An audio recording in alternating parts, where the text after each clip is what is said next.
all due respect, this trial's taking far too long.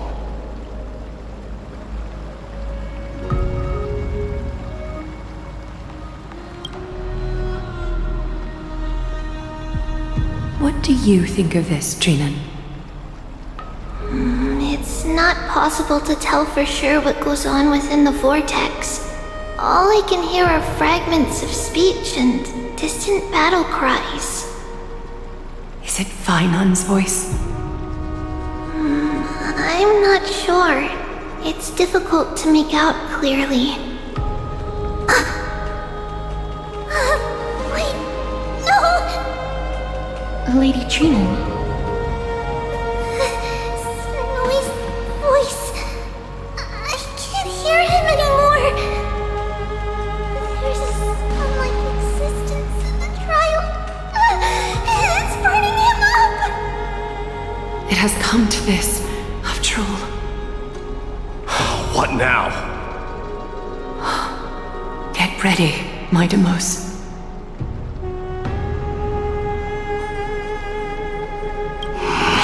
Time for Plan B. As I promised you, Aglaea, I will intervene in the trial this time to bring your deliverer out to safety. But that's as far as I will go. Of course. I know this is not the time to demand any more from you. Discerning. All right then. To be as prepared as I can, I hope that the two Outlander warriors can also join me. That might not be a good idea. The core flame trial is many times more complicated than a standard ritual. Even the slightest misjudgment, misstep, or hiccup could result in grave consequences. Our two distinguished guests are not obliged to risk their lives for the flame chase journey. Let me join you instead, Lord Mydei. No. Someone should stay outside in case we need help.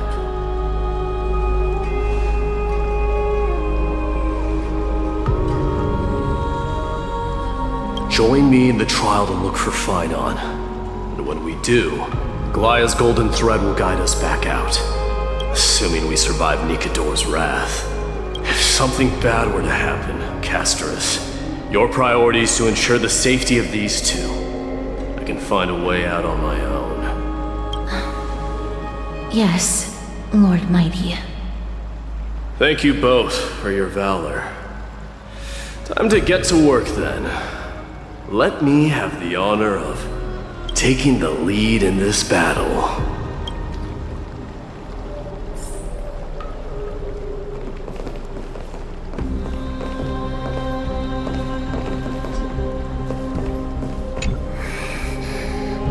We can't get rid of all the noise.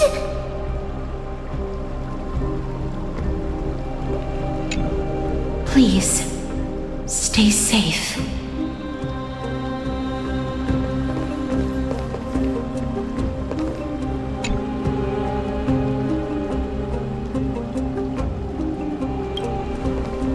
May that warrior be safe from harm. When you are ready, I will preside over the ritual on Phainon's behalf. No problem. We should only begin when everyone is fully prepared.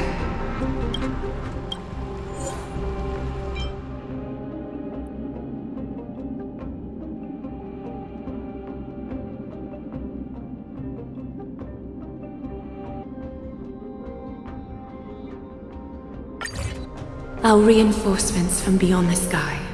Warriors of high esteem. Please close your eyes and hold your breath. They once kept the fate of this world, and many other challenges safe from the devastating rage of strife.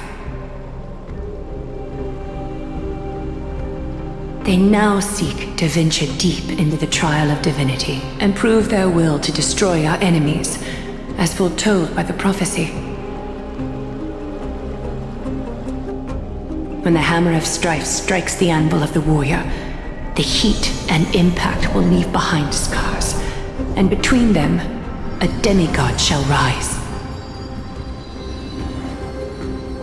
Very well. Come forth then. Souls foreign to this realm, and warriors in the making. Follow me into the mist and flames, and come face to face with the greatest fear in the depths of a warrior's heart.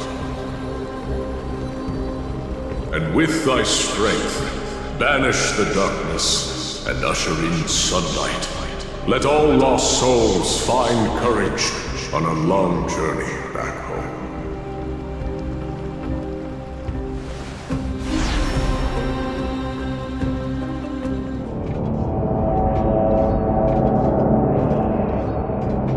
What's the matter? Surprised? Where there's strife, there's carnage. It shouldn't come as a surprise to see such a sight in Nikador's trial.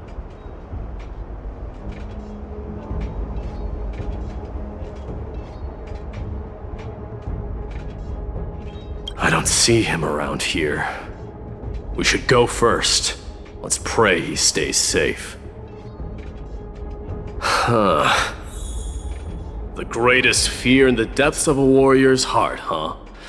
So, this is what he fears the most.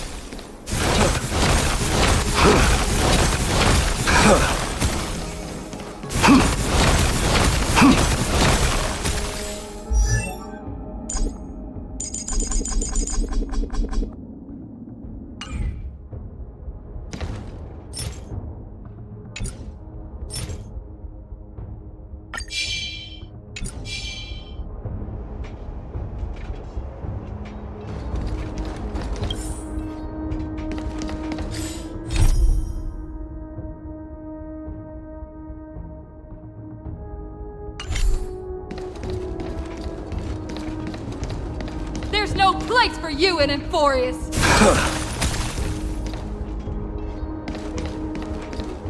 A disaster. There's no place for you in Amphoreus! A disaster. So much for the king of those outlanders.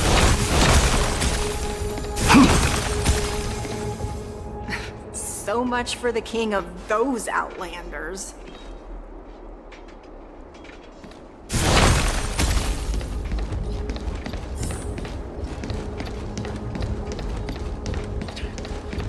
You won't get away, Crumnoan vermin! Be on alert. The smell of rust is thick in the air.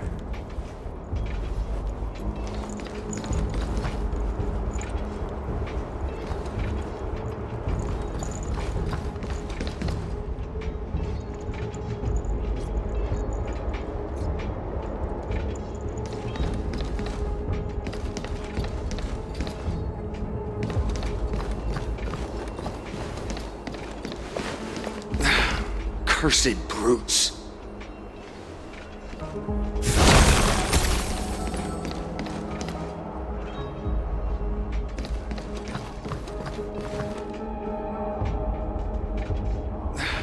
Cursed brutes.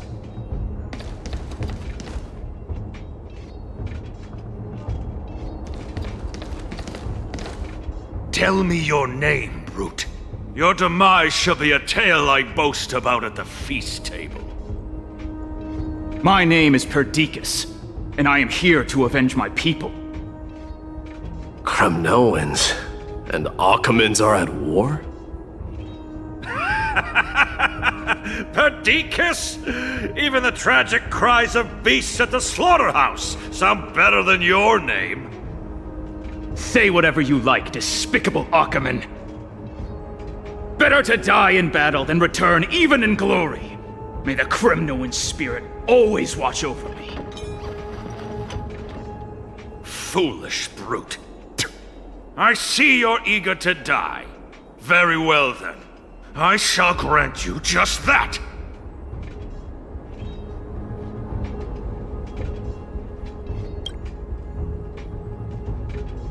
You are... Oh. So the Alpha Brute has found his way here. It's a pity, though. You're too late. You will never stop the Holy City's army. Watch as I make this pathetic warrior of yours the first sacrifice. Mydei, my king. Avenge me.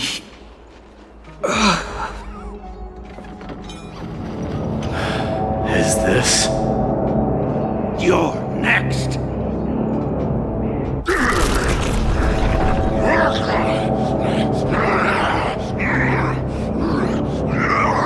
Face your death, cowardly king! This insatiable bloodlust is a product of Nikador's wrath. Absurd.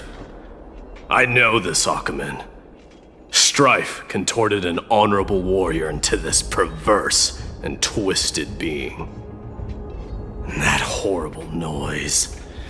I can hardly suppress my bloodlust when it sounds. This battle cry must have gone to Phainon. That's why he lost himself. What a useless fool.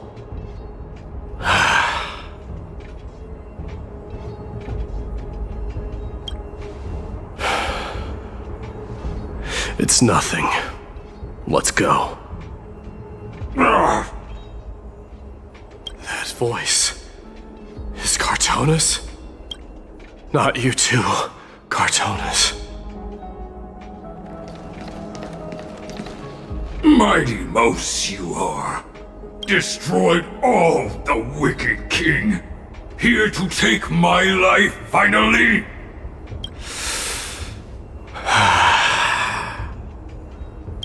I won't ask how this happened, nor will I hurt you like you said. I just need you to tell me where Phainon is. All of this you know very well. Leave our city, cursed son of Gorgo! I have no intention of hurting you, Cartonis. Humiliate me you shall not! Leave! Get out of Achaema! Get out! Symbol of your sovereignty, take it! Signet of Kremnos, bask in blood-soaked glory, your kind alone! This is Mother Signet. It's here again. I knew it. Ha! Finally gone mad, despicable vermin have! With your mad king, perish together in that maelstrom of battle! Enough! Be quiet! You are not at all Cartonis! Look out!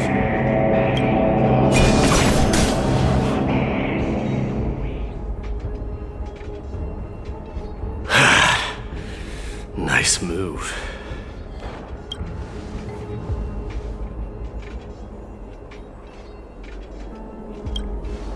Wait.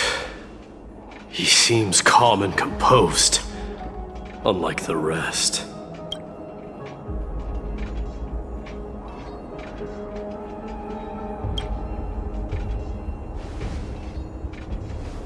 Parted the waters.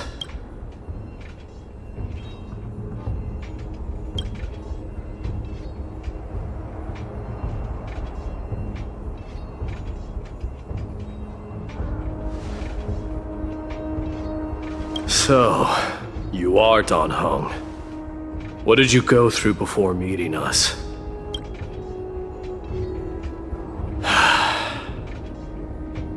You mean you saw your past too? The trial of strife is a vicious one, all right. This might not be a single person's trial, but an arena for every challenger to engage their own delusions in a bloody battle. I saw someone from my past a while ago. Someone Phainon has never met.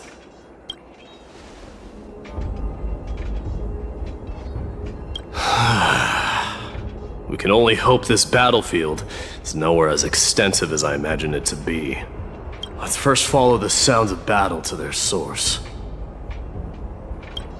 The battle cries seem to be getting a lot louder.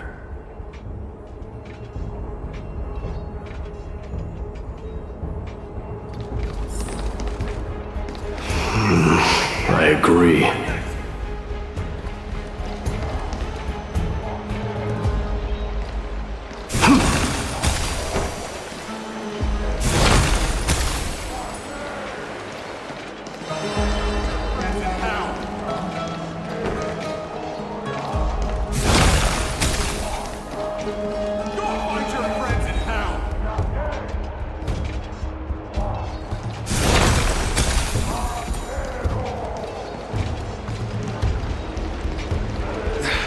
Cursed brutes.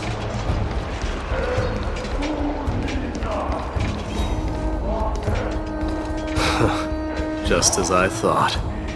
This is where the battle cries were coming from.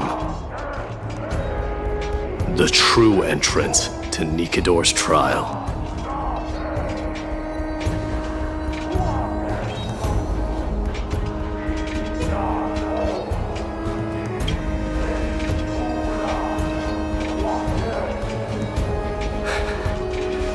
I've seen him for the first time, but there's no doubt about it. What I'm sensing can only be Strife's bloodlust. The one manipulating this battlefield is Nikador themselves. Mydei, you are a keen warrior indeed. You know me? The blasphemous prince. Of course I know you. And I happen to know that you're here for the soul of that white-haired warrior. Great. Let's cut to the chase then. Hand over that poor excuse for a sword master, so we can be done with this farce. No.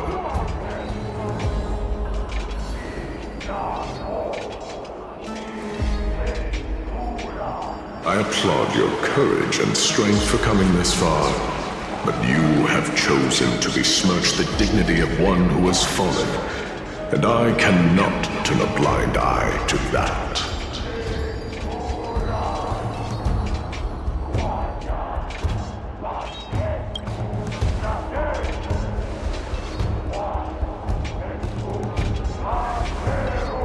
He faced the greatest fear in the depths of his heart, and fought with exceptional valor, though he eventually succumbed to the brutal onslaughts. I have since brought him to the rear battleground, and granted him glory worthy of his courage, tenacity, and sacrifice. You wish to take him away? Sure. Pick up a spear and prove that your resolve can rival his. Of course, cowards who hope to avoid bloodshed are better off disappearing from my sight this instant. Your opinions are of no interest to me, Mad King. If it's a fight you're looking for, then you will get one, Titan. I will put you to rest once more with my curse of immortality. Commendable. Your noble mother displayed the same spirit with a spear in her hands. Don't you dare speak of her. Why not? She challenged the former Kremnos king to a duel, even knowing that it was a deadly trap, all to protect your dignity. Are you suggesting her efforts were for naught? Her death was caused by you, the incarnation of strife. How dare you talk about her past? Nonsense. You should be wielding your weapon as the god of strife. Battle me and put a swift end to this!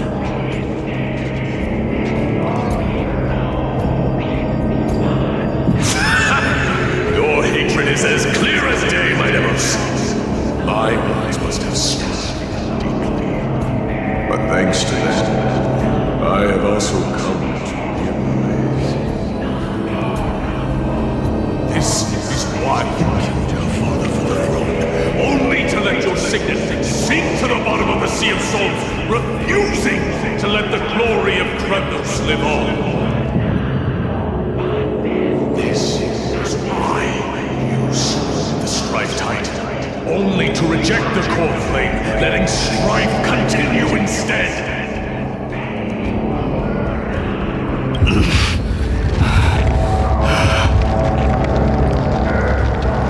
Oh, child abandoned by fate, show me what you are capable of. Show me if you have the power to put out the flames of your very own destiny.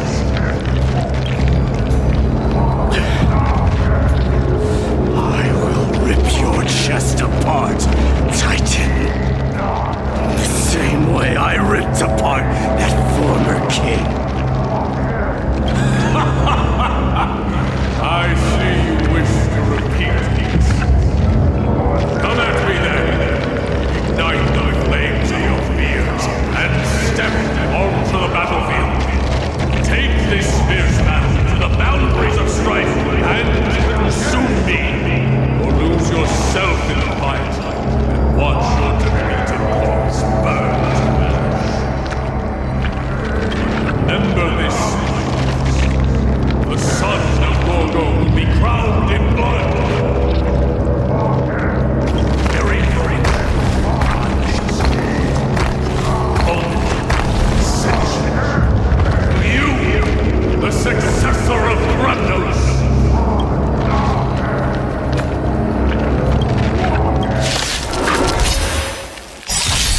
White warrior knew he was no match there, yet he chose to fight till his very last breath.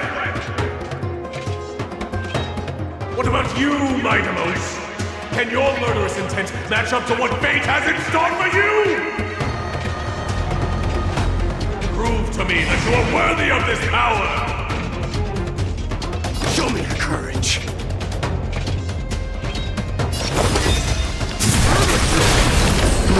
Mournful cries, Israel wails.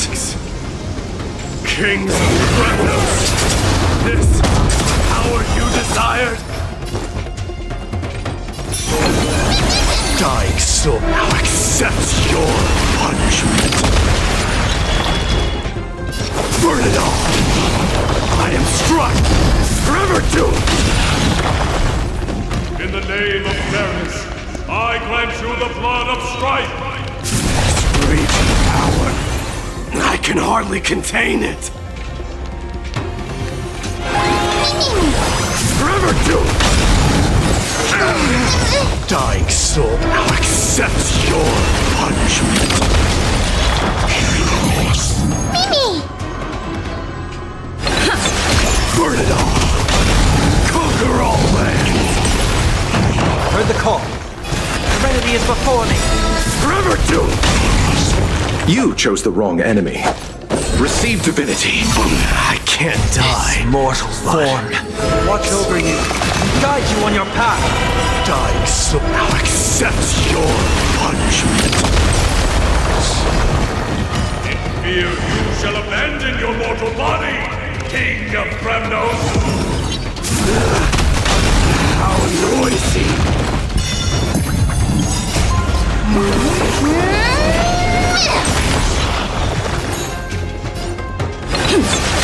Forever doomed! To doubt farewell. Burn it all! Fury upon you! Bloom. I can't. Dying soul now accepts your punishment.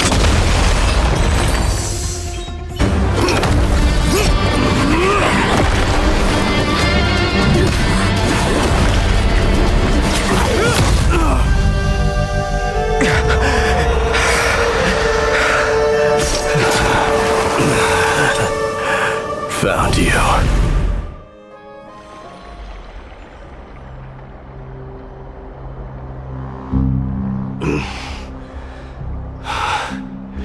I my best.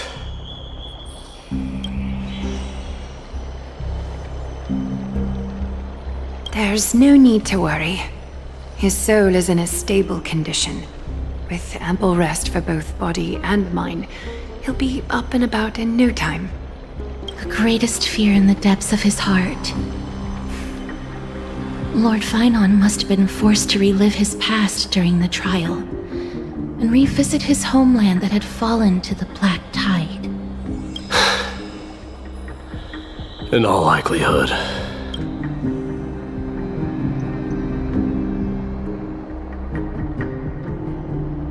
That is correct.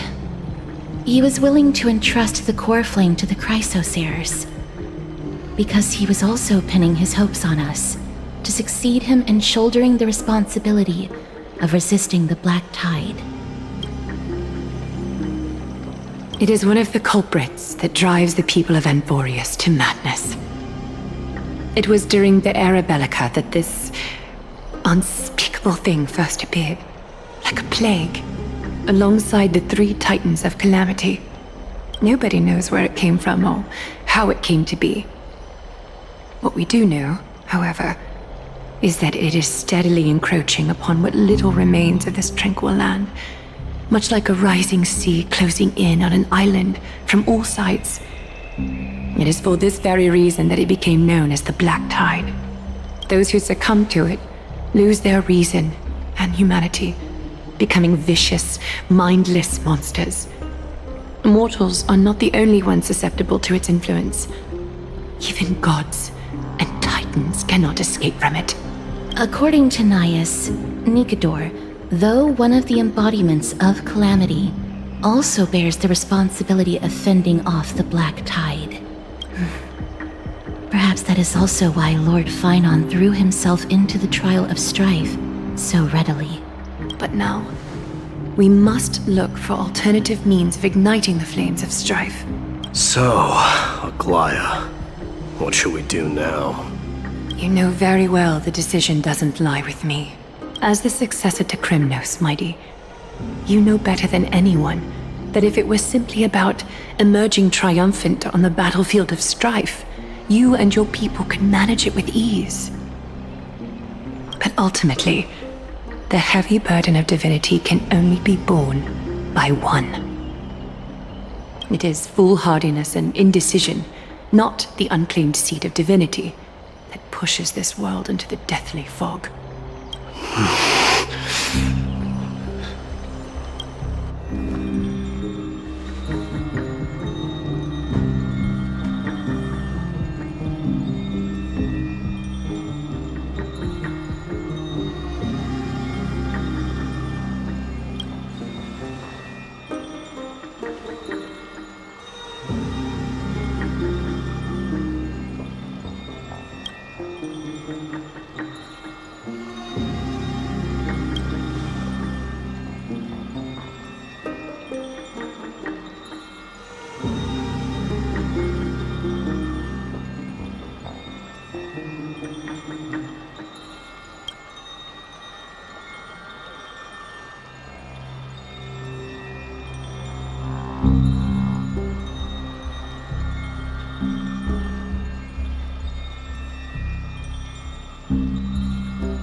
Don't worry, Dee.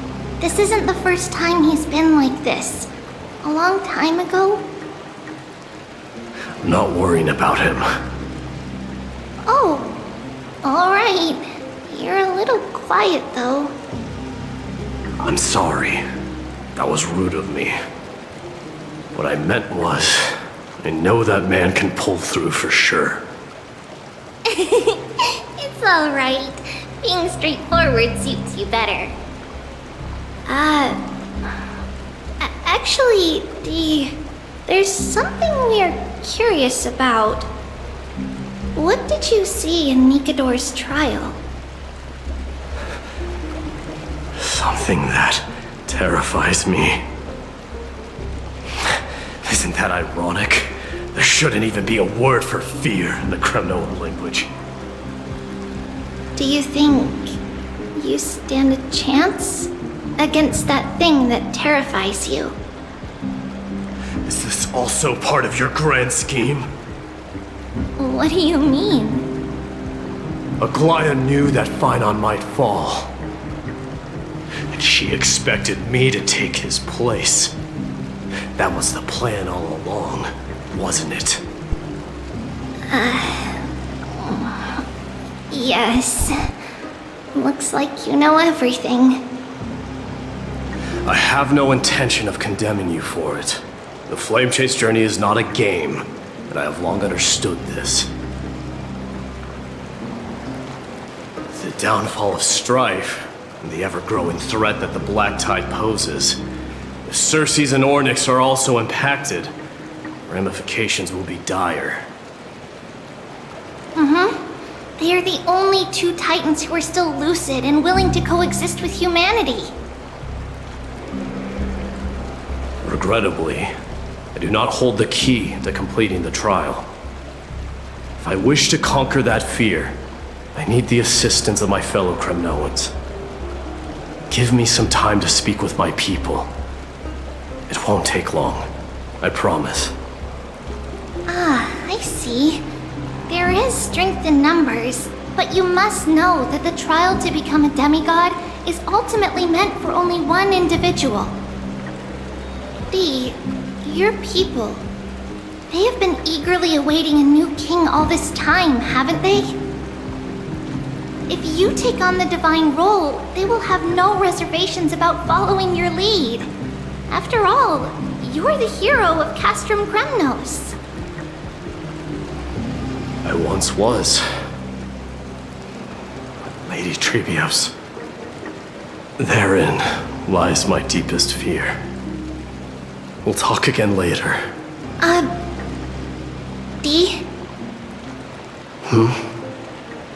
Regardless of what happens, we will always be there for you. Thank you. The person I'm looking for is probably in the hot bath. I should go take a look. The billowing steam always brings back memories of the furnaces in our homeland.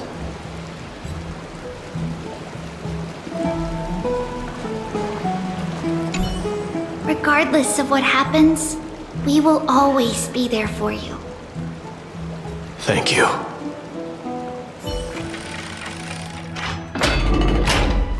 Children left unattended by their parents? That's not safe.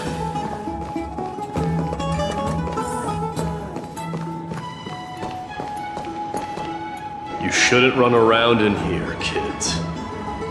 Hey! It's the Crown Prince! Are you also here for a bath? I want to hear stories about what feats on the battlefield!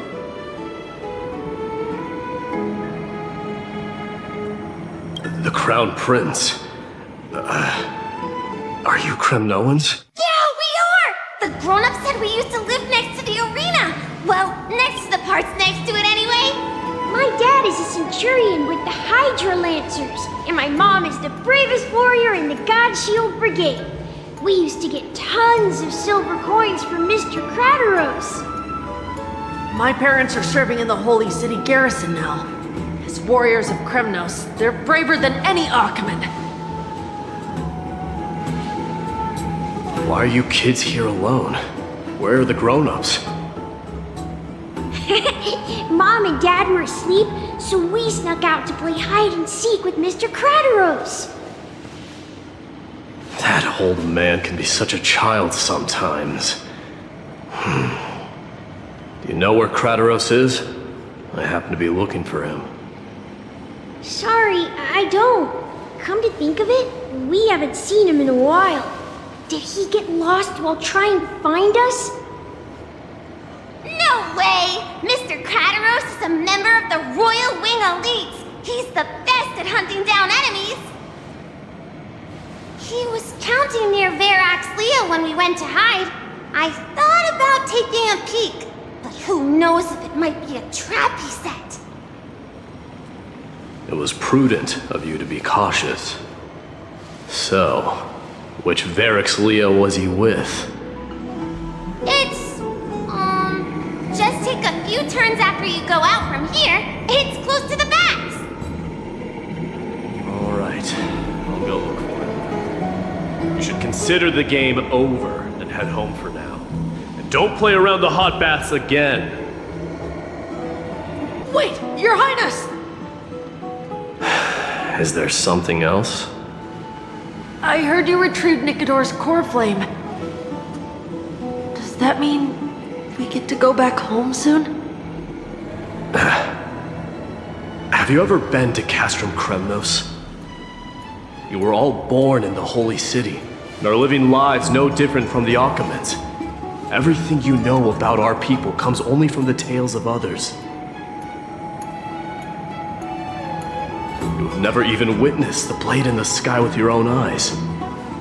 How, then, is a city you've never seen your home? Because this place is definitely not home. Mom and Dad told me that the children of Kremnos are born to wield swords and fight on the battlefield. They also said that the Kremnoan detachment led by the Crown Prince is the bravest army across all of Amphoreus. No one can defeat them. The kids in the Holy City don't play with us. The moment they find out that our parents are Kremnoans, they shun us. We don't care. We all know that the Crown Prince will take us home one day.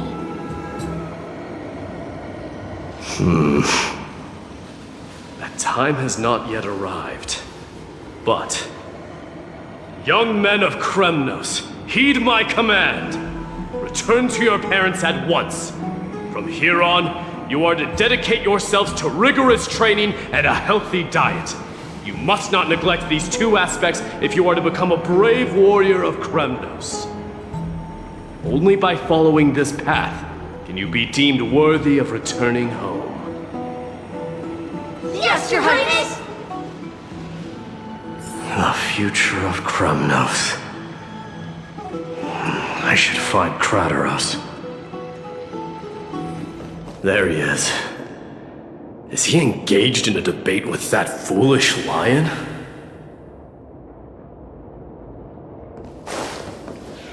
Rat! Oh, it's the Crown Prince of Castrum Kremnos. Get a grip. We're here by order of the Council of Elders. Even the Chrysos heirs have to think twice before doing anything to us. Out of my way, lackeys of the Council. The Civil Guard of Achaema is on official duty.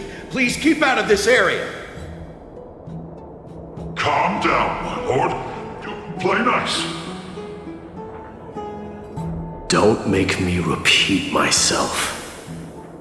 I'll allow you to pass this time, but just this once. So, you think yourself knowledgeable? Then here is a question for you. Do you know how Chrysius Leo in Castrum Kremnos came to be mounted on the wall? I don't know, my lord. How did it come to be? Let me enlighten you. A long time ago, the founder of Castrum Kremnos led a group of warriors to hunt down a lion on the outskirts of the city of Tritos. That vicious beast had been a menace for years, and the bones in its den were stacked even higher than the peaks around Akama. But do you know what happened? Nary a moment had passed after the beast's head peeked out of its den, when the Kremnoan warriors surged forward and brought it down within the blink of an eye, shattering its knees with a single strike. And then... why are you red-faced already? We haven't even gotten to the best part yet. It's your storytelling, my lord. You're weaving such a captivating tale that it got my blood pumping. Please, go on. Well, if it isn't Lord Mydei. It's been a while. Oh, what in Akama is happening? To what do I owe the pleasure, son of Gorgo? Crataros. My esteemed teacher. Let's talk somewhere else, Mydei. I'm tired of speaking with this silly lion. What about the Council's informants? Those two hyenas are nothing but scavengers of rotten meat. They couldn't bite even if they tried. They can follow us if they want to. Let's go.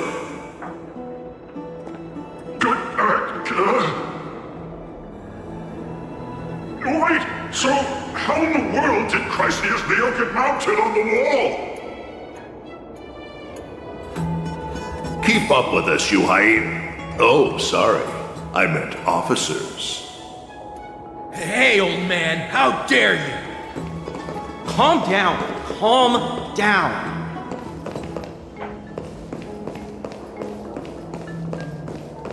Seems like the son of Gorgo has a poor sense of direction, huh?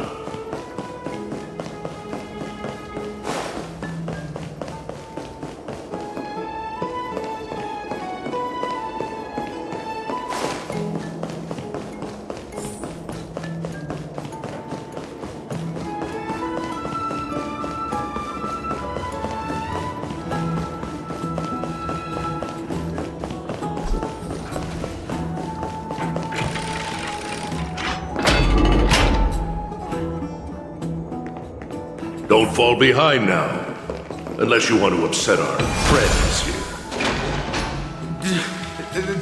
Don't you dare try any tricks with us.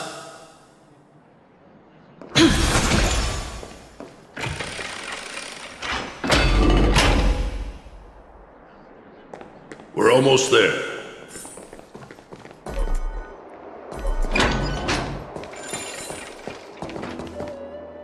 Why have you stopped? This is a nice spot for a private chat. Shall we, sir? Let's do it. What are you up to? Someone help me! Some privacy at last. So, tell me, why have you come to seek this old man's counsel? I came to discuss the future of the Kremnoans. Interesting. I heard the core flame of the Lance of Fury has been restored, though not by your hand. And you're even considering giving up Nikador's divine power. Is this true? Those rumors are not entirely groundless. In other words, you did entertain the thought of giving up the throne of Kremnos and forsaking your people. The divine power is not equivalent to the throne. The path of strife is also not our people's only way. Enough with the word games. You, of all people, should understand the plight of the Kremnoans. Think about all the warriors of the Kremnoan detachment who left their homeland with you. Think about their children. Only the yearning for our former glory days has kept us going all this time. If they ever learn that the Crown Prince they look up to so much is actually toying with the notion of stepping down, think of the disgrace it would bring upon your departed mother, Martimos. You best remember that she died for you because of Europon's schemes, to restore the glory of Kremnos. Since you've brought that up, tell me, who is responsible for my father's death? Are you trying to shame me, Martimos? I may be old, but I haven't become so decrepit that I've forgotten it all. Of course I remember that Europon died when the Kremnoan detachment surrounded him. You drove the spear into his chest with your very own hands. That was merely the final outcome. Do you still not see it? What led my parents and our people to their downfall is none other than the strife we speak of. The quest for glory. The tenet of valorous death before glorious return. This is the creed of every Kremnoan, no matter whether these beliefs are justified or not. Don't be ridiculous. The only thing that could slay a king is a spear. Even an infant knows that much. I swore to your mother that I would guard your crown with my life. I never foresaw that the son of Gorgo himself would be the first to turn his back on the Kremnoan spirit. Gorgo. Your mother bore that name. The name of the great founder of Castrum Kremnos. And she upheld that name with honor. If you choose to turn your back on her legacy, like a wretched deserter, do not fault me for withholding my loyalty, Martimos. I came to discuss the future of our people with you. But it appears this is not the right time yet. Go, mighty. Ha! That's what those Chrysos heirs call you, isn't it? Go down the path you have deemed correct. Deep down, you have always been one to do as you please. And I am well aware that no one could deter you once you've made up your mind. But don't you ever dream of renouncing the traditions of Kremnos. We may reside in Akama now, but we remain eternally bound to strife by blood. Bloodlines no longer hold any significance in this era of destruction. My young lord, always bear this in mind. Never reveal your vulnerabilities to anyone. A lion should never dwell amidst its prey, especially when it wields power enough to dominate the entire hunting ground. Europon, the boy did nothing wrong! This is murder! Do not sully the noble name of Kremnos with the blood of an innocent child. You mustn't reveal your weaknesses to the enemy. Enough! My decision is final. We must use this child's life to preserve the soul of the great Nikador. We must save Castrum Kremnos. Don't be absurd! Those tiny hands lack the strength to even lift a spear. Do you truly believe him a threat to Castrum Kremnos? You'll be ending the bloodline of Kremnos if you do this. Our millennia-old glory will become nothing more than a joke. Have you forgotten that we Kremnoans place no value in bloodlines? It is through pure bloodshed and slaughter that the kings of Kremnos have ascended to the throne. As for our millennia-old glory, it has always been a joke in my eyes. Glorify it all you want, but it will not alter the nature of slaughter. Those who revel in it are but murderers. They are no more noble than the most monstrous beasts in Amphoreus. Enough with your words! Among all the kings of Kremnos, which one did not inherit the crown only after plucking it from the lifeless body of his father? But listen to yourself now. Do you truly believe you can cleanse the blood from your hands through mere words alone? Nay, quite the contrary. I will end this cycle of bloodshed. Starting with this child. With these blood-stained hands, I will end it all. Your failure is inevitable, European. You are just a coward who can only raise his blade against his own child! A beast that murders his own kin. Royal Wing elites and Emperors of Kremnos! You cannot sit idly by and watch this atrocity unfold. If you consider yourselves the honorable sons and daughters of Gorgo, then take up your spears and join me in putting an end to this bloody charade! Does anyone else have any objections? If so, come forward with your spear and prove your mettle. Understood. 5, 4, 3. No one dare stand by my side. Cowards! Has that crown stripped you of your courage? 2.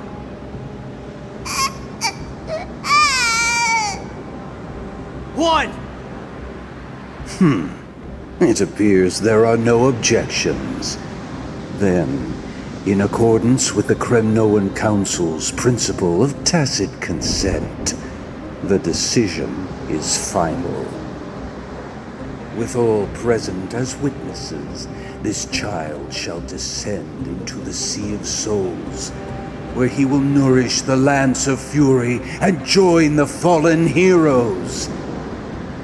May fate and the gods await your arrival. My son, Mydei. Stop! If you have more to say, then speak. On account of the life we have shared together, I grant you this one final chance. With the blade of fury above us and the council bearing witness, I, Gorgo, hereby move to challenge the crown in accordance with the laws of Kremnos. O unworthy king, in the name of the Council of Elders, I demand that you duel me! Very well. We shall see who the Kremnoan blade strikes down. Mydei, my son. They all tell me to forget. But how could I ever? The son of Gorgo will be crowned in blood.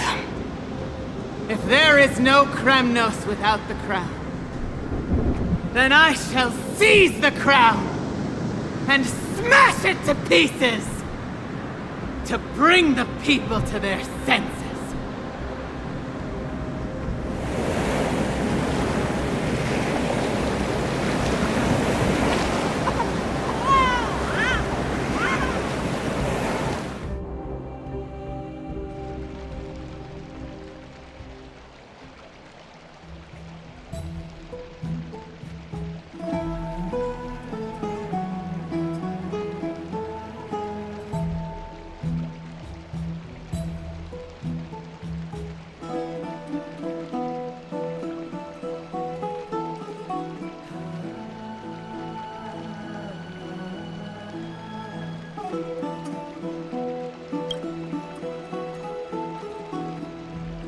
Miss, you're awake.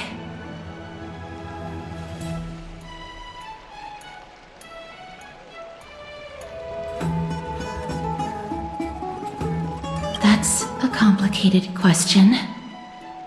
I'm not sure I can answer that.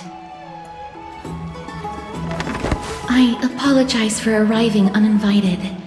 I saw that you were still asleep, so I took the liberty of waiting nearby. I bring a message from Lady Aglaea. She has prepared a gift for you and Dan Hong, and wishes to present it to you in person.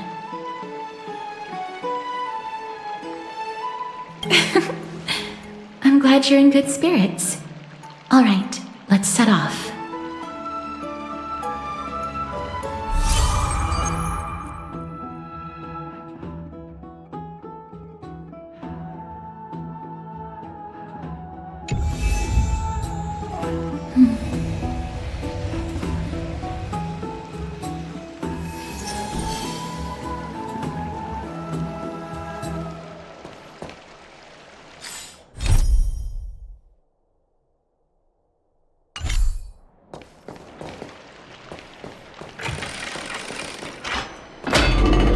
Are bustling. Now that Nikador has fallen, the soldiers in the city can finally catch a break. Have you heard? Seems like all the rooms are full. I don't know how long I'll be able to live like this.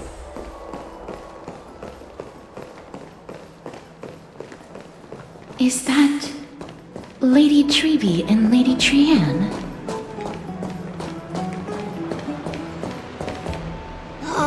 You must have forgotten!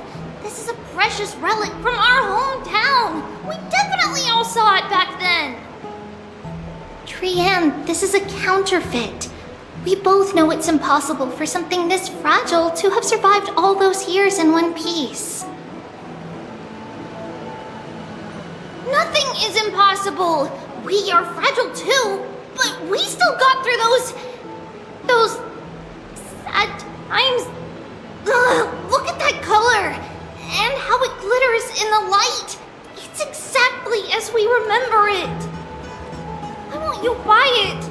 If someone else gets to it before us, we'll miss our chance forever. Calm down, Trianne. You need rest. Please, there's no need to fret. If you need more time to make a decision, I can put this aside for you until tomorrow. Or until you're ready? No, it's alright. Trianne is just... She'll come to her senses tomorrow. We'll be off first. Trianne is just... what? Trianne is super mad, that's what! You've forgotten all about Mama! Mama gave us something just like this before! Trianne...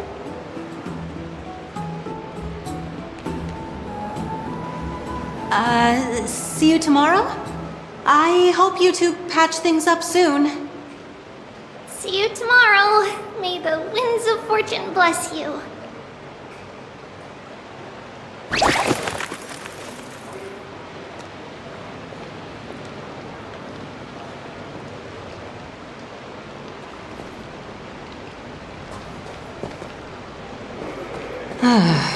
It's so hard to understand what they're thinking sometimes. Excuse me, if you don't mind, could you tell me what Lady Tribbie and Lady Trianne were discussing just now?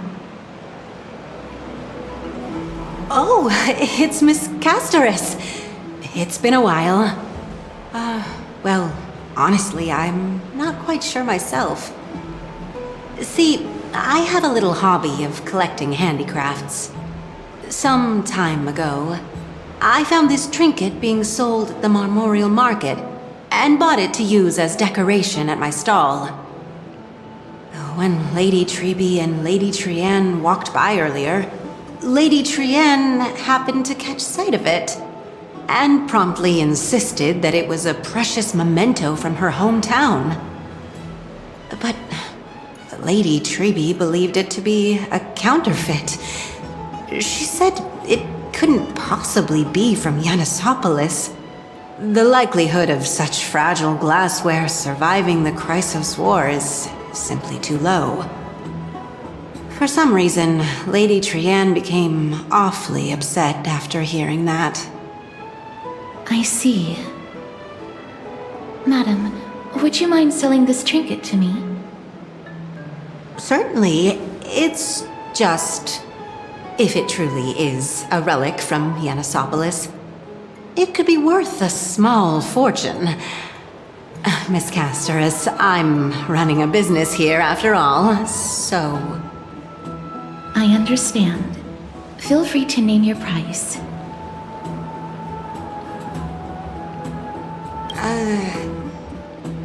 I suppose I can sell it to you at cost as a sign of goodwill, Miss Castorice. Just promise to support my business in the future. Much appreciated. We're lucky that she has a good heart. I'm not one to venture out often, and while I have some savings, it takes a lot out of me to even talk to people, let alone haggle. Had it been another merchant, I would have been set back plenty. The authenticity of the piece isn't important. What matters is that it holds special meaning for Lady Trienne and reminds her of her hometown. I've long wished to show my gratitude for Lady Trienne's care, but I haven't been able to come up with any ideas for a suitable gift. This chance encounter today feels like divine intervention. Perhaps this is the gift I've been searching for. Still, this trinket is admittedly rather fragile. I will have to make some adjustments and stitch it onto wool felt to protect it. That way, no matter how much Lady Trienne runs around, it won't break easily. Alright, back to business after that little detour. Let's keep moving. Don't stray far now. We've already kept Lady Aglaea waiting long enough. What are you folks going to do next?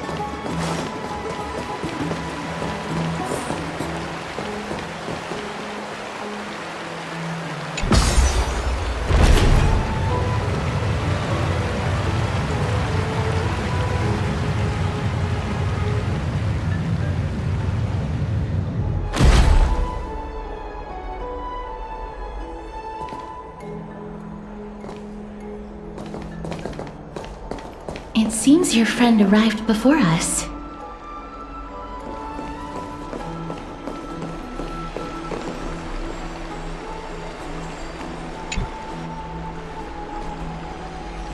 Welcome, Cass. And you as well, Trailblazer from beyond the sky.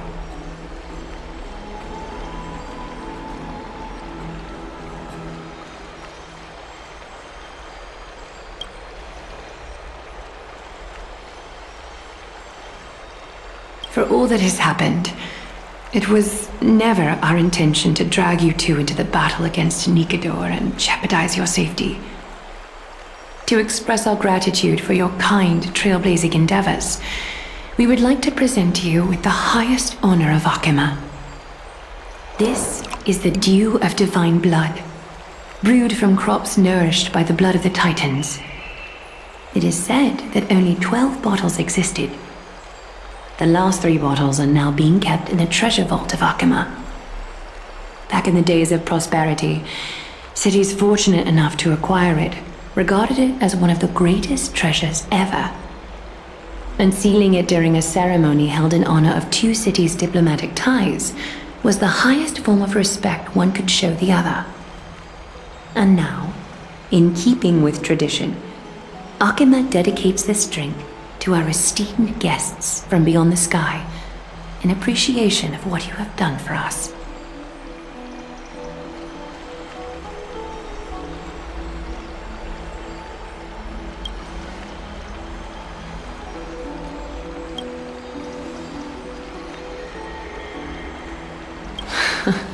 Very perceptive, Mr. Dunham. Your heroic deeds have proven that you come in good faith. With the dew of divine blood as testament, we wish to forge an alliance with the Trailblazers.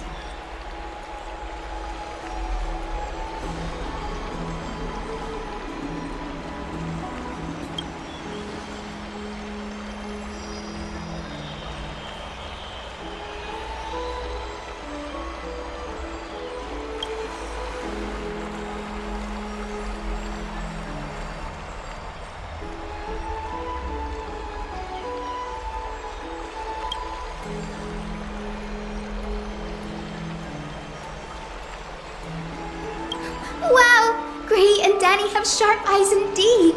You'd make outstanding members of the Twilight Courtyard. No need to worry, by the way. I can tell from Lady Aglaea's tone of voice and micro-expressions that she's being genuine.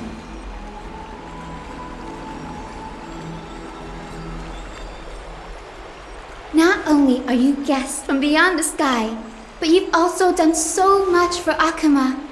You're practically heroes to us all. Lady Aglaea would never subject you to Aquila's judgment.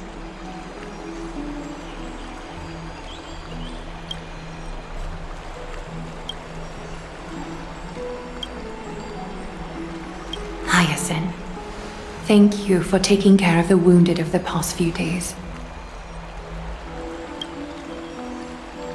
Oh, it's no trouble at all. The patients are very cooperative when we attend to them. I'm just thrilled to see them all going home healthy again. Oh, it's Cassie! Oh, I've missed you.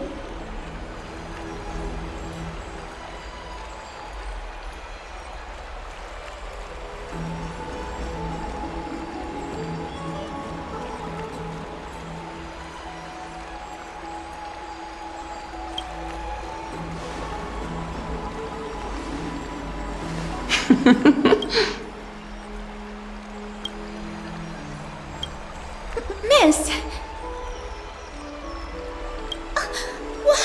You can't say that! Lady Aglaea should always be Lady Aglaea.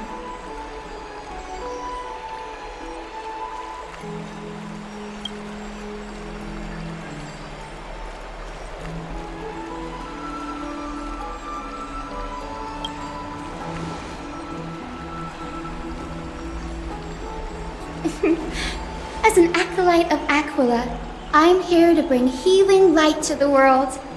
Plus, I've heard you're also children of the distant skies. Fate must have brought us together. Can we be friends? I'd love to hear your tales of the sky. And oh, it's a rare occasion that Akuma presents such an invaluable gift to guests. Lady Aglaea, may I have the honor of tasting it too? Of course you may.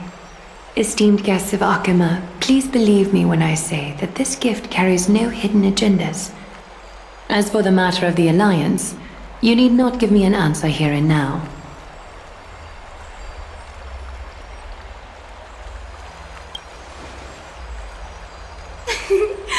You're mistaken. The capable Lady Aglaea doesn't need my help with things like this.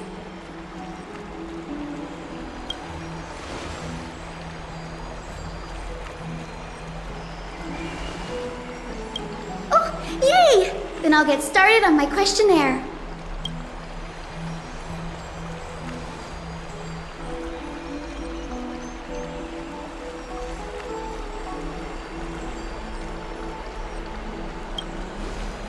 Allow me to do the honors. This young lady is Hyacine, assistant lecturer of the new sporists at the Grove of Epiphany and head nurse at the medical institution known as the Twilight Courtyard. Many of the Chrysos heirs suffered injuries during Nikador's attack on Akuma, so the Grove sent Lady Hyacine to treat the wounded in Akuma.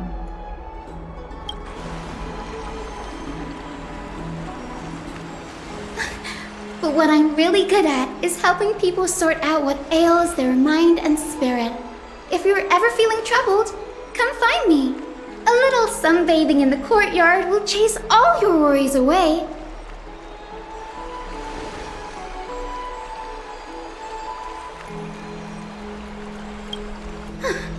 Well, it looks like everything's sorted out now. The patients have also all recovered. I think it's time for me to head back, Lady Aglaea. I would love to keep you in Akuma for a few more days, but I would hate to provoke the ire of the Grove. As it happens, Akuma intends to send a messenger to the Grove for updates about the research on the Black Tide. We also want to communicate our desire to discuss the retrieval of Circe's core flame at the earliest convenience. Oh, that sounds pretty serious. Lady Aglaea, you can't be asking me to... No need to fret. We won't put you on the spot. Trianne will be going there as the diplomatic messenger of Arkema, and Castorice will be accompanying her. I happen to have a few questions for Professor Anaxa as well, regarding the missing Titan Thanatos.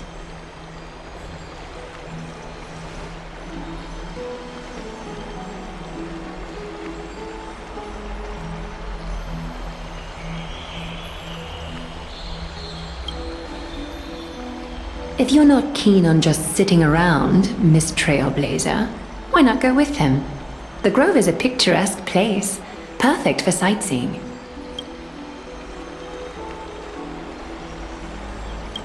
That's a wonderful suggestion. Come visit the Grove, Grey. I'd be delighted to show you around.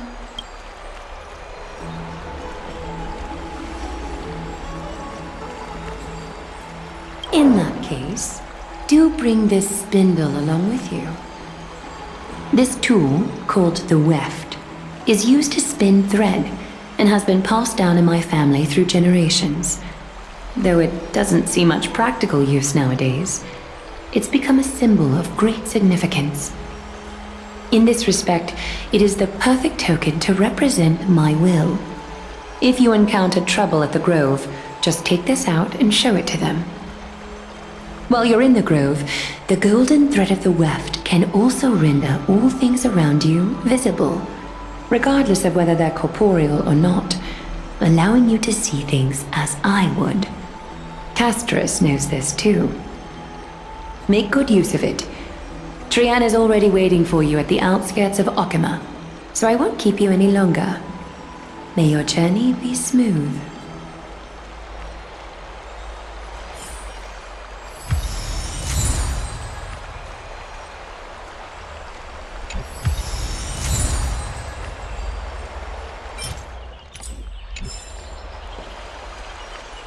Make good use of it. Trianne is already waiting for you at the outskirts of Arkema, so I won't keep you any longer. May your journey be smooth. I'm glad to be in your company again, miss. Thanatos controls my fate, in a sense. The curse I bear came from them. And they have something of mine. Something of great importance that I must get back from them. When I was studying at the Grove alongside Phainon and the others, Professor Anaxa was responsible for teaching us about the Chrysos heirs and the Titans. That's also when I met Miss Hyacine. She was Anaxa's teaching assistant then. The Grove of Epiphany is Arkema's partner academy. They look after the core flame of Circes and are the organization at the forefront of researching phenomena such as the Black Tide and the Titans. They also provide academic research support for the Flame Chase journey. Several Chrysos heirs are based in the Grove, including Miss Hyacine and Professor Anaxa. Oh, I came here with a colleague from the Twilight Courtyard. I've asked her to pack her luggage in advance, so she's already waiting for us by the city gates. Let's go meet up with her.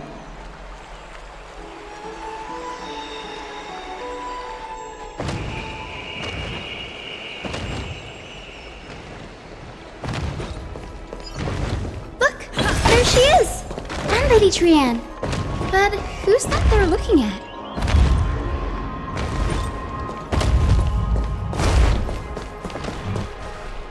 Did something happen, Clementine? Oh, that's a serious injury. Miss Hyacine, this man was discovered by Trianne! Trianne was in a bad mood this morning, so we went to the outskirts of Arkema for some fresh air.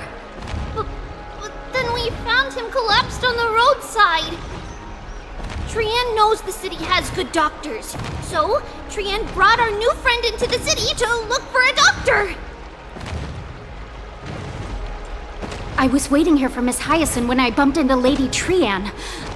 But by then, this man was already in critical condition, so I had to perform some emergency treatment first. These wounds, they're caused by the black tide. This is bad. Clementine, prepare a ward for this man at once. I'll treat him myself. It's a miracle he's still alive, considering how badly the black tide injured him. Grey, Cassie, and Trianne, would you mind making your way to the grove first? Once this man is out of danger, Clementine and I will join you. As a healer, I cannot ignore those in need of medical attention. I understand. May fate have mercy on this poor man. Trianne believes he'll get better. Everybody, follow Trianne! Fly, fly, fly away from Akama!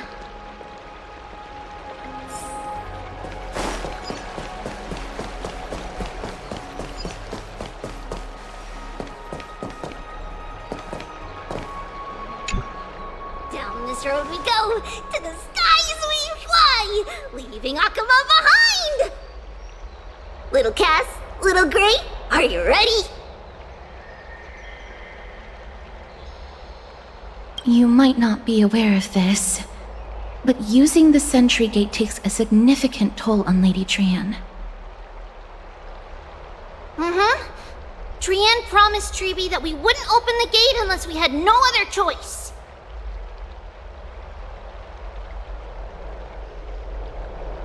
The grove is far. It's important to be ready.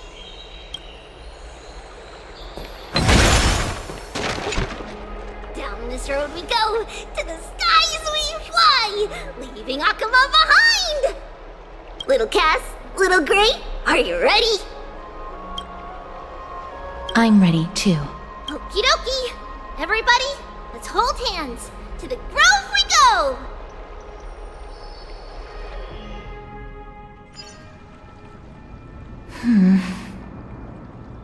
It's harder than I thought to sew gemstones onto Wolfeld. Cass, memmy, memmy, mem. Memmy, mem, mem, mem.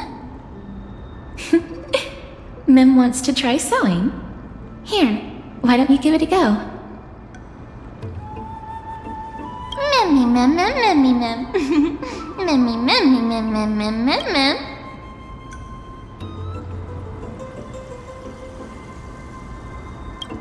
It's hard not to like Mem when they're so adorable. Oh, this is amazing. It seems as if their voice has become more intelligible after the battle with Nikador.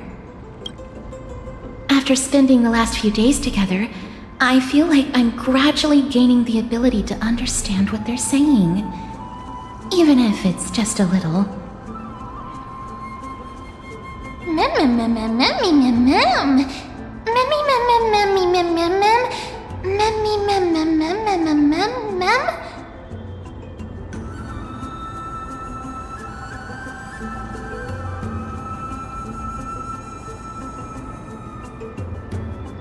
Memmy, mem. Memmy, mem, mem, mem, mem, mem. Memmy, mem, mem, mem. Memmy, mem. Memmy, mem, mem, mem, mem, mem, mem, memmy, mem. Mem, mem, memmy, mem. Mem, mem, mem, mem, mem, mem, mem. Ah, memmy, mem, mem. Mem, mem, mem, mem, mem, mem, mem, mem, mem.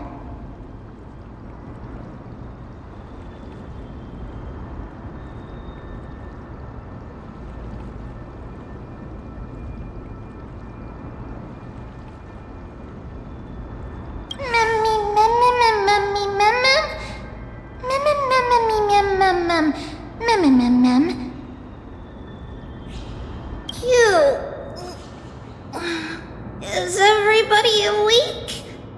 Little Grey, little Cass, and a little pink puppy? Puppy? Memmy, mem, mem, mem, mem, mem. Memmy, mem, mem, mem, memmy, mem, mem, mem, memmy. It's already action hour. Lady Trianne, I hope you're well rested. You were talking in your sleep. Did you dream of many things? Sleep talking? What did Trianne say? Something like, Mommy, doll with sword, let's fight together. We'll be brave. Ugh, so embarrassing. Please don't make fun of Trianne. Of course not.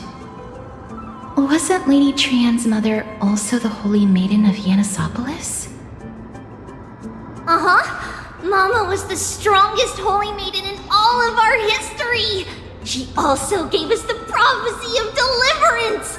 And she had red hair that looked like a cute red mushroom.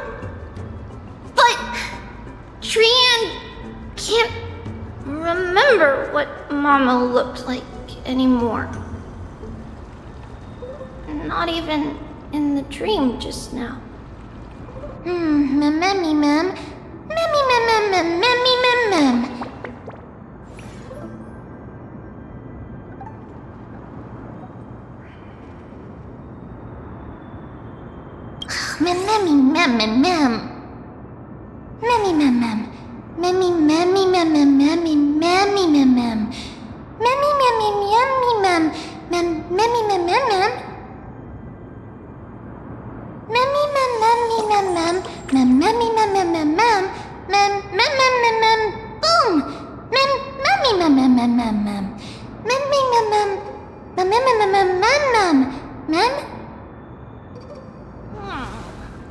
Trianne thinks that's a great idea! Can the pink puppy help Trianne out?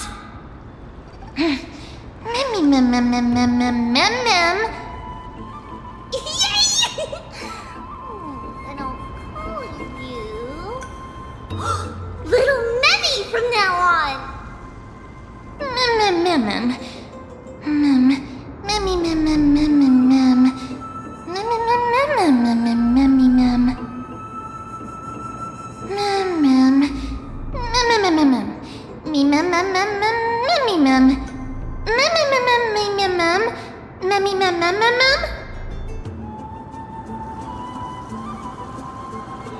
Okie dokie! Trianne remembers that we need to help Aggie ask the big tree whether Cersei's would be willing to visit Akama. If we follow this woven trail and keep going upward, we'll reach the grove in no time!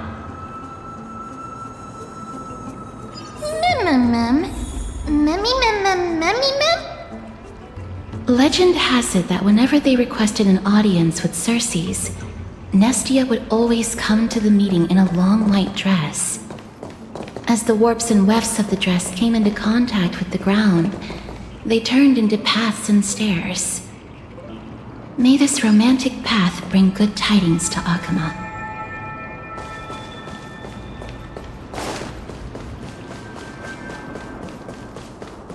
Look! A huge tree! It's... huge!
It's the Bow of Rift, the divine body of Cersei's.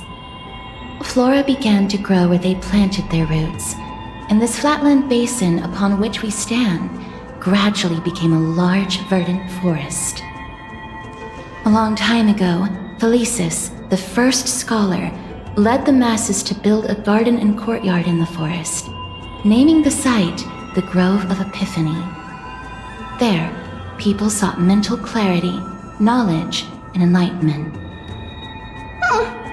Trian knows this.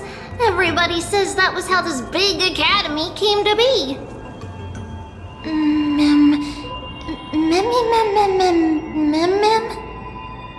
Something feels off. The Grove has always welcomed scholars.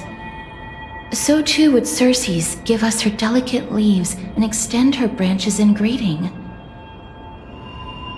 Yet, it seems both the Grove's messengers and the Titan are indifferent to our arrival.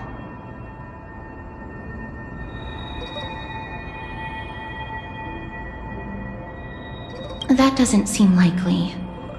Miss Hyacine didn't mention anything about it. Maybe everybody's still asleep because classes haven't started yet. They don't want to be disturbed, so they shut the entrance.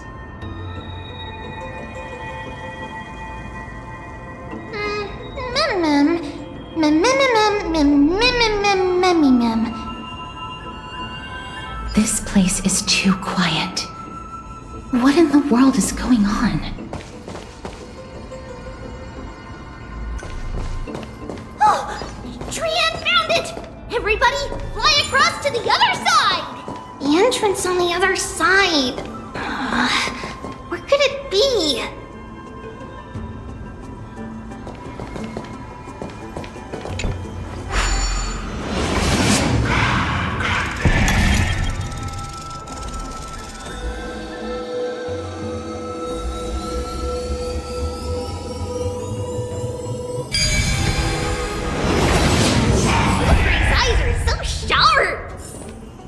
I knew you would find it. The courtyard of Storgi should be just ahead of us.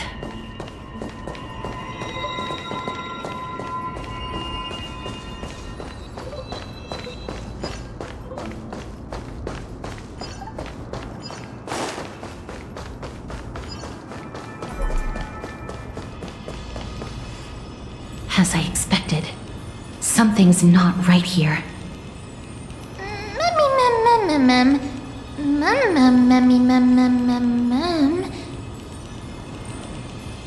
Not to mention that this whole place is also eerily quiet.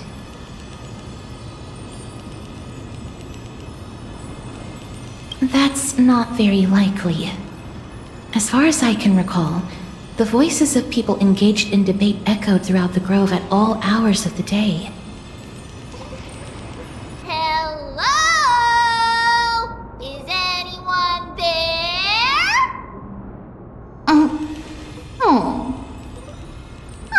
No one's here.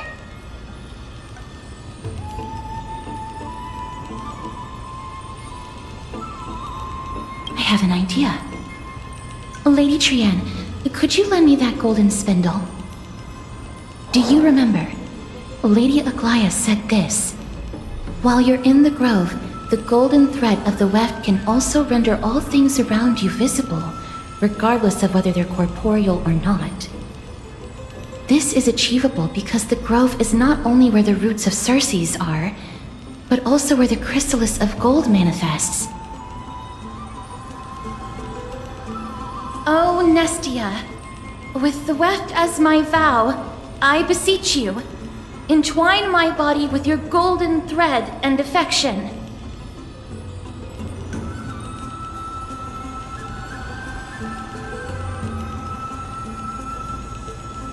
Well, these lines are documented in the Handbook of Nestia's Priests. So, if I'm not mistaken, we should be able to draw power out of this butterfly exuvia with the golden thread.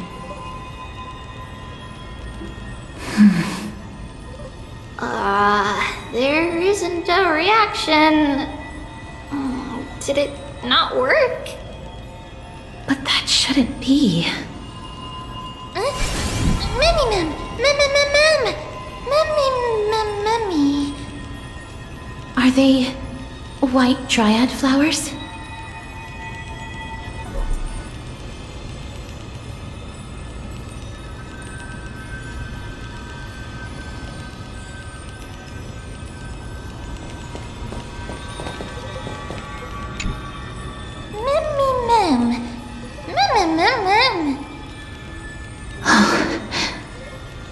No, these aren't white dryads. These are shadows of dead white dryads. Dead me, ma'am. Shadow?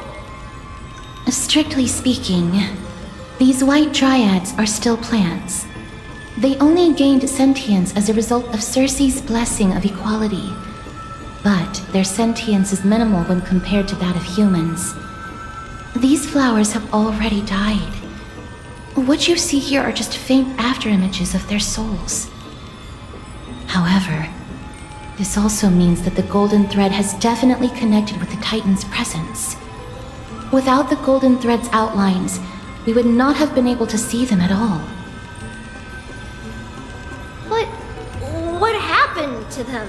Why are there only tiny shadows of them left? Ma'am, can you read their memories? Let me try. Mem.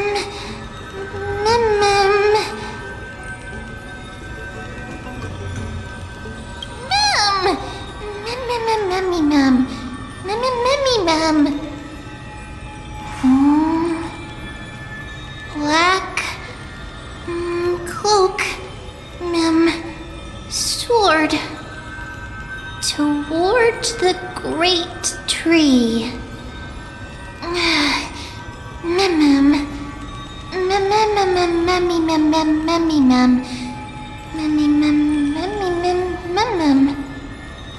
I have a bad feeling about this. The deathly fog of Thanatos is fast approaching.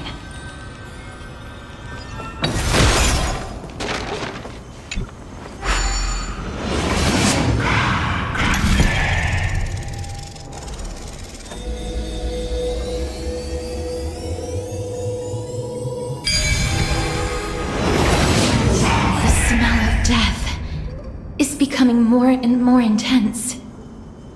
There, on the steps. This looks really scary.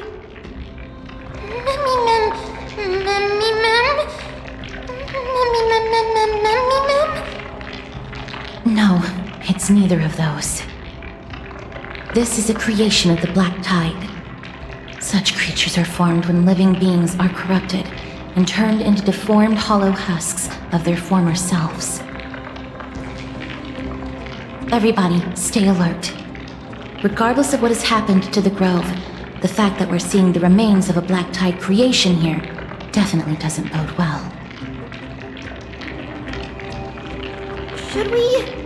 Should we inform Aggie about this?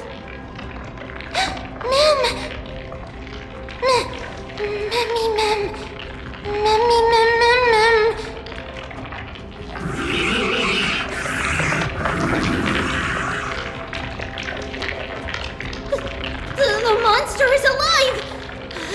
Trienne will protect everybody! Trienne, please hide behind us. Miss, let's do this.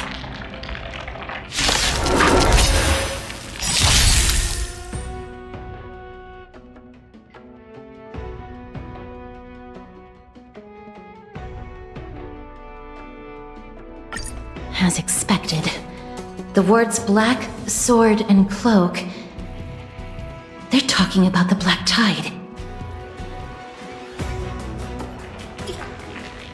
You defeated it! Little Gray, little Cass, you're so strong!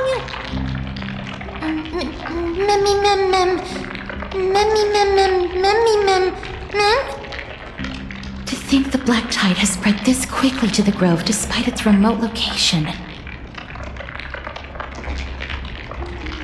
I'm afraid a world where strife has fallen is far more dangerous than we ever imagined. no! Does this mean that Akama is also in danger? Looking at this mess, it seems the scholars at least succeeded in fending off the first wave of attacks. But at what price?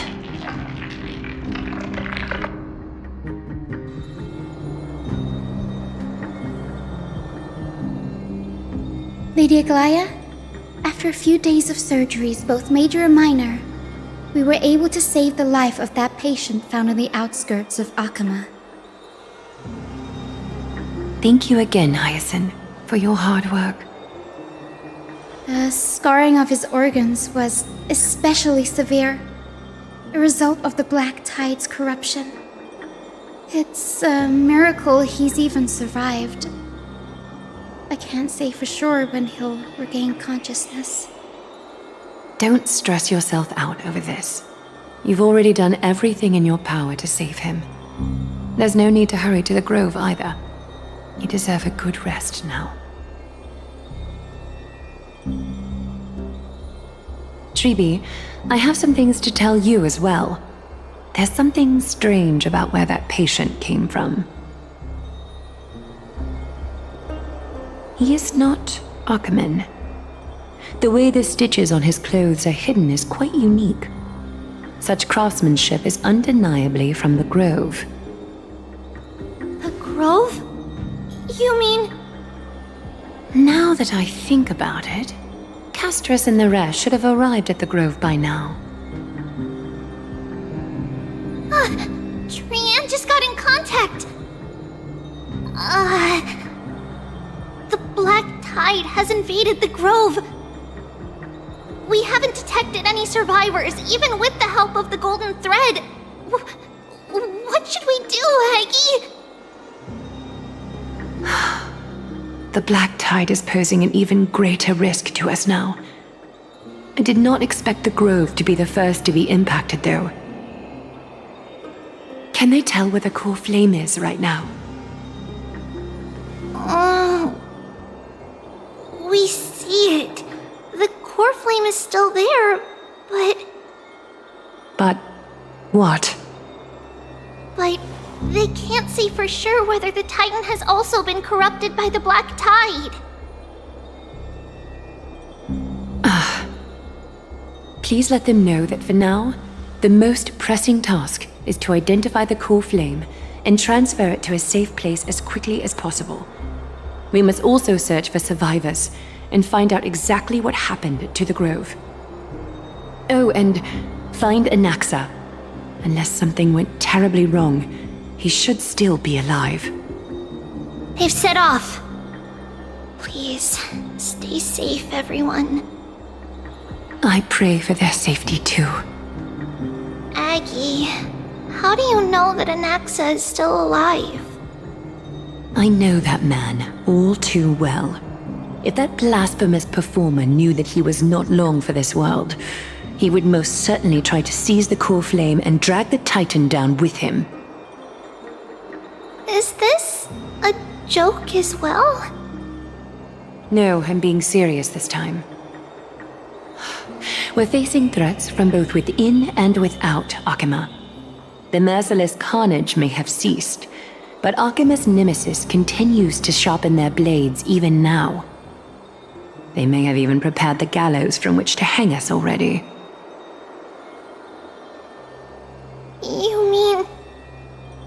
Even if the divine authority of strife is as yet unclaimed, the Black Tide is advancing more rapidly than I expected. I fear this tragedy is more than a mere natural disaster. Alas, it's too late. The Council will likely take this opportunity to do something... I will try to keep this under wraps for now. But you must also take care and be prepared for anything that may happen. All right. Should I inform Hyacine about this? Not for now. She must be exhausted after performing surgeries non-stop for so many days. I don't want to overwhelm her with this bad news.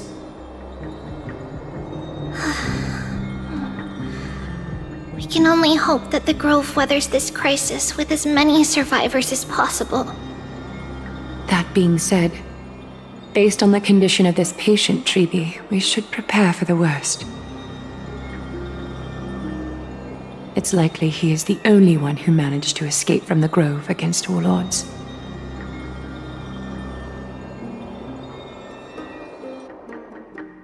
Everything will be fine. The people at the Grove are really smart. They'll definitely be able to chase away the Black Tide.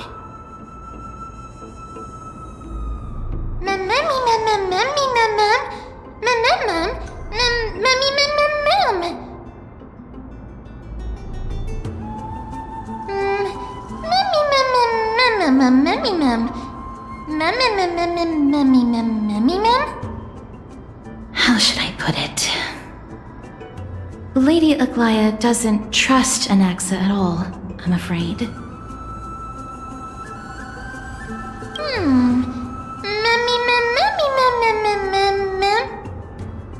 Believe me, she is far nicer to the two of you than she is to Anaxa. Despite being a Chrysosaur, Anaxa resolutely believes that Titans and prophecies are a load of nonsense. During our regular citizens' assemblies, he always votes to oppose the Flame Chase journey.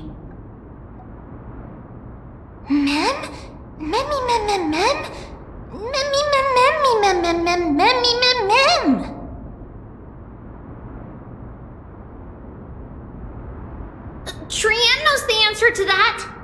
Everybody says that Circes, who symbolizes reason, is the most tolerant of novel ideas. Apart from Kefali, they're the Titan who treats us the best.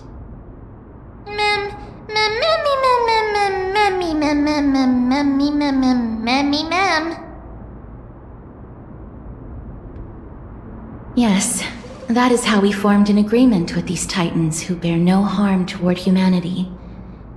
If they agree to support us on our Flame Chase journey, we will wait till the final moments of the journey to restore their core flames. With the exception of Voronix, that is. They didn't lend us their power willingly.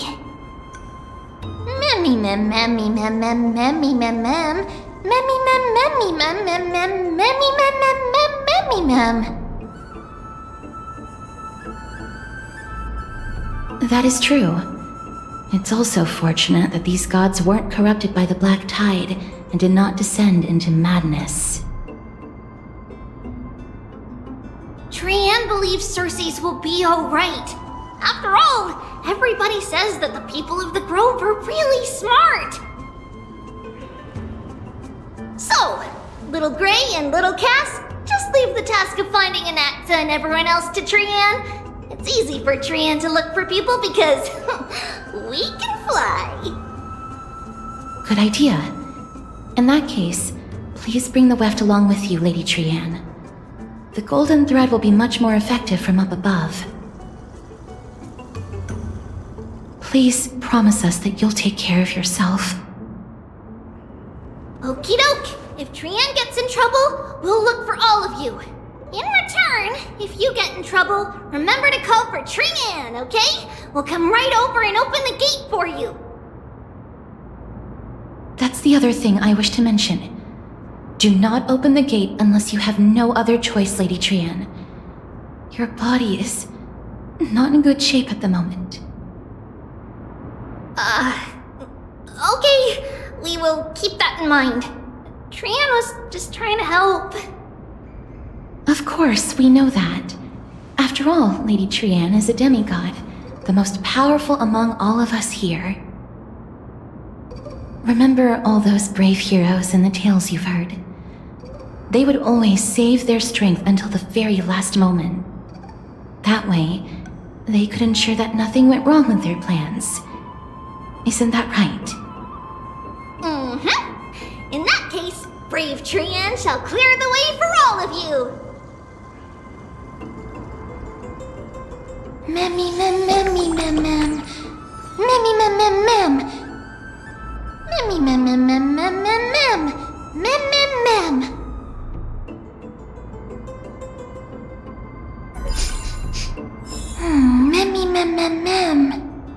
So many monsters.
It could be because when a life is devoured by the black tide, it loses its soul.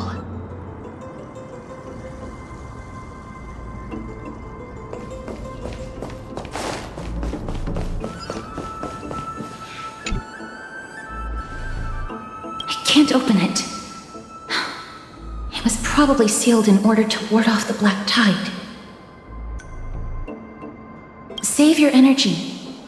Yanis's power is far stronger than we could ever imagine.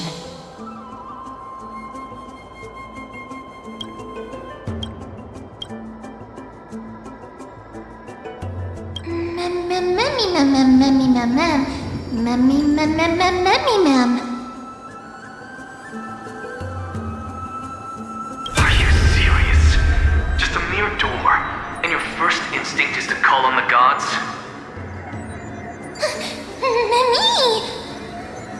Before you try unlocking the door, perhaps you should first find a way to clear the fog that clouds your vision.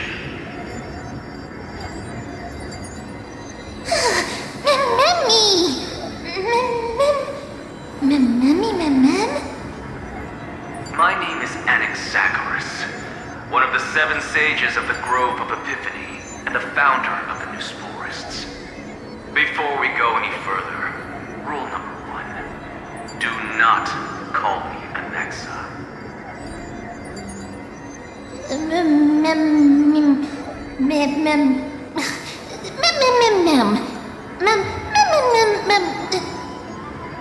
Rule number 2. Never interrupt me. Silence is golden.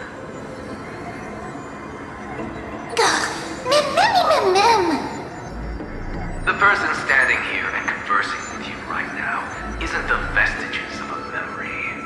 Rather, it is the culmination of the greatness of science and the pure, irrefutable, and undeniable exalted truth.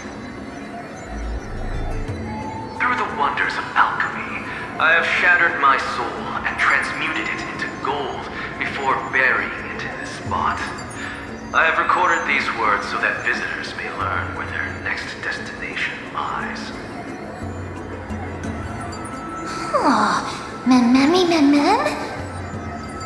Nothing is impossible. Having said that, alchemy is not omnipotent. Each time you hear from me, an equivalent part of my soul is being consumed as the price. In other words, this voice isn't created out of thin air.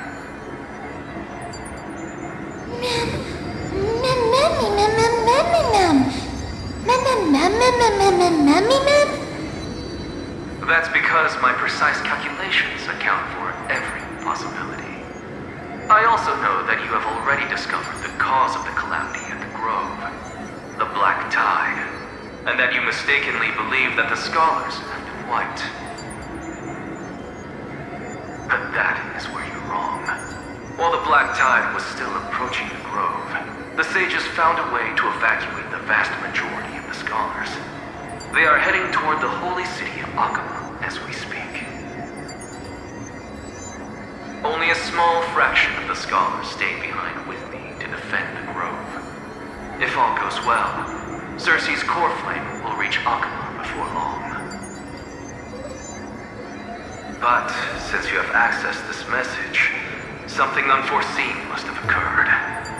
For now, you should continue onward to the Luminary Throne, where you may retrieve the core flame. And our mortal remains. And now, the objective is complete.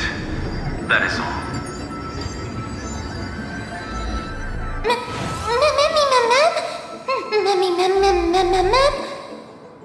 Miss, judging from your reaction, you must have found a useful memory. Professor Anaxa? That's a lot to digest at once. I'm sorry. Please give me some time.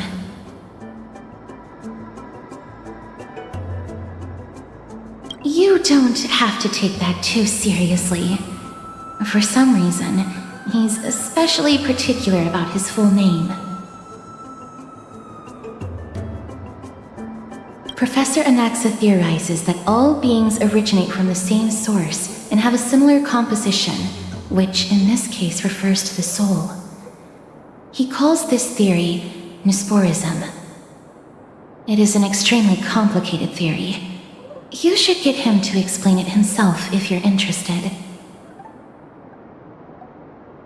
Provided that he is still alive.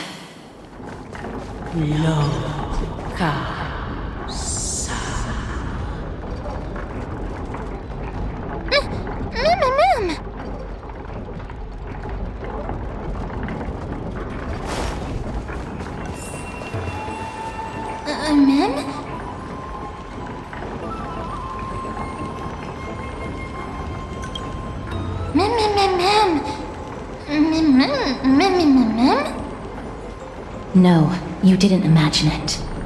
I heard it as well. I'm afraid that someone's probably nearby, as we are unable to ascertain whether they are friend or foe. We better remain cautious.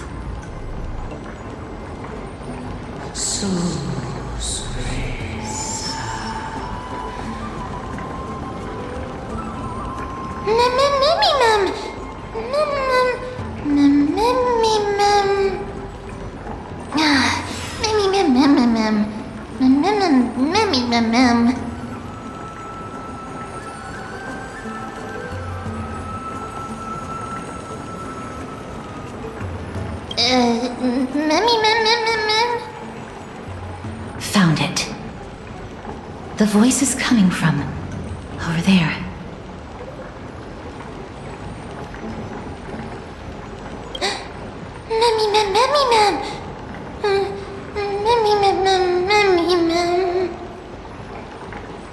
No. It seems to be coming from somewhere even further that way.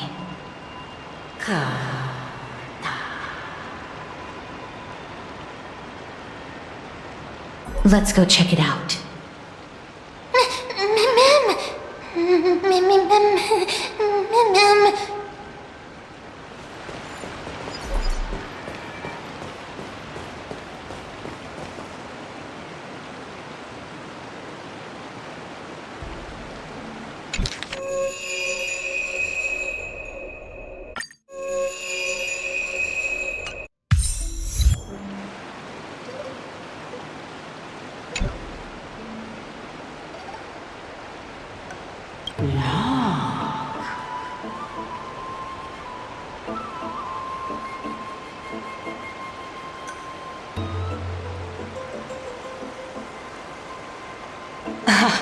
Regardless of what you do, a stone won't be able to speak. Mim! Such a lively little bunny. You even smell a little familiar.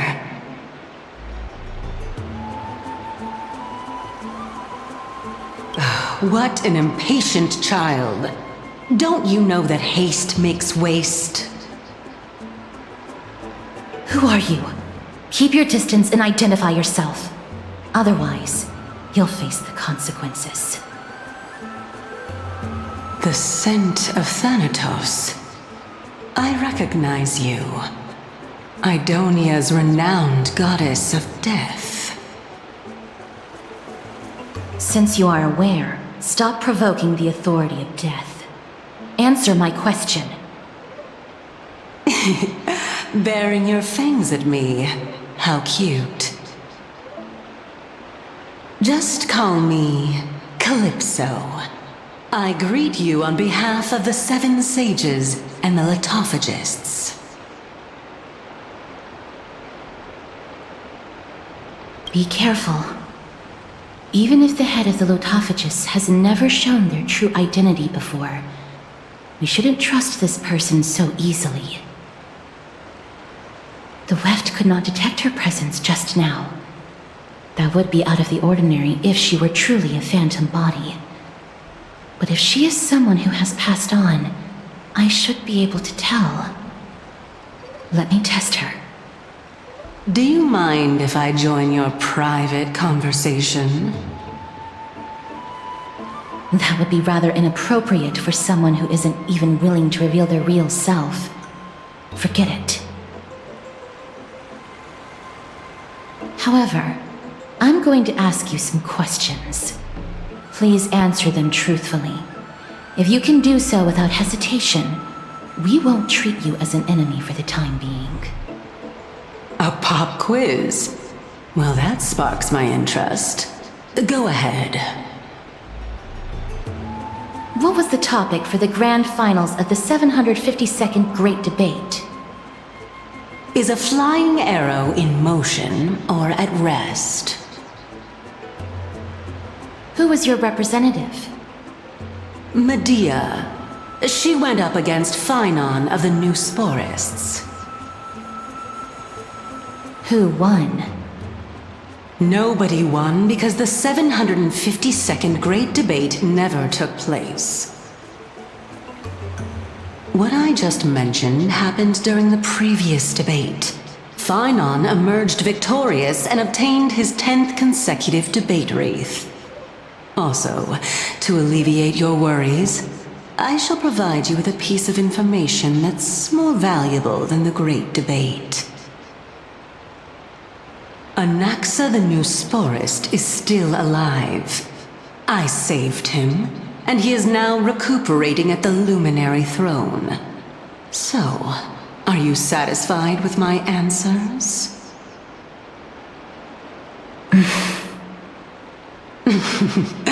This dumbfounded expression of yours is much more adorable and likable than the previous one. As the saying goes, seeing is believing. Why don't you follow me to the throne and take a look for yourself?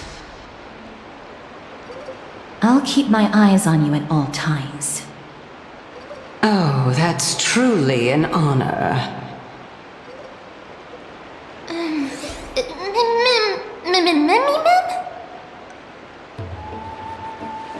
As long as we can get the water wheel turning, we'll be able to use it to ascend. So, the solution is to awaken this heart.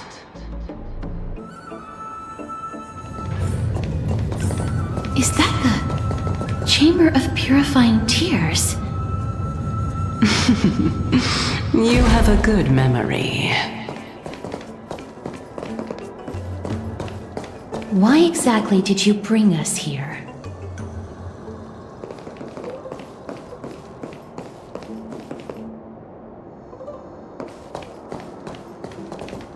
My intention should be obvious. See that shallow pond over there? Water lilies grow there. Initially, Circes watered them with their tears, while Nestia nurtured them with affectionate love. They are a token of the eternal companionship between the two gods.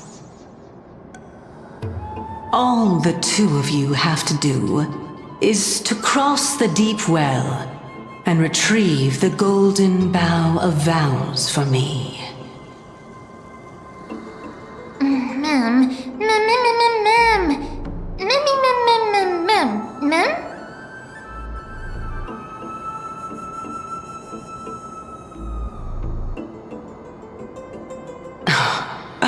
You're making it sound so ominous. We can retrieve it, but I advise you not to waste your time on any schemes. Oh my. I'm helping you to eliminate your worries and obstacles, and yet I receive nothing in return. Besides, the bow is essential for awakening the heart and drawing water out of the source. If you can't find it this time, we can just remain trapped here for the rest of eternity.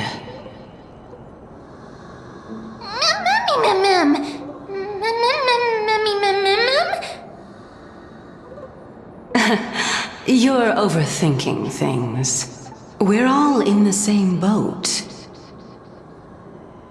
Although it would be absurd to say that I have no other motives. Since you've brought it up, I might as well take this chance to explain. I'm simply making use of this opportunity to see what you two are made of. So, is that truthful enough for you?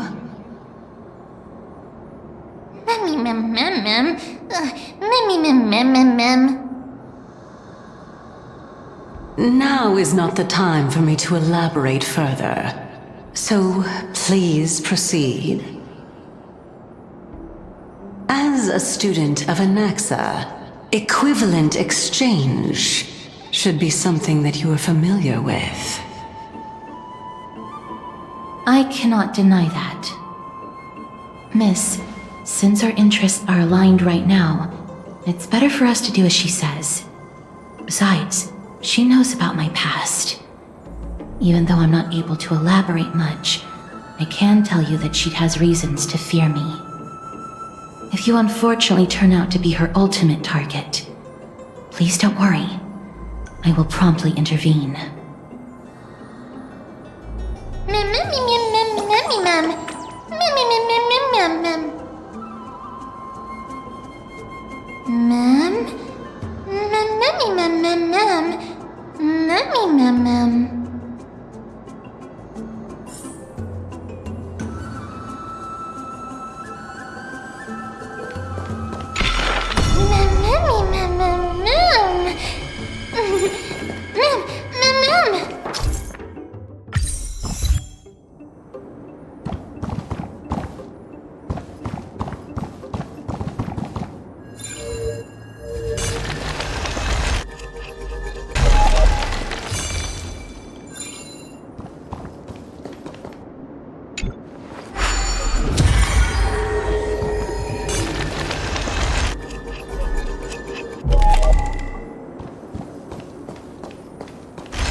There are Ichor vessels stored here.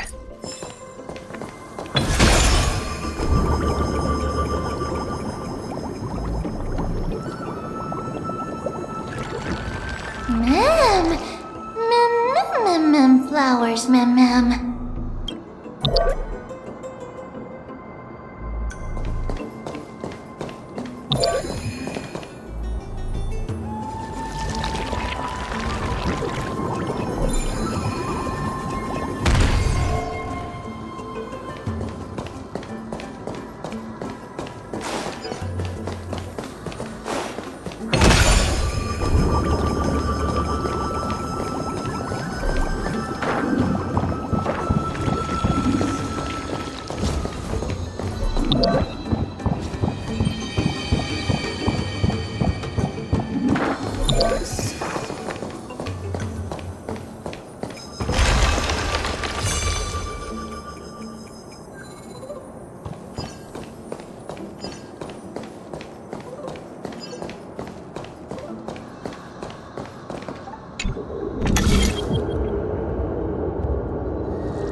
How smart.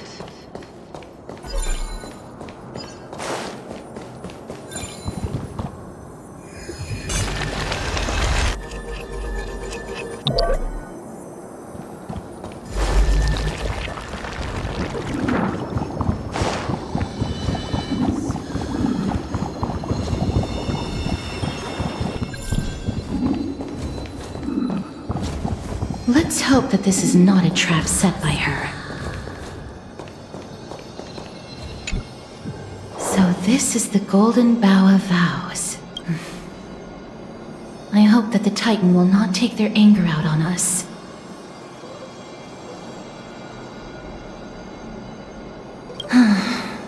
If only they could interfere in the affairs of the Titans. So lustrous and beautiful. It's even more magnificent than before.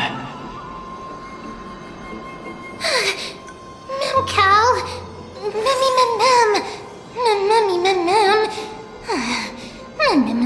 Mem. Understood. My apologies, Pink Bunny. Memmy bunny mem? Mem. Is this the legendary Golden Bough of Vows? We'll know once we test it. There's a secret passageway behind the pond. It's faster if we take that path. How do you know this place so well? Well, I'm one of the 7 sages after all.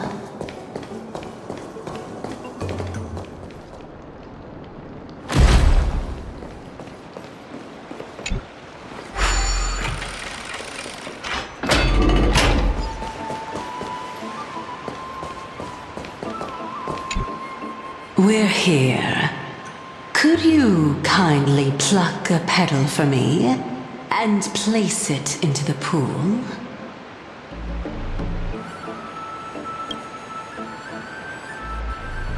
Now, can our little goddess perform that again? Huh? That being the oath of Nestia's priests. Right. Got it. O Nestia, with the weft as my vow, I beseech you, entwine my body with your golden thread and affection. Memmy, let up.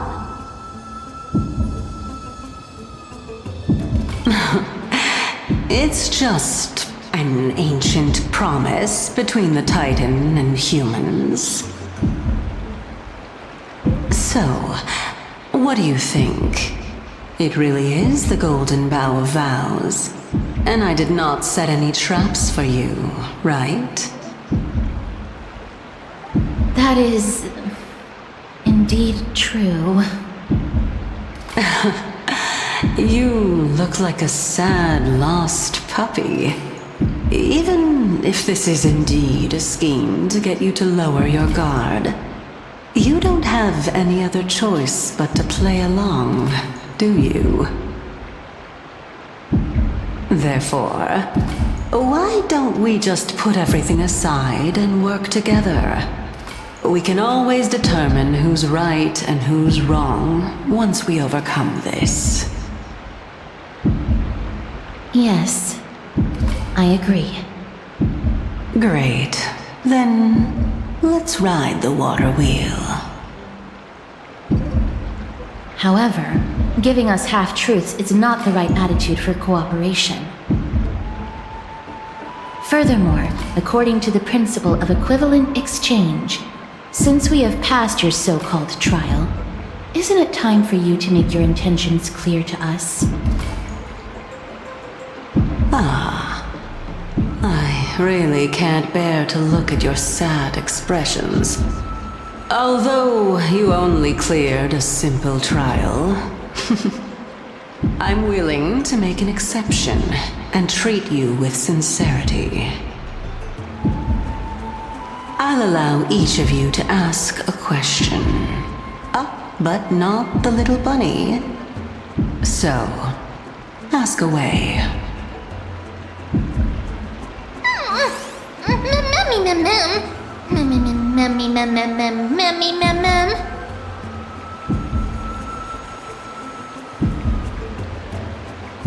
Well, in that case, miss, please go ahead.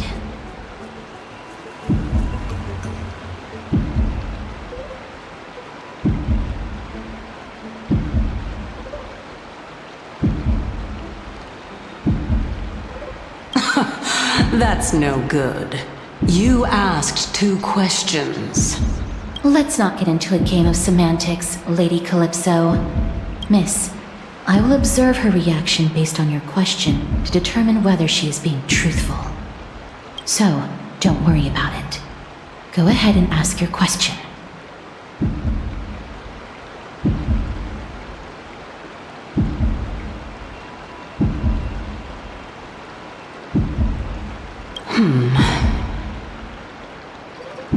As I've previously mentioned, I'm one of the 7 sages of the Grove of Epiphany.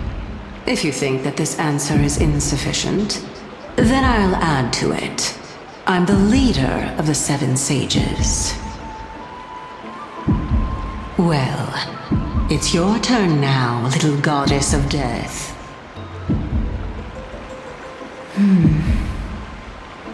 My question is, was your previous answer the whole truth and nothing but the truth? There's no point in making this unnecessarily complicated. That applies to you as well. However, we do not harbor any hostility. We merely want to avoid any potential harm to us. Lady Calypso, if you want us to work together more effectively, I advise you to answer my question honestly.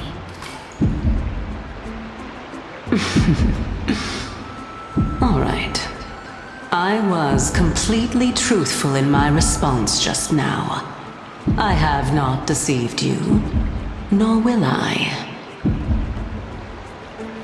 With all due respect, omitting facts can also be considered deceit. Is that so? Regardless, I still stand by my previous response. Then please lead the way. After all, facts speak for themselves. The truth will come to light once we arrive at the Luminary Throne. All right, all right. I originally thought that you were just a beautiful flower planted in the mortal realm by the hand of shadow. But now, I see you have some prickly thorns, too. I'll just consider that a compliment. Indeed. I'm complimenting your charming naivete. All right, go ride the water wheel. I'll wait for you up there.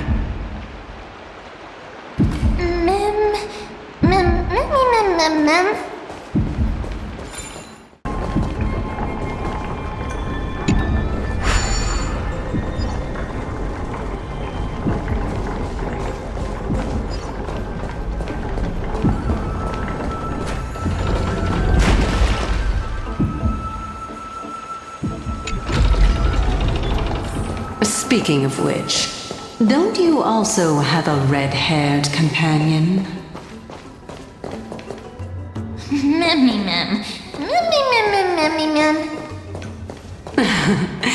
Not too much.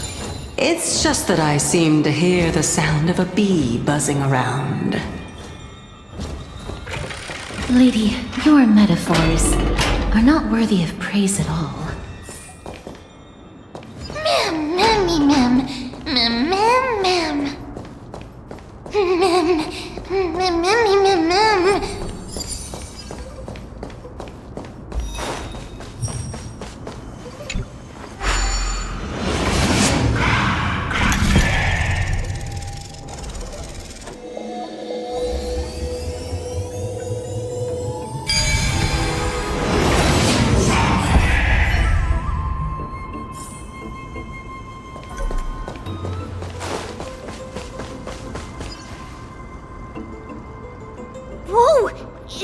Gray, little Cass, and the pink puppy!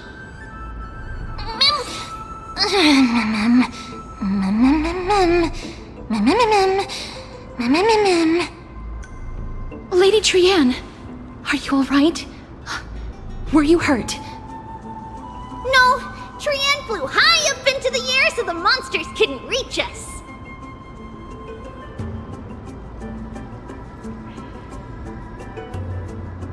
Air supremacy secured! That sounds so cool! What does it mean? Wait a minute, let's get back on track. The spindle that Aggie gave us is so powerful that Trianne seems to have found Nax.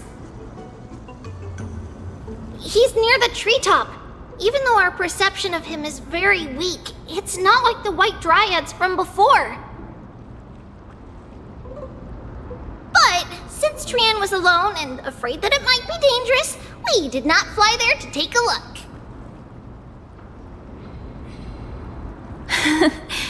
It seems like Lady Trianne did not forget our promise. Anaxa is indeed still alive, and he's at the Luminary Throne right now. It seems like Lady Calypso did not lie regarding this. Huh? Calypso? Who's that?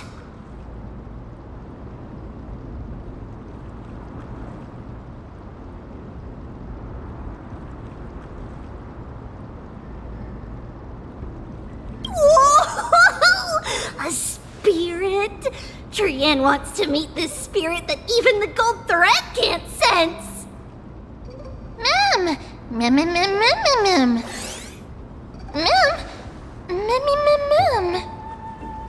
Coming and going without a trace. She's such a strange person. Actually, Trianne also found this. Could this be related to the person you're talking about? This is a piece of burnt cloth. Yup! Trianne found it on a branch not long ago. Trianne even used the golden thread to search around and found that the entire grove is giving off a similar aura.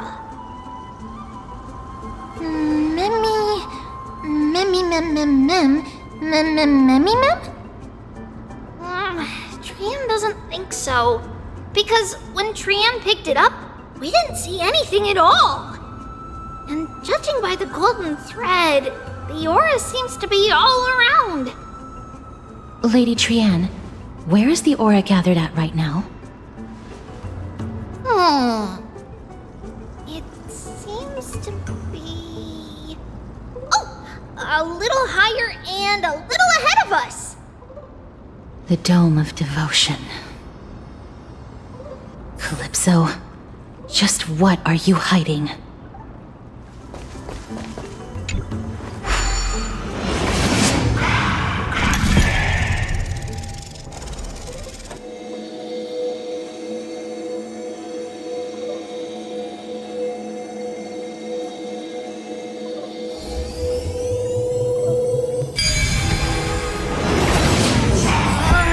The golden thread is vibrating more and more violently. Everyone, let's be even more cautious.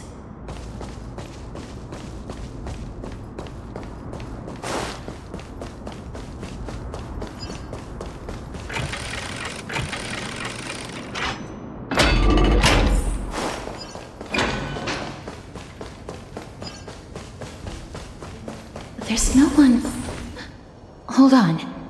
The butterfly of divine mind is gone?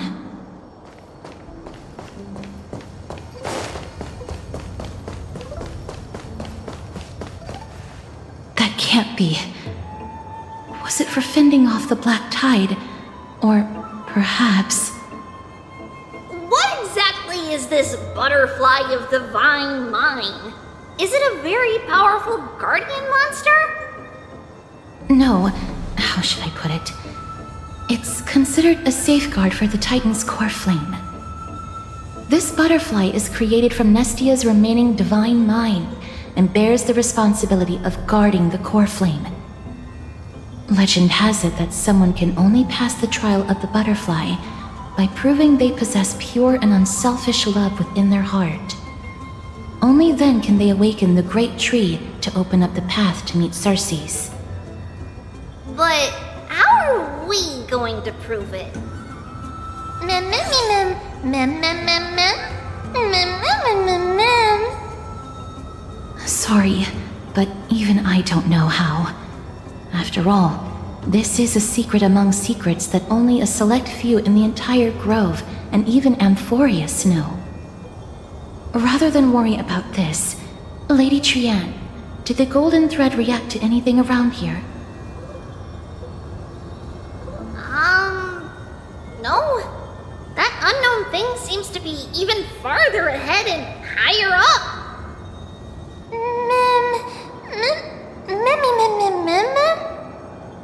Perhaps we can try again. Let's see if the butterfly will still react to the golden bough of vows despite having dissipated. If it's indeed the token mentioned in the legends, there should be a reaction.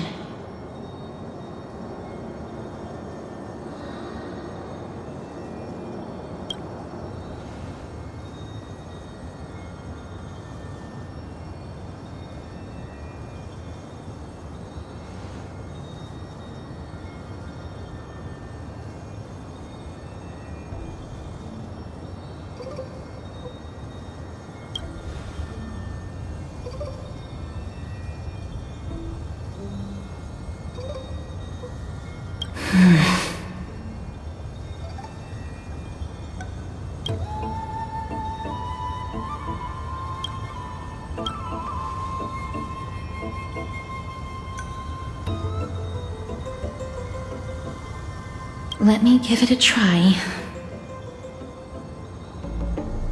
Oh, Nestia, with the weft as my vow, I beseech you, entwine my body with your golden thread and affection.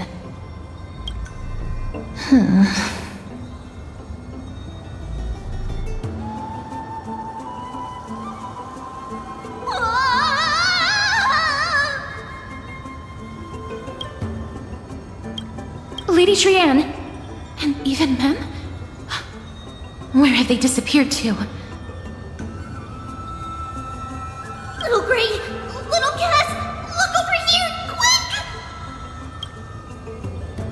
Memmy, he is about to burst into flames!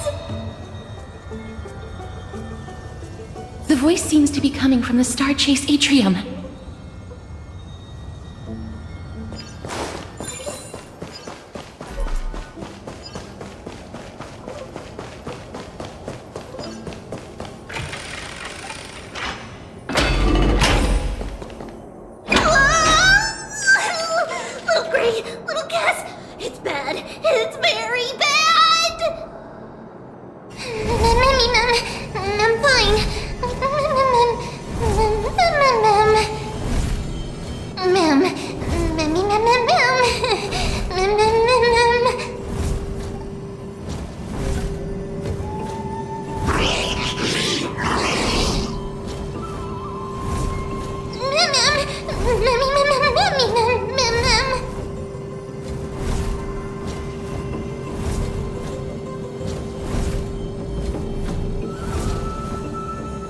Lady Trianne, what exactly happened just now?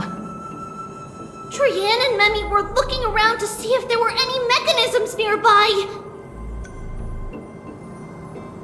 But just as they went to take a closer look at that big piece of amber, they were surrounded! I see. Let's get a move on. The orbs belonging to Ornyx's priests should be nearby. Hopefully they'll be of some use.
know, I'm starting to smell something delicious.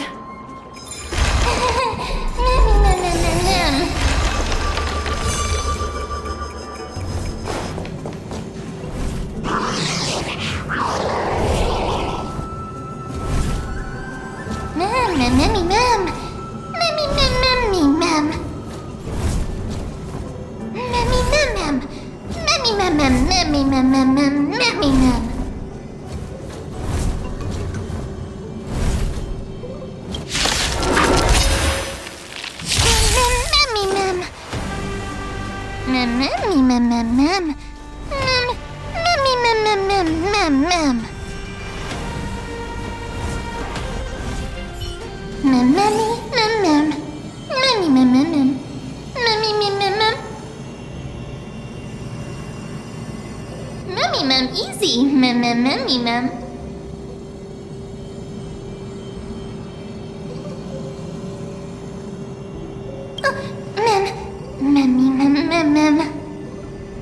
It's alright. Trian only just flew down.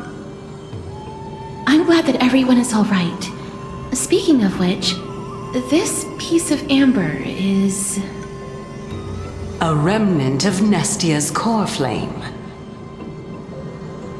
To get to the throne at the treetop, gather the embers before you with the golden bough of vows, and present it to the divine butterfly. Whoa, where did you come from? You finally appeared, Lady Calypso. Yes, it's been some time. The battle just now was a true delight, and I feel quite elated. It seems like I'll really be able to rely on all of you to reclaim my true form. Lady Trian, how does the golden thread react to her?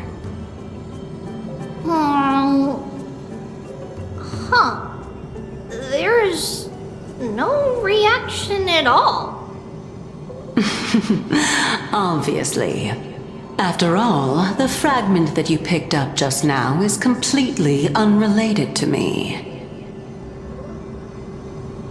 All right. Just do as I say. If you're able to pass the trial, I will tell you everything truthfully.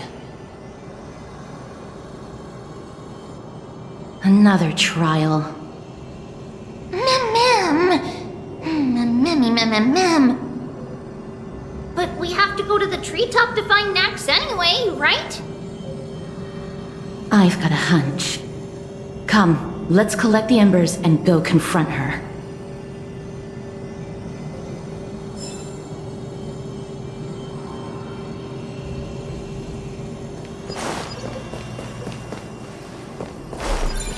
According to Calypso, we just have to gather the embers before us with the golden bough of vows.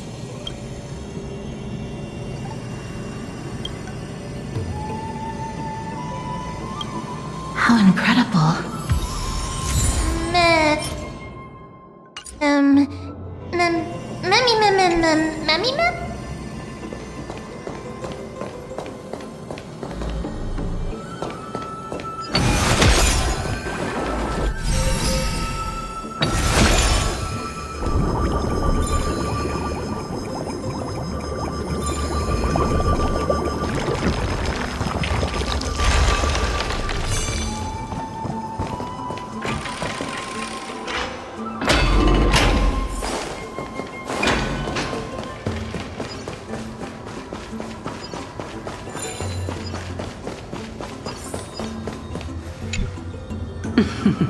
It seems like you managed to gather the embers.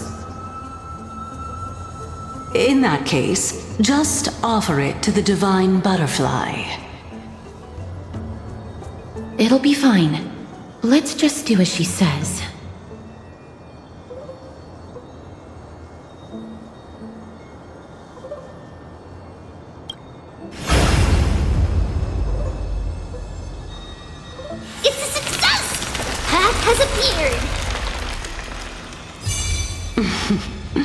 All of you have indeed passed the trial.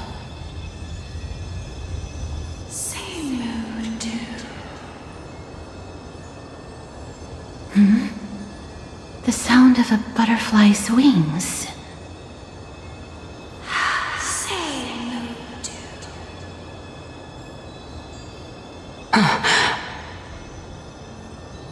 I'll be back shortly.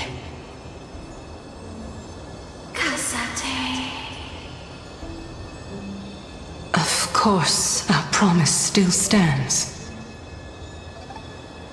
But now, it's time for me to sacrifice myself.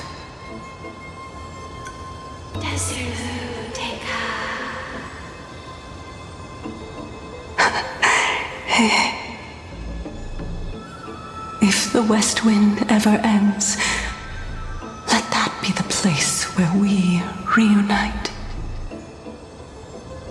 Farewell,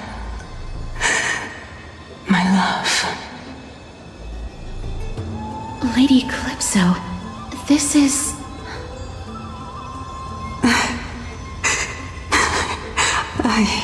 It's nothing much.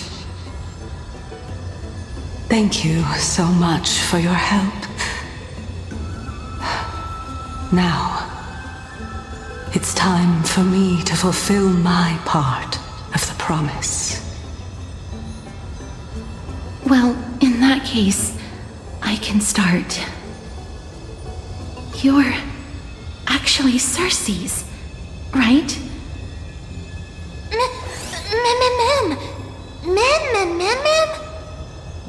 Oh my. The children of humanity have passed the final trial at last.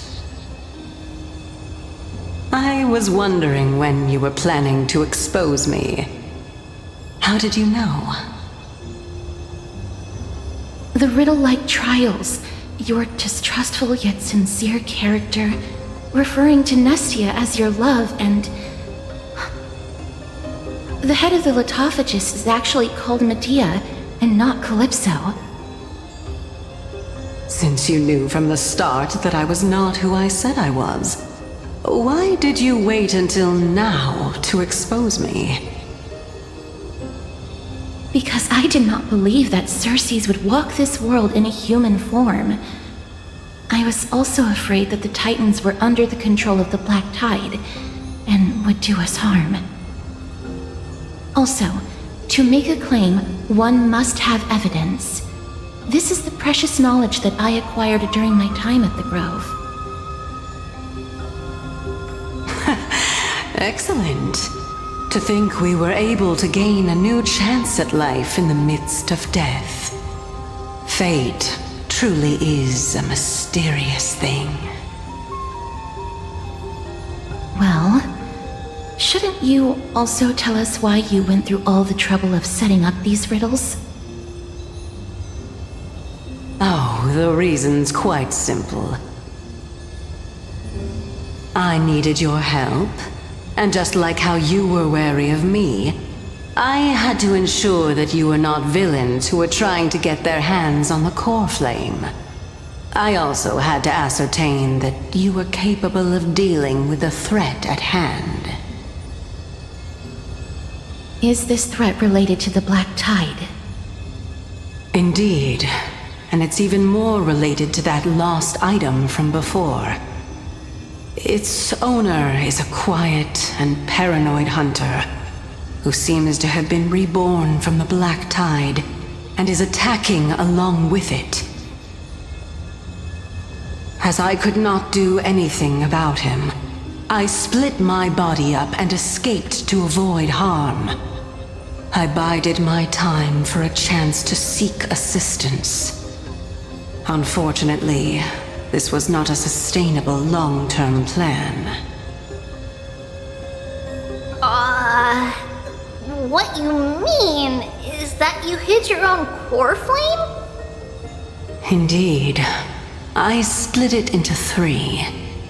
I hid one within the golden bough of vows, and sealed another in the amber, along with Nestia's remaining embers. As for the last one, it's currently in Anaxa's body, which is in dire need of repair. What? Do you mean that you're using such a method? After all, the scholars of the Grove have always been willing to lay down their lives to defend my core flame.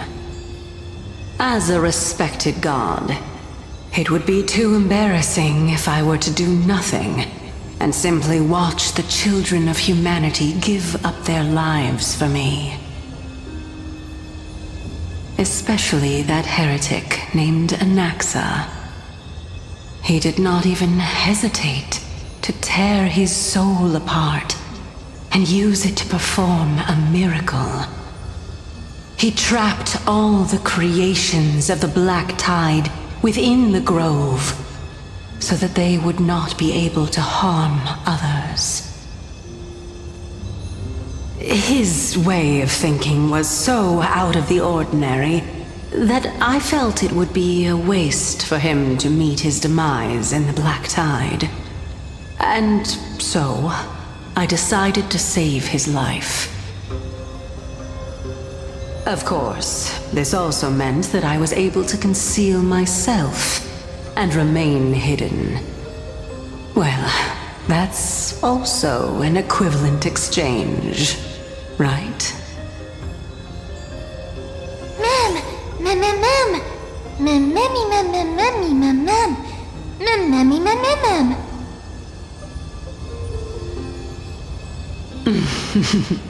What a smart little bunny.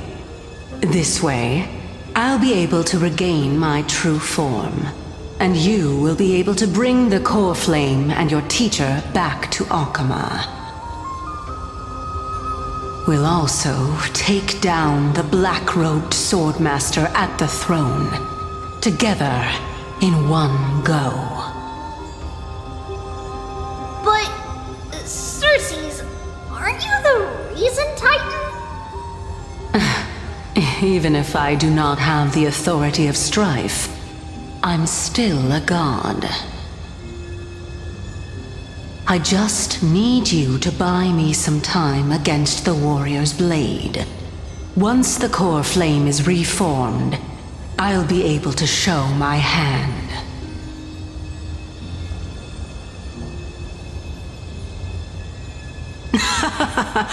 Excellent. Then just continue climbing to reach my throne. Turn the golden bough of vows into firewood to reignite the core flame of reason.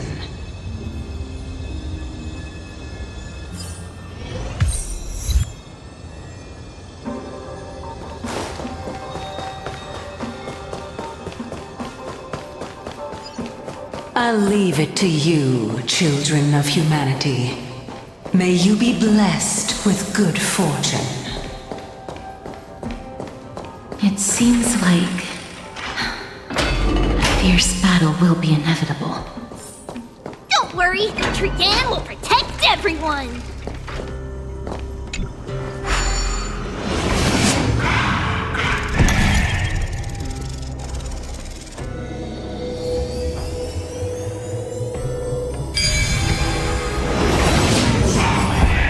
Ahead lies the Luminary Throne. And also, the battlefield that we're about to step onto. Ma'am,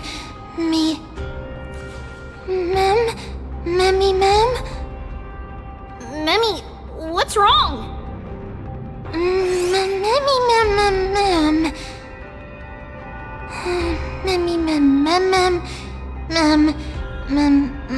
Ma'am.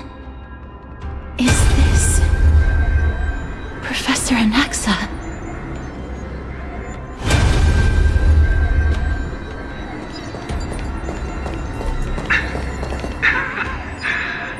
My eyes can no longer see.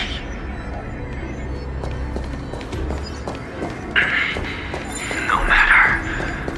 All I have to do is to place this body at the core of the array.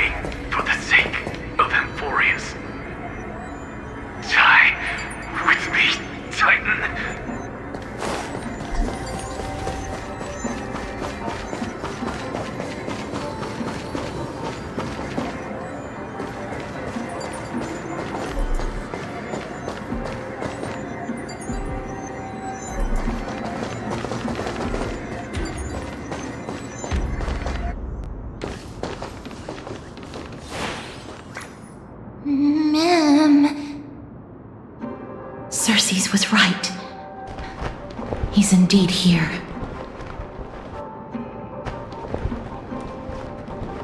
Who is this black-robed guy? Mem.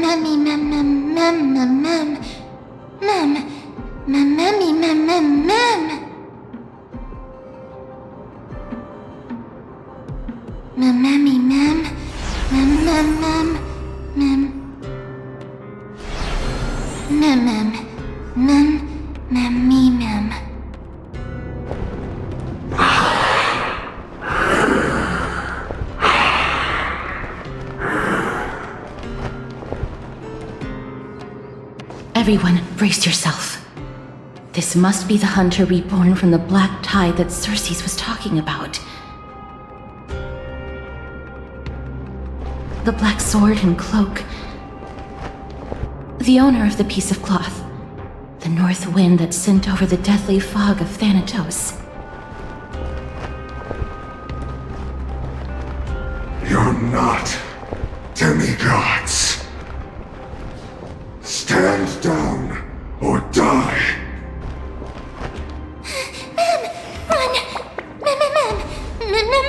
Run!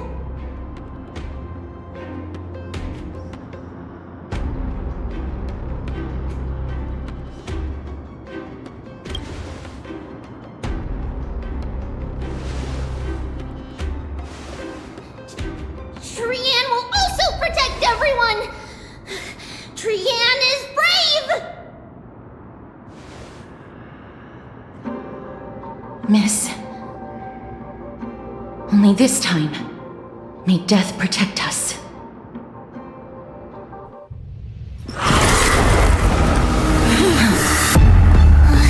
Be careful. One slash. 2 slashes.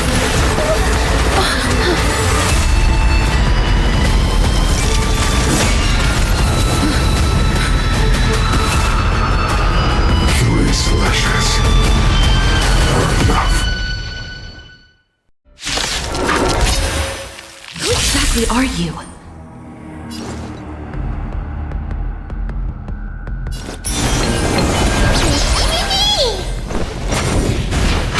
No dirty tricks, alright? Score. Watch your head.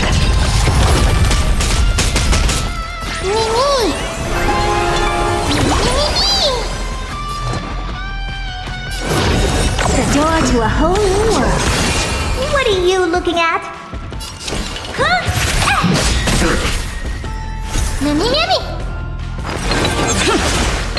Do you know who I am? Ever see a diamond this big? It's all yours! Can't lose this one. So powerful. Circes was right.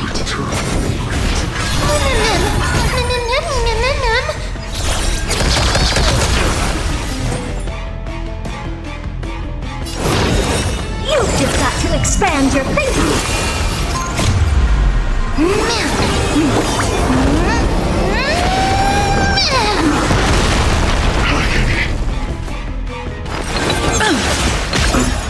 Torment. Maybe you can keep it down? Alright, Curiosity. Endless riddles. But the answer is nothing but a void.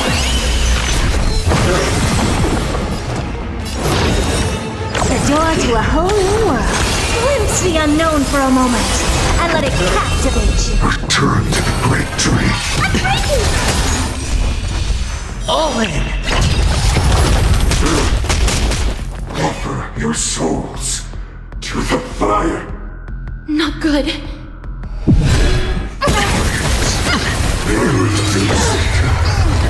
Ashes. In that case...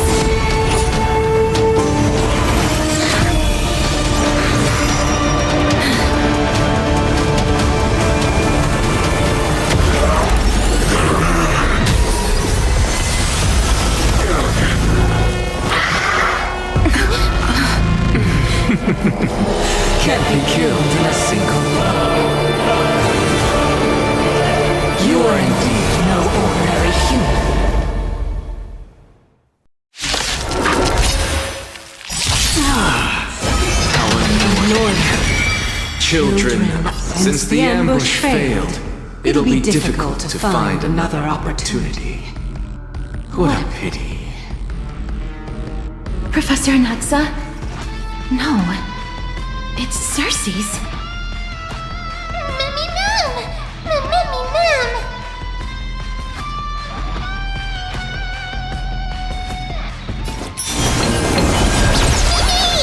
The dice have been cast. Bust. Or maybe I'll take it all.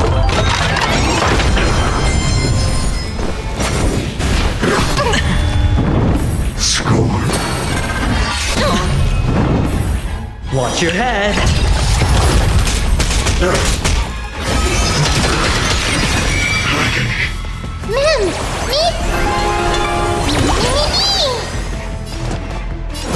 You've just got to expand your thinking. You must be honored to meet me.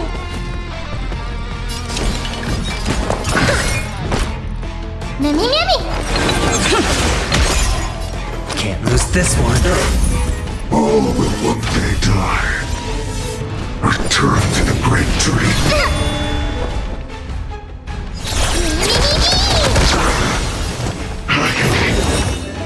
The door to a whole new world. Meet me! What are you looking at?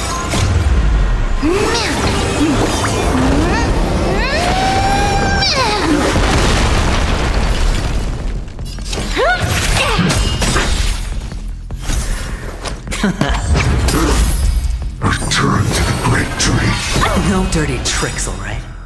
All in! Curiosity is a dangerous thing, you know. Endless riddles, but the answer is nothing but a void. Everyone, watch each other's back. Watch your head.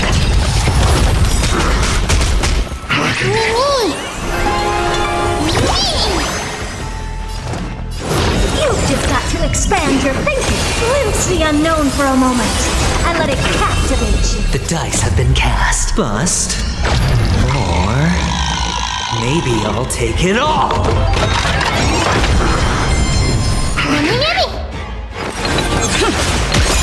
You must come. Do you know who I am? Ever see a diamond this big? It's all yours.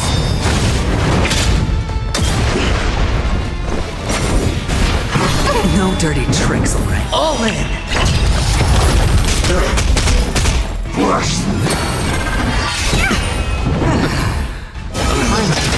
That was tough.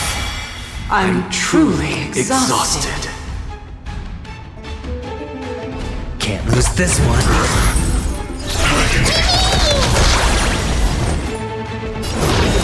The door to a whole...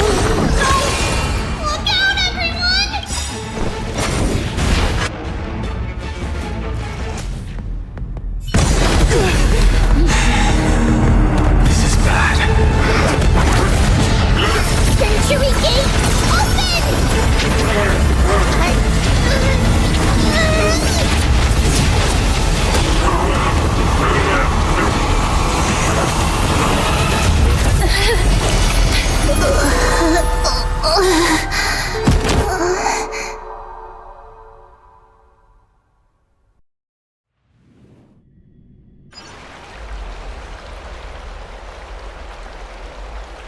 Phew. That was a close call. Thank goodness that we returned to Akama unharmed.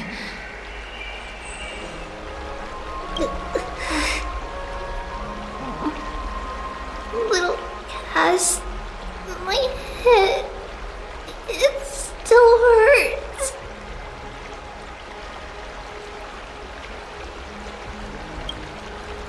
Sorry, I know you told me not to open the gate. Please don't blame yourself, Lady Trianne. If it weren't for you, we would have already met our end at the Grove. I feel awful. I need to to go back to get some rest. Lady Trianne, you haven't been well since you woke up. Are you sure you can make it back on your own? All this noise and commotion. Akuma hasn't changed a bit, has it? Are you Professor Anaxa? There's no need for doubt. The Titan no longer speaks. It is I, an exaggeration of the Newsporists. Indeed. You are the only one who would refer to yourself like that. Professor, let me be frank. The mission Lady Aglaea entrusted us is to search for survivors, uncover the truth about the disaster at the Grove, and retrieve the core flame of Circes. That does not surprise me. And now, I'm a survivor who witnessed the entirety of the disaster, as well as the defenseless bearer of a core flame. Are you going to bring me to Aglaea to fulfill your duty? That is indeed my duty, but I prefer not to present you to her as a captive or spoil of battle. Fine. There's no need to make your life difficult. I'm not against meeting that woman. But I have some things to take care of first. The families of some of my fellow Grove Scholars live in the Holy City. Before we meet Aglaea, I want to visit them. Because Lady Aglaea will probably be against it. Let me guess. That woman will not only prevent me from visiting the families of the deceased, but will also suppress any information about the Grove. She's always been that cold-hearted. My fellows at the Grove gave their lives defending the core flame and fighting the Black Tide alongside me. Their families deserve to know the truth. You intend to do it without her knowledge? Do you really think that woman would treat me well, even if I behaved and proved my loyalty? I wouldn't mind seeing a bit more anger on her face. Are you going to stop me, Castorice? I will accompany you, but please understand that Lady Aglaea has her own considerations. You truly have the makings of a fine scholar, putting yourself in other people's shoes like that. Let's go. I won't go overboard. So, after all these years, you and Lady Aglaea are still... Neither of us is narrow-minded. You should know the root cause of our conflict.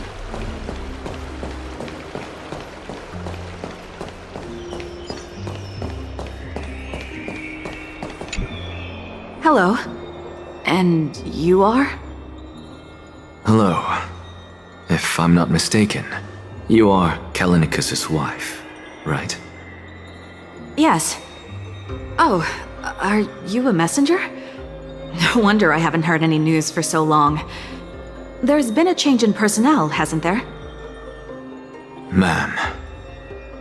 Callinicus passed away a few days ago, defending the Grove against the Black Tide.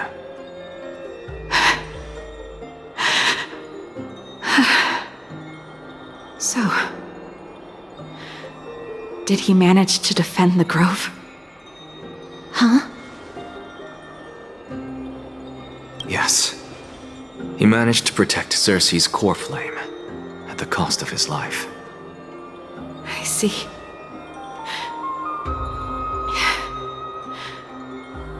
I'll select some of his possessions and pick a nice resting place for him. Please let us know if you need any help, ma'am. I come from Kremnos. Death and sacrifice are things I've learned to face with composure. You know, Callinicus, even though he was a scholar, he'd always ask me to teach him how to fight whenever he came back. Isn't it funny that a Chrysos heir like him wants to learn from an ordinary person like me? I've been prepared for this for a long time. In times like these, any ordinary goodbye might just turn out to be a final farewell. I'm really sorry. There's nothing to be sorry for. I was once a warrior, and I'll find my way back to the battlefield someday. With the coming coronation of the new king of Kremnos, I'll take up my lance against the creatures of the Black Tide and seek vengeance for my husband.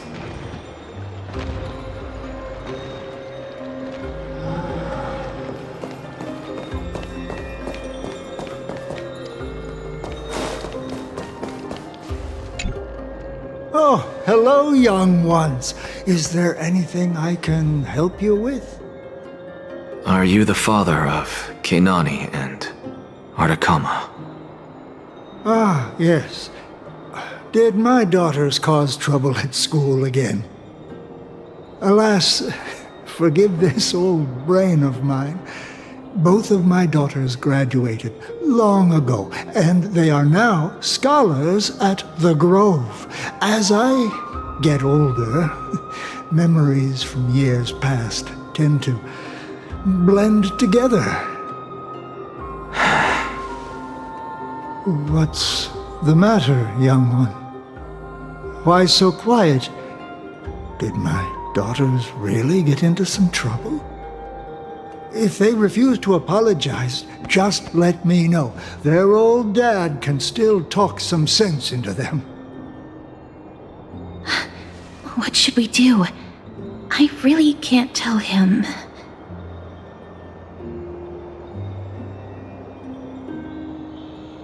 Mr. Fabio, the Black Tide took Keinani and Ardakama.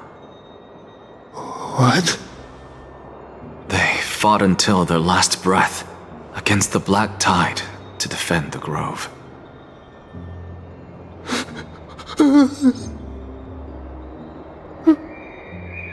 As the Chrysos heir stationed at the Grove, I failed to protect them. Mr. Fabio, if you're upset... Don't put it that way.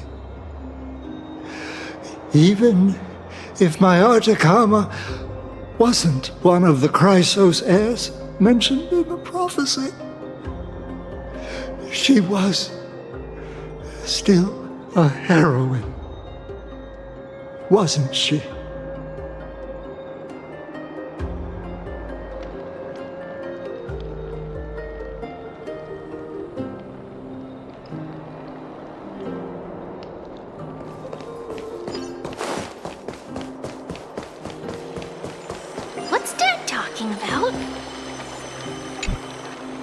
What's wrong? I'm busy. There's a lot going on in the city, and I've got my hands full. Mister, we're sorry to bother you, but... No, wait. Lady Castorice, did Lady Aglaea send you because of some mistake I made at work? Keep your cool, Titus. I'm an exaggeration from the Grove of Epiphany, and a colleague of your father, old Titus.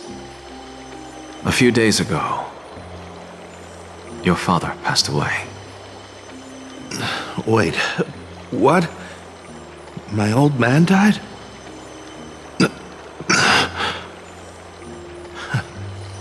That's no shocker. At his age, he was due for the River of Souls any time. Just up and left me behind. That old man. I've been telling him for ages to stay in the Holy City and enjoy his retirement. But no, he just had to go off to that grove and mess around with those scholars. Still wouldn't budge after all those arguments. That stubborn old thing. I already got him a retirement home and was waiting for him to come around. All my effort is wasted now, and he didn't even give me a chance to say goodbye. That bull-headed old man! Stubborn as a mule!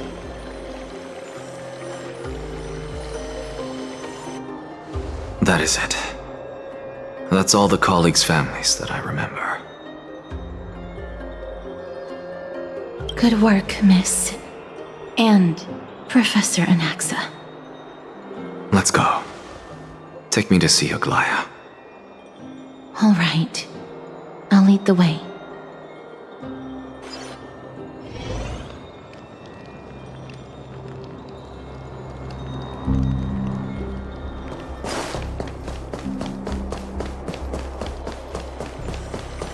What's Dad talking about? That bull-headed old man! Stubborn as a mule!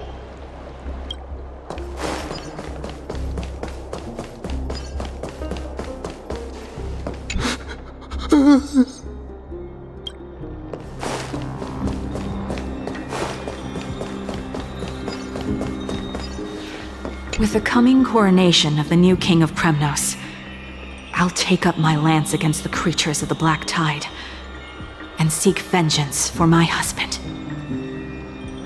Miss Castorice, my lady, you're back. Hello. We have an important matter to discuss with Lady Aglaea. May we trouble you to inform her of our presence? My apologies, Miss Castorice. Lady Aglaea has just informed me that she has no time to receive anyone at the moment. That's just great. She refuses to even see me. Answer me this, friend. Did Aglaea order you to take me directly to prison? Who are you? Please don't jest. It's possible that she really is busy. Let's wait here a moment, and I'll try to contact her using the slate.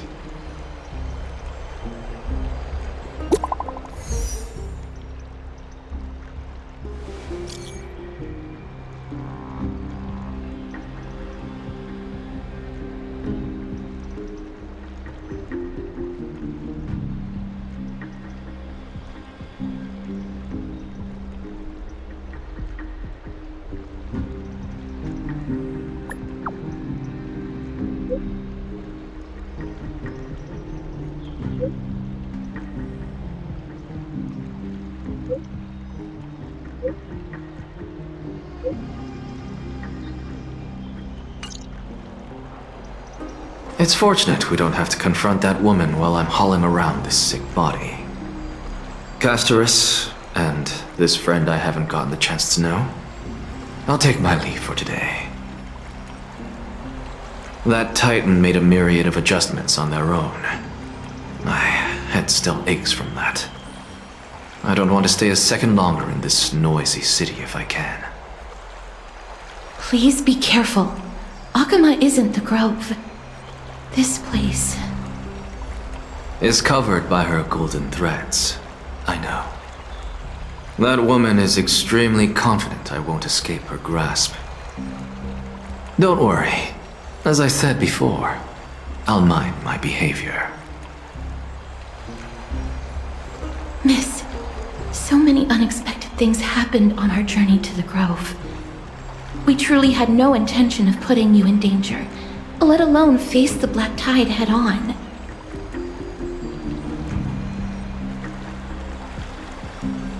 The Black Tide is not just an enemy of Akama, but all of Amphoreus. Even back when the forces of strife coveted the Holy City, their warriors still undeniably halted the Black Tide outside Castrum Kremnos. Nikedor's core flame now sits vacant, and the Black Tide has returned. The Grove is an academic city with the best understanding of the Black Tide. It shouldn't have fallen so easily, and yet it was taken overnight, leaving the city in blood and tears, haunted by the spirits of departed heroes. The trial of strife is imminent. I pray Mydei will be able to steel his resolve soon.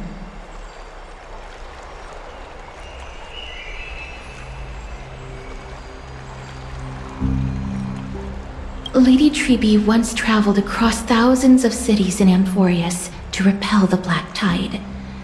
But even they have no recollection of this powerful enemy in all their journeys. Perhaps the fall of Strife has triggered even more terrifying events in unseen places. As for me, I detected a strong stench of death from that entity, but it wasn't because it had a connection with Thanatos. I'm afraid it's purely because it has sent countless others to their deaths. Speaking of Thanatos, Miss, there is something else I wish to verify with you. You must have an idea of the curse I bear by now. I was born as the shadow of death, a poison shunned by all living beings. Yet when you caught me in the grove, I'm curious why you weren't affected by my power, Miss.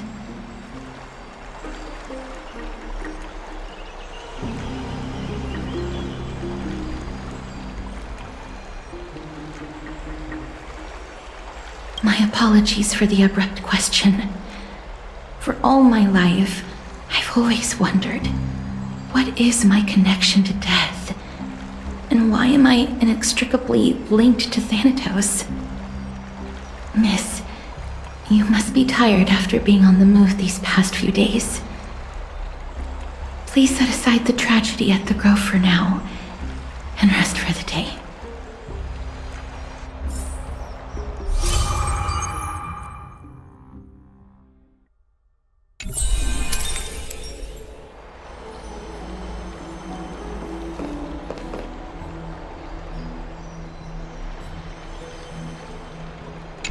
Miss, you must be tired after being on the move these past few days. Please set aside the tragedy at the Grove for now, and rest for the day.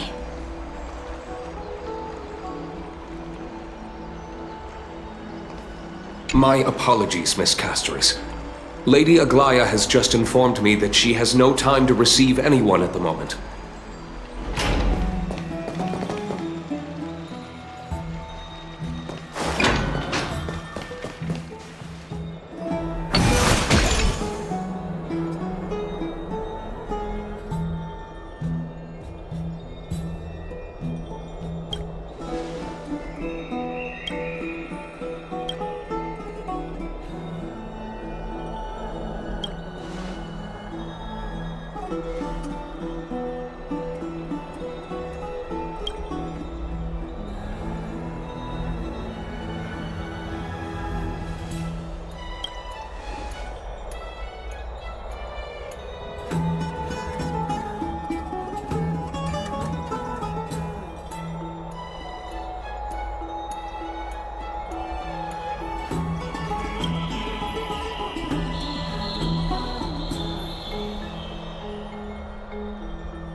Trianne?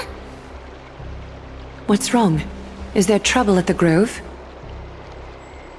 Yes, I sensed something. It was fleeting, but very strong. It feels like they're in some big trouble. Trianne used the Century Gate again. Can you see what's actually happening? No, it's fuzzy like always, but the enemy's aura has disappeared. Maybe they've moved to a safe place? Let's hope that it's just a false alarm. We should place our trust in her and Castorice, teacher. They will keep Trianne safe. Aggie, you're talking like we're little kids. One day, Trianne will reach her limit, and Tribbie will take on the role of gatekeeper from her. We are all aware of that. I am just a little concerned about her state of mind. Trienne was already unable to speak, even in short sentences when they left. We want to say a proper goodbye at the very least. I will pray with you. Thanks. And Aggie, it looks like we will need you to come with us to the baths this time to unwind. It feels like neither of us have laughed for a long while. It's time to head out with the west wind! All right.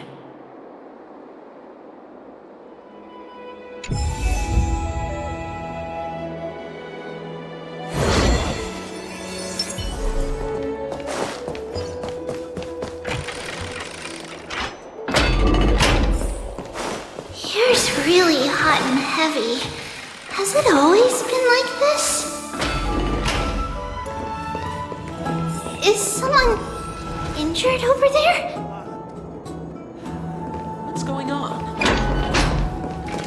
This is really bad. What happened here? Watch out! Watch out! For the Cremnoan! Cremnoan? This is their doing? Aggie, now's not the time to dwell on that. Let's help the injured people first. Excuse me! Coming through! Oh, you two are here as well. That's a relief. Even the Twilight Courtyard is involved? What in the world happened here? I actually just came to relax. But as soon as I got here, I saw all these people lying on the ground. I've examined them, and they don't seem to be seriously ill. It feels like they've just spent too much time in the hot water. Multiple individuals fainting simultaneously from the hot pool steam? Where is the manager of the baths? He disappeared, and no one knows where he's gone to. Some people have been saying that the Cremnoans are behind this. Lady Aglaea, what do you think about this? Let these people rest. The two of you, please come with me. Have you thought of something, Aggie? Yes. While their intentions elude me, it's time to bring this farce to a close.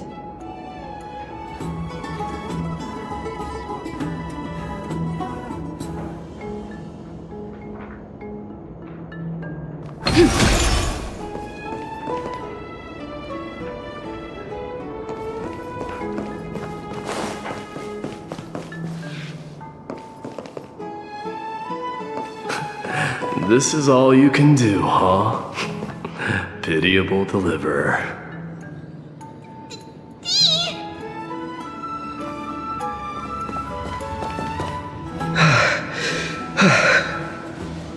Snowy!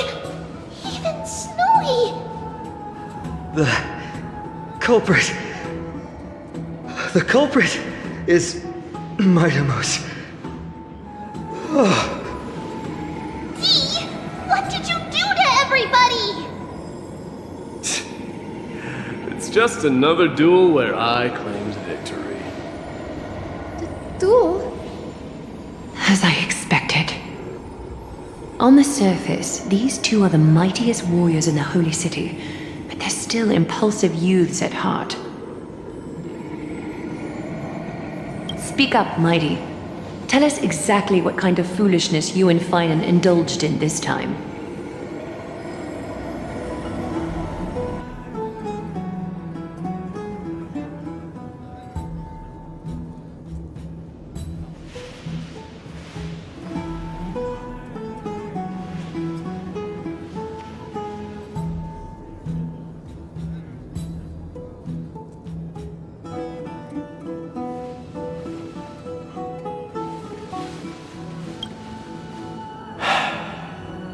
No, none of those sound right.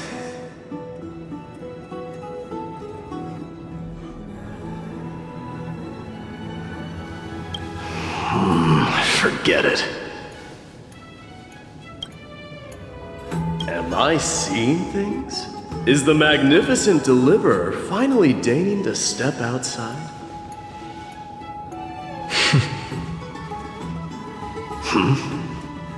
What kind of response is that? Nothing. I was just imitating your usual response. I don't feel anything special from you.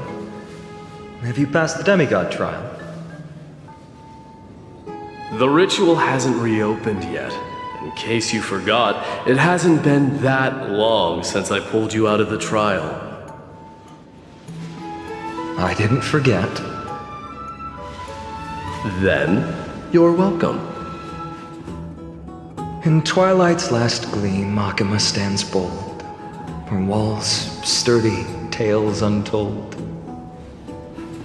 Dreaming of her fruitful gardens, pilgrims arrive from distant lands. Figs and olives, so grand. Yet little do they know that they will step into flames, fuel to the fire, a burning brand. What are you playing at this time? I just felt like reciting a few lines of poetry.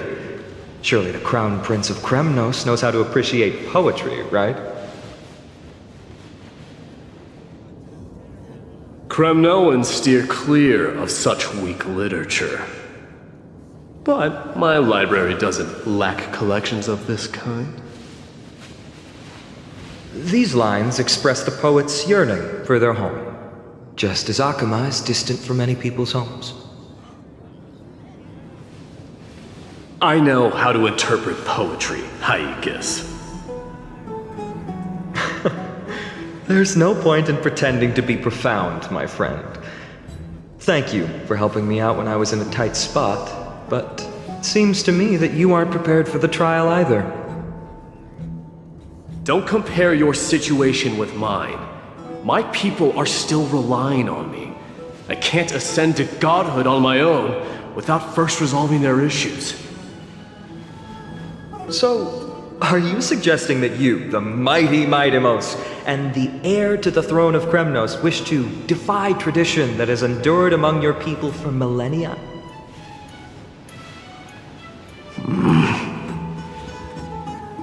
I'm still thinking about what I should do. Never mind. It's probably not my place to offer you counsel. An idea does strike me, though. Go ahead. Let's see what terrible ideas you've come up with this time.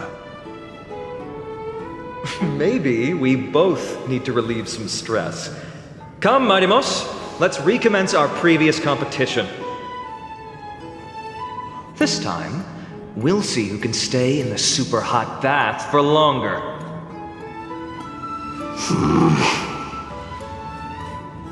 What? Are you chickening out? The phrase chickening out does not exist in the Kremnoan language. I just find the situation absurd, that's all.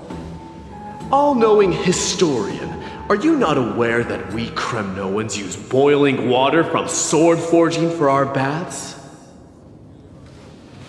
Looks like I'll have to teach you some royal etiquette today. And thus, an unprecedented sauna battle commences! With unparalleled resolve, the two warriors' determination even alters the very hue of the steam. Flames intertwine with scalding vapor, reaching toward the heavens, shrouding the sky and the sun. The spectacle is so magnificent that none dare gaze upon it directly. Since we can't see what's happening in the competition, why don't I regale you with a tale of kings to pass the time?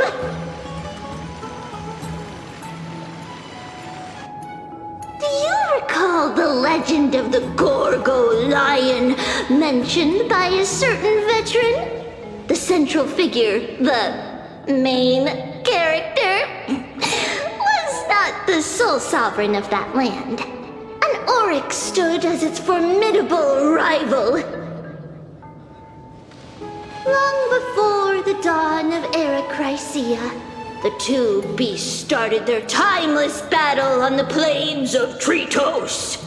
The lion regarded the Oryx as its food, while the Oryx perceived the lion as a scornful, oppressive, and challenging barrier that it swore to topple with its antlers.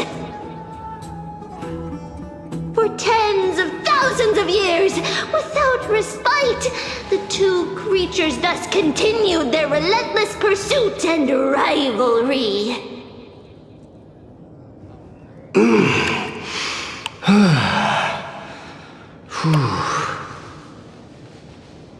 It fixated on its rival's fleeing form in the chase.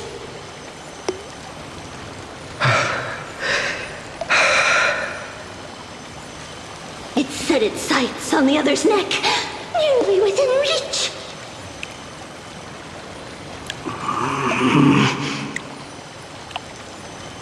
It was stuck in a corner.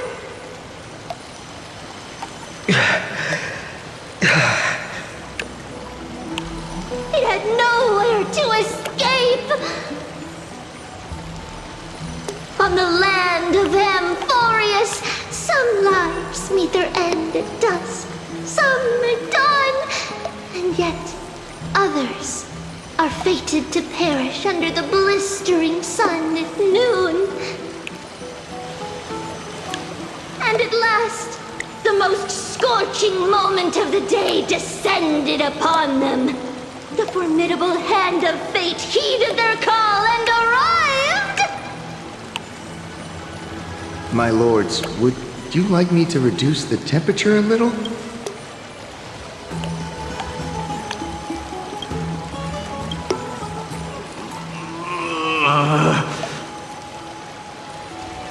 What? You're chickening out already? Get lost. Are you asking me to get lost, or...?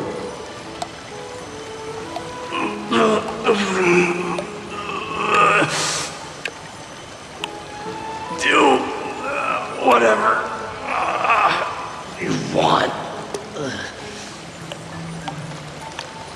Oh, please forgive my presumptuousness, my lords.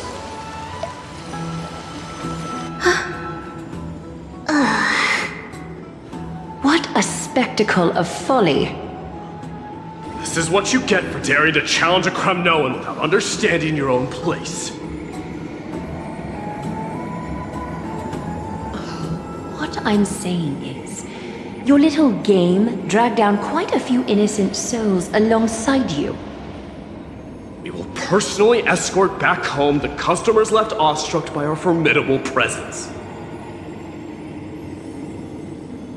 This isn't fair. You're wearing way less than I am.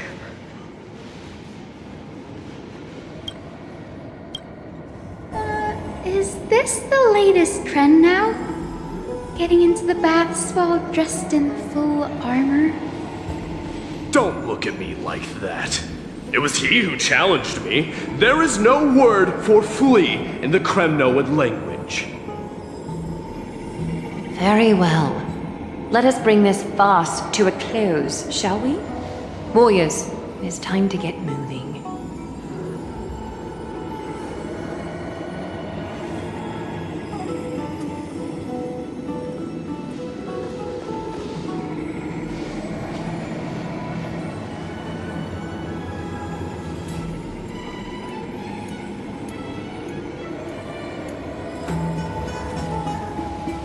Alas, the flame chase journey is destined to be a lengthy one, replete with obstacles.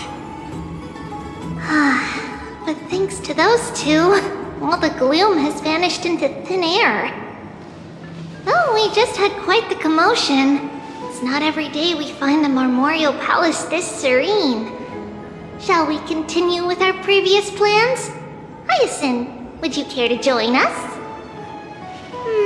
Such an empty bath is indeed a rare sight. I was looking forward to unwinding after work. I'd be delighted to accept your invitation, Lady Tribbie. How about we go to the biggest bath? Let me check. The water temperature feels just perfect. So, how is the feeling of having the entire bath to yourselves? It's so good.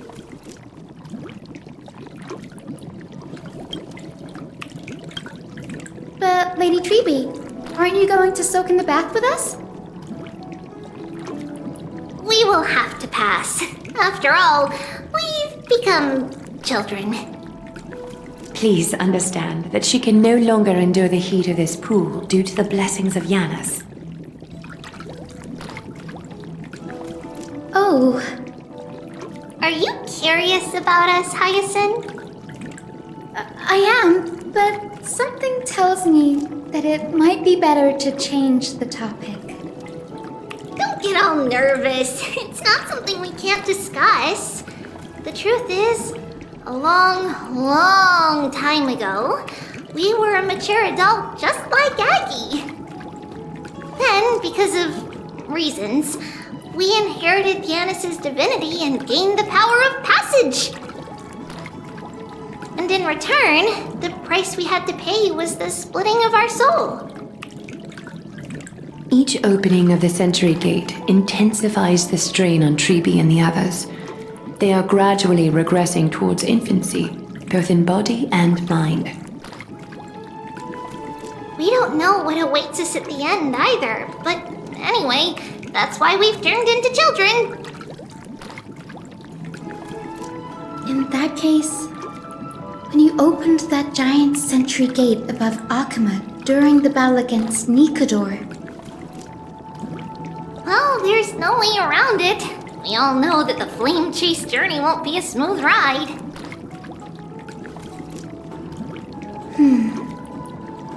Maybe we can find a way to fix it. The primary research focus of Noosporists is the soul. We explore its depletion and methods to restore dispersed souls. As long as research continues, there might be a breakthrough that can help. We will do everything we can. So your first reaction is in fact denial. You're indeed an Anaxa student. I look forward to your good news, Hyacine. Now there's another reason to look forward to tomorrow.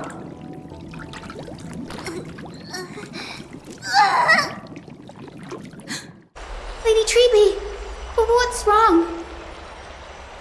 Something's off. It's that strong feeling again. Is it Trian? Wait, no. It's not Trian this time.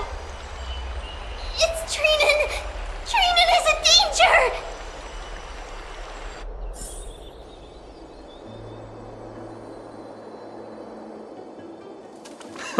I win this round of escorting the bathers home. How does one contender alone make a valid competition? Offering a compliment or two wouldn't be the end of you, you know.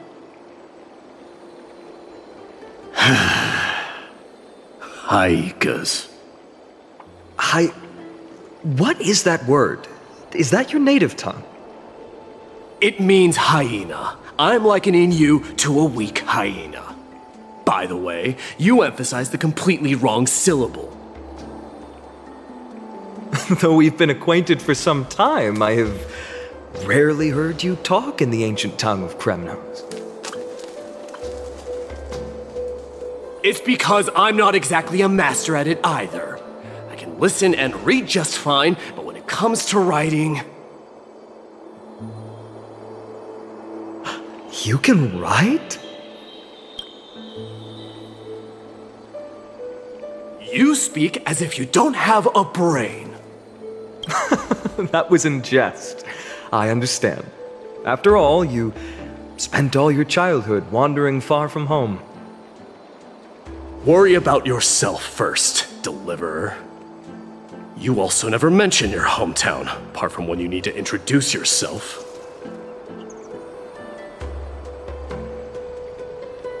Well, it's because there isn't much to say. Hydes Elysii is simply a tiny village that disappeared many years ago in the flames of war. The only times I get to see it are in my dreams, and in the trial from the Lance of Fury. I knew it. Yes, I saw it all. Hydes Elysii ablaze with everyone. My family, friends, and my kin, lying in a sea of flames. A blood-red half-sun hung in the sky, just like on that day. And before my eyes, that murderer killed Cyrene. But I saw its form this time. A black cloak, an eerie mask, and a broken giant sword that carried an ominous aura. I fought it in the trial. But even though I've been fighting, improving, and resolutely getting stronger all this time, I still couldn't defeat it. You were blinded by hatred and almost lost yourself in that trial. That's right. And that's why I am truly thankful to you, Mydei. You finally picked up some manners. Better late than never. Then what about you, Mydei? What did you see in that trial? What do you fear? There is no word for fear in the Kremnoan language. I'm getting the feeling that your language has no words at all. But to answer your question, I saw Aglaea in the trial. As well as my old comrades. Hephaestion, Perdiccas, Ionius, Ptolemy, and Possesta. Ever since I returned from the Sea of Souls, these 5 have been by my side. We faced life and death together during our days in exile. Those 10 years were arduous, yet filled with moments worth treasuring. Each night, we would gather by the campfire, savoring honey brews and singing our hearts out. The wind in the wilds of Amphoreus smelled like rust. Hephaestion would always tease me about adding goat milk to the honey brew, claiming I ruined the blood-red color of the drink. He had a scrawny figure, but was a relentless force on the battlefield, dispatching foes without so much as a blink.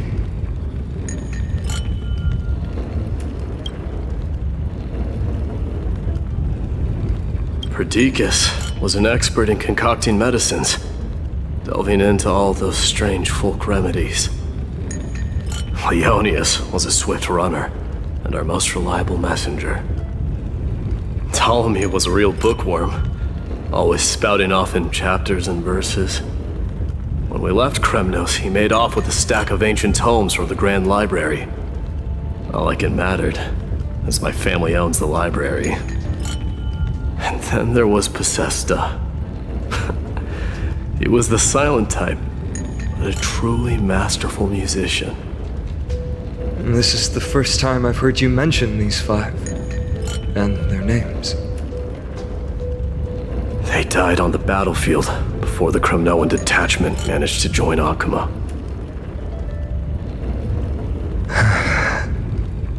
Perdiccas was the first to go. He was shot in the stomach by a poisonous arrow from the people of Phainon in the 2nd month of cultivation. In the end, his remedies mended all but himself. Mydei, do not mourn. I have achieved honor by bestowing a noble death upon the enemy. Leonius died in the 5th winter. Idonia's snowstorm lasted 3 full months. On the night of the fiercest storm, our foes launched their assault. Idonia? Is that the city Castorice used to live in? Yes. Those zealots were as fearless as Kremnoans in the face of death, but they lacked respect for honor. They cornered us in a bottomless swamp. Leonius covered for our retreat, and they cut his legs off. He vanished into the mire of a foreign land, his body never to be recovered. This is perfect. Mydei, I can finally deliver the news of you ascending the throne to the Nether Realm. 20 dusks later, we finally breached the walls of Idonia and entertained the usurper's plea for peace. However, the rebels refused to surrender and set up an ambush within the city. Ptolemy and his cavalry met their end before they could even relish our triumph. Those obelisks that collapsed after being set on fire became their final resting place. Mydei, please tell my family. It was not cunning schemes that vanquished Ptolemy, but the immense weight of Amphoreus' entire history. Then, it was Pacesta. He lured the enemies into the city of Aenionis with his melodies, buying us invaluable time. Our enemies, consumed by indignation when they discovered the trick, set the entire city and my soldiers on fire. His final words were recorded on a small clay tablet, fractured by the flames.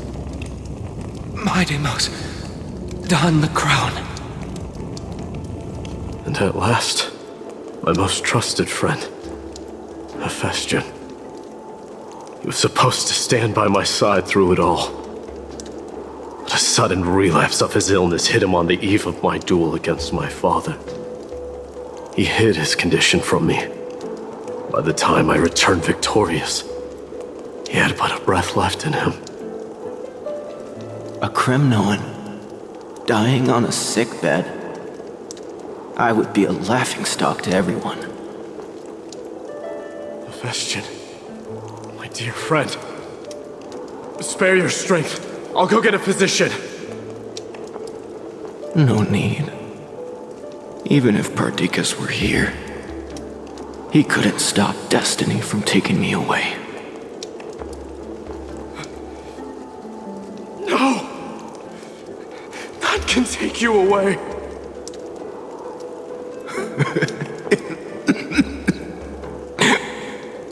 Mydei, our king, do not shed tears for me. It's not befitting of your status. Farewell, my dear friend. You must lead us back home. What a grave trial indeed. Now I understand why you see immortality as a defect, or even a curse.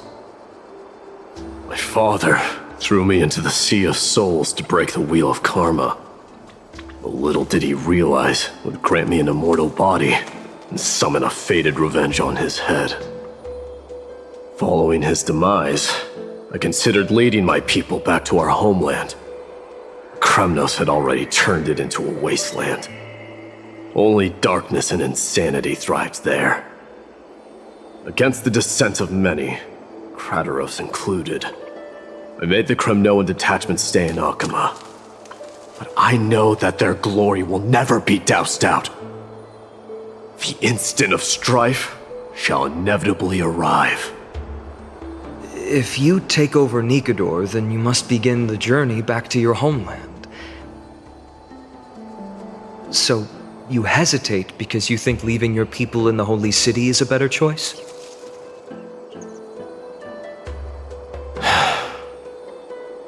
I don't know. But I have never been crowned. And those 5 were never endowed with any titles. None is aware of their glory. Your predicament is truly complicated. I don't know how I can give you any useful advice. Maybe you could seek counsel from more people, such as the Grand Craftsman.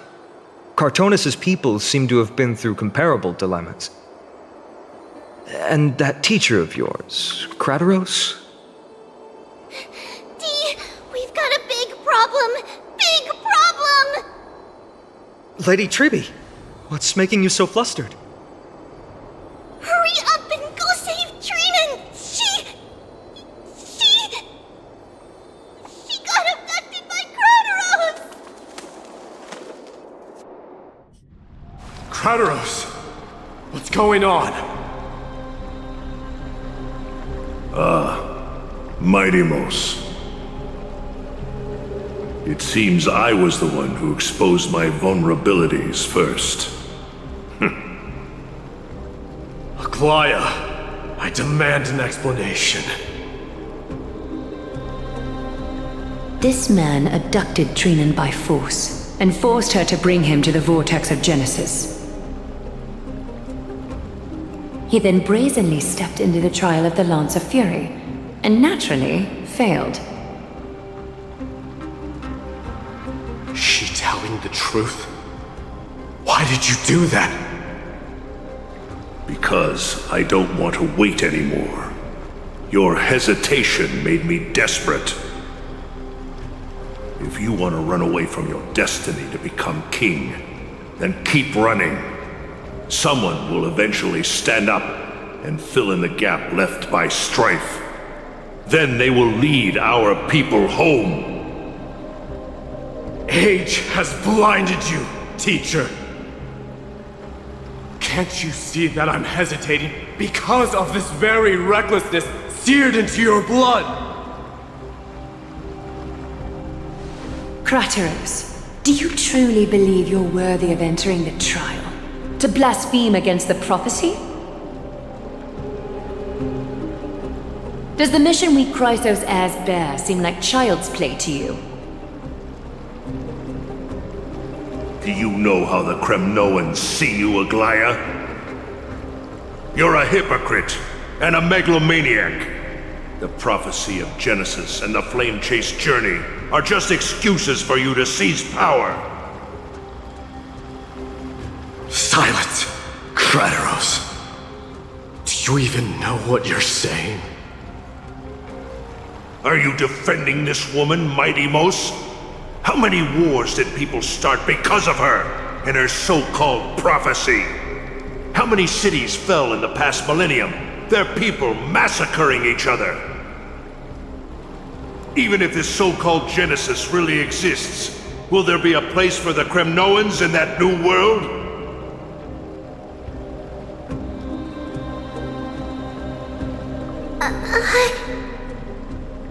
Are you done talking? By agreement between the Chrysos heirs and the Council of Elders, those who trespass upon the Vortex of Genesis need not be tried by the Council. I am allowed to pass judgment alone. Crateros, your actions are unforgivable. I hereby sentence you. Aggie, wait! We have a proposal! Someone has to resolve this conflict between the cities. Lord Crateros did not use violence to harm us. We can sense that his anxiety stems from his concern for his people's future. Please, Aglaea, hear us out first. I'm listening. I'm sorry, Lord Crateros. We were so preoccupied with deciphering the fragments of prophecy that we neglected those of you not favored by its message. Your accusations were harsh, but justified. We wish to earn your trust and those of the Kremnoans. I think the best way to do that is to take you to witness the source of the prophecy for yourself. How are you going to show me something that has no form? You've heard about that Outlander, right? She has somehow made a connection with Orynyx and can completely replicate scenes from the past. We will ask for her aid. Tomorrow, at the Abyss of Fate in the Temple of Yanisopolis, we will show you everything from that distant memory, Krateros. A fair proposal. I accept. Until then, you will be stripped of your freedom. That is my one condition, and I will brook no argument. It is not the first time I've been made someone else's prisoner. Do as you please, demigod. Teacher, why did you do this? Forgive me, young master, but I just cannot wait any longer. Ever since your father died, our people and I have been waiting for a day to revive Kremnos. We placed all of our hopes in you, but never received an answer. This obsession for returning home has become a sickness for our people. Wise as you are, I refuse to believe that you can't see the truth. You have a clear head, which is why you're also incomparably alone. A smart person can only choose to tangle himself with the mundane of this world. If you're truly capable of leading our people beyond this blood-stained fate, then prove it to me once more, Mydei. Just as you did back then.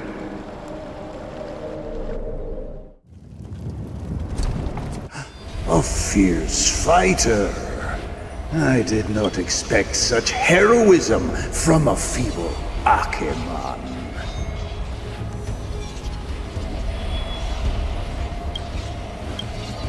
Fulfill your duty as the victor, warrior, and tell me your name. I seek an honorable death from you. As if you have any honor! Listen closely. I am the leader of the Kremnoan detachment, Mydei. I'm here to finish you, Father.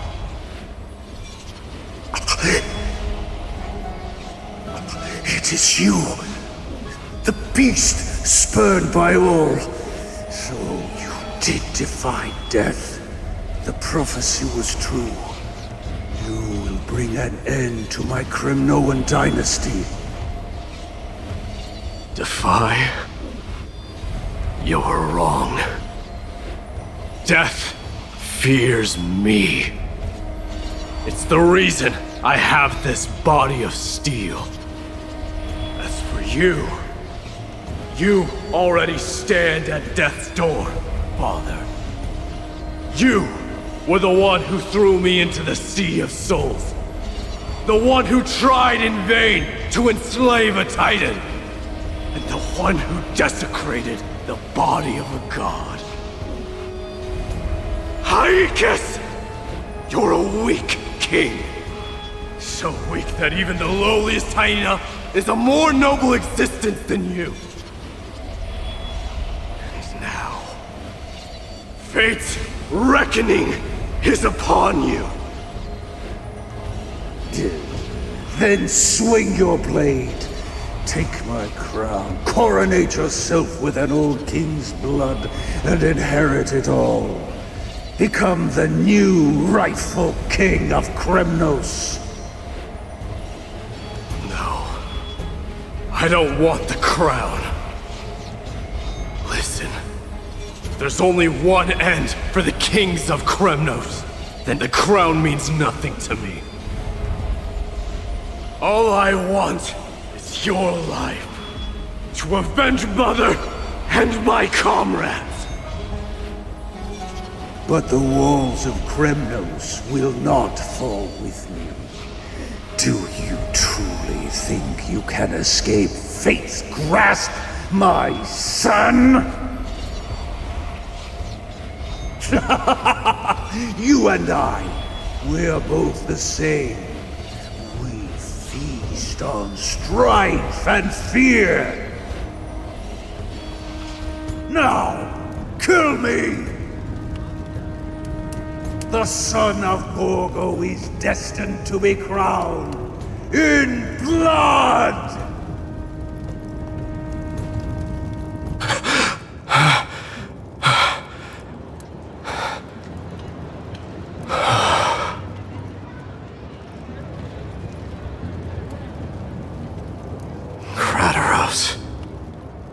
He said the Grand Craftsman Cartonus might have some suggestions. Might as well go see him. Grand Craftsman, how have you been? King of Kremnos it is. That you would come, I knew. You knew I was coming? Your matters, I've heard. The path forward you seek. Many questions you have. But before that, take this. What's this? A signet ring for the King of Kremnos. Belonged to your mother. Recast and restore it. I did. What? Mother threw it into the Sea of Souls. A long time to fish out it took. Very fortunate we were. I can hardly imagine how much patience and courage it must have taken to find such a small signet ring in the Sea of Souls. I owe you one. Gratitude there is no need for. Repayment for saving me, this is. Questions you bring with you? Ask now. Fate I've always denied. It's finally caught up to me. By all rights, I should accept Strife's authority. It would make everyone happy. The Chrysos heirs, the Council of Elders, the Kremnoans. Even the bards who will write it all into song. Yet hesitate still you do. Hesitate, why do you, young king? Because of my people. Be they men, women, the elderly or children. The hearts of all Kremnoans yearn for home. They've all been waiting for this day. For the day their king returns. Children of Strife would then be able to go home and embrace the old traditions. Never mind that most of them have only ever been heard in these so-called traditions in song. They would then gather around their king and throw themselves into battle. This is not a good thing, you believe. The Kremnoans have been trapped in a cycle of bloodshed for the past 1,000 years. They seek vengeance, start wars, become prosperous, and decline. How much innocent blood flowed into the River of Souls in all those years? How many needless sacrifices could we have avoided? I accept that fate and become the totem of strife that lead my people into repeating the same mistakes. Then of course I would be terrified. I'd be terrified of becoming king.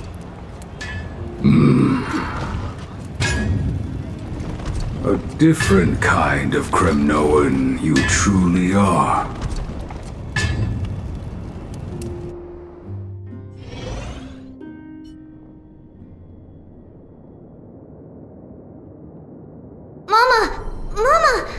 I had a dream last night. Oh. Now what did you dream about, my darling Tribbios?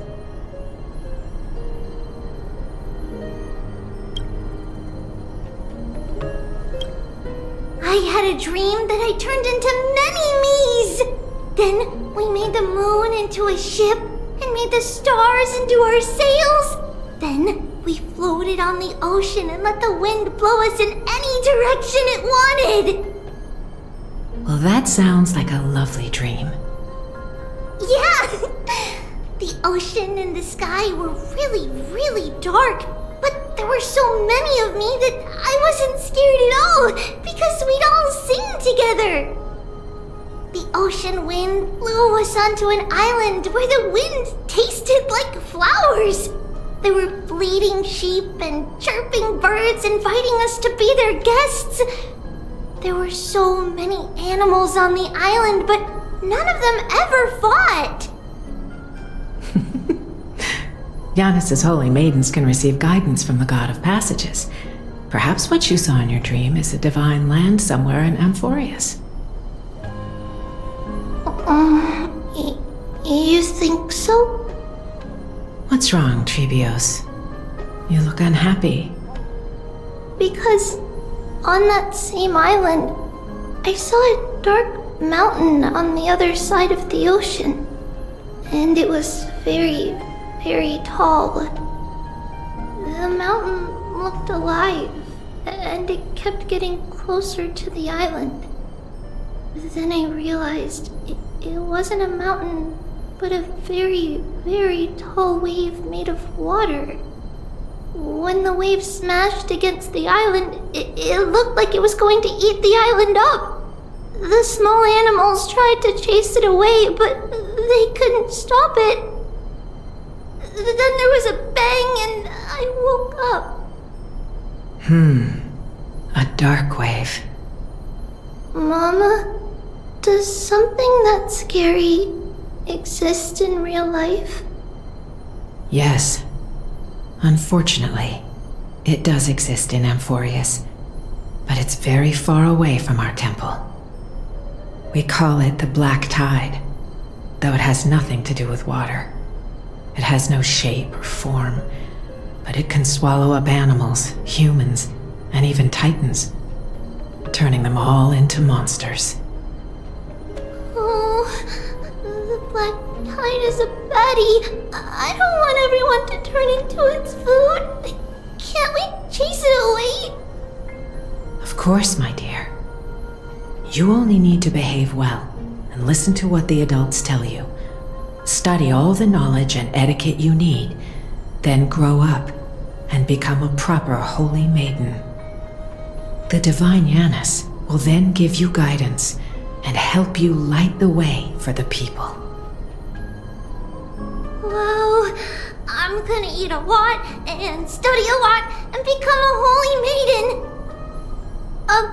But Mama, you said the Black Tide can swallow up titans too. What do we do if even Yanis is eaten? If that happens, then the Holy Maiden will have to be the one to guide people on the right path. After all, we are the human avatars of the God of Passages, yeah? Yeah! But one person alone is not enough. Once you're older, you'll make a lot of friends. You must do your best to unite them, because that's also our duty as priests. Friends? Are they also like me and Mama with pretty red hair? They might not, but they'll certainly be just as smart and kind as you. Mama? Am I dreaming? Don't be silly, dear. Of course you're not dreaming. I've always been by your side. What? Now be a good girl and call your friends over too. Let's play hide and seek, just like we used to, okay? My Tribbios is the smartest girl. I'm sure you remember where everyone is hiding. The voice sounds so far away. I don't remember. Who am I looking for? Your friends, who will chase the black tide away alongside you, of course. Is this from my childhood? I don't remember. Such sour news, the spindle to connect everyone.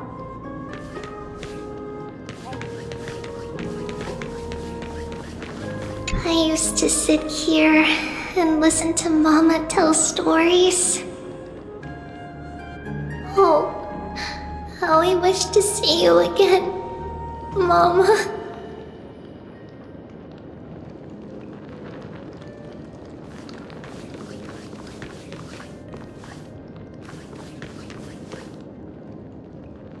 Am I dreaming?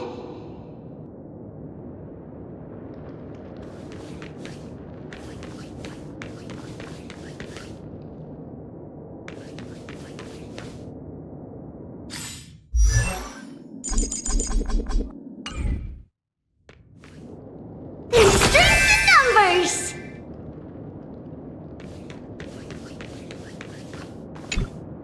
There will be an amazing captain on that big ship. She's cheerful, optimistic, bold, and cautious.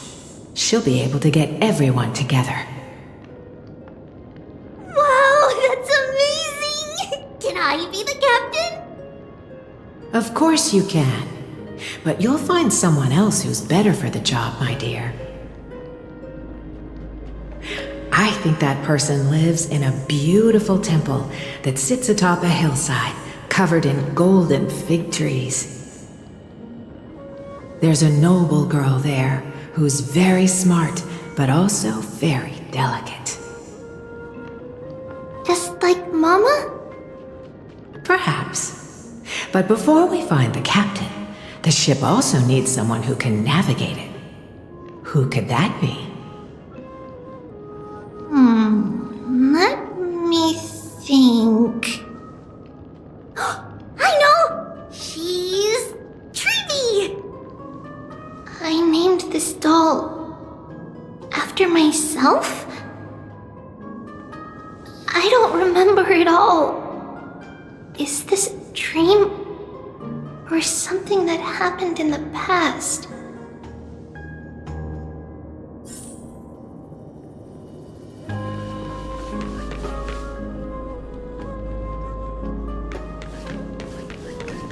It's packed full.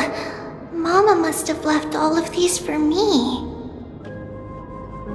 All the words are blurred out.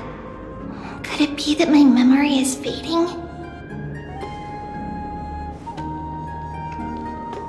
Bad chest! You can't lock me away!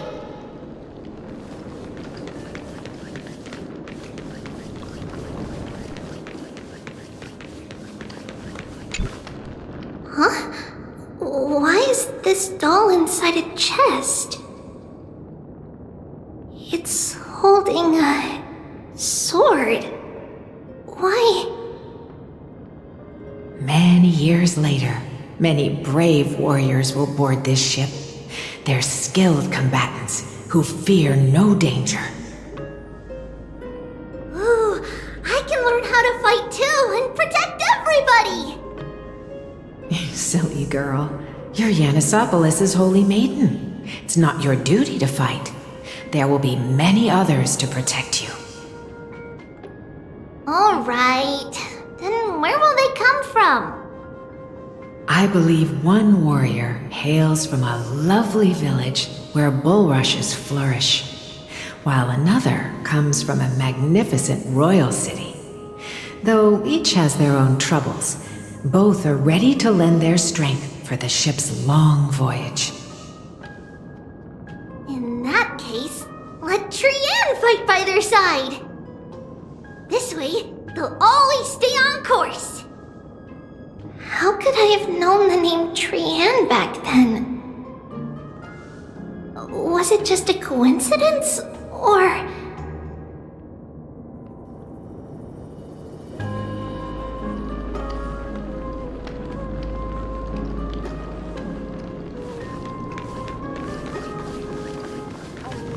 Learning can change your destiny!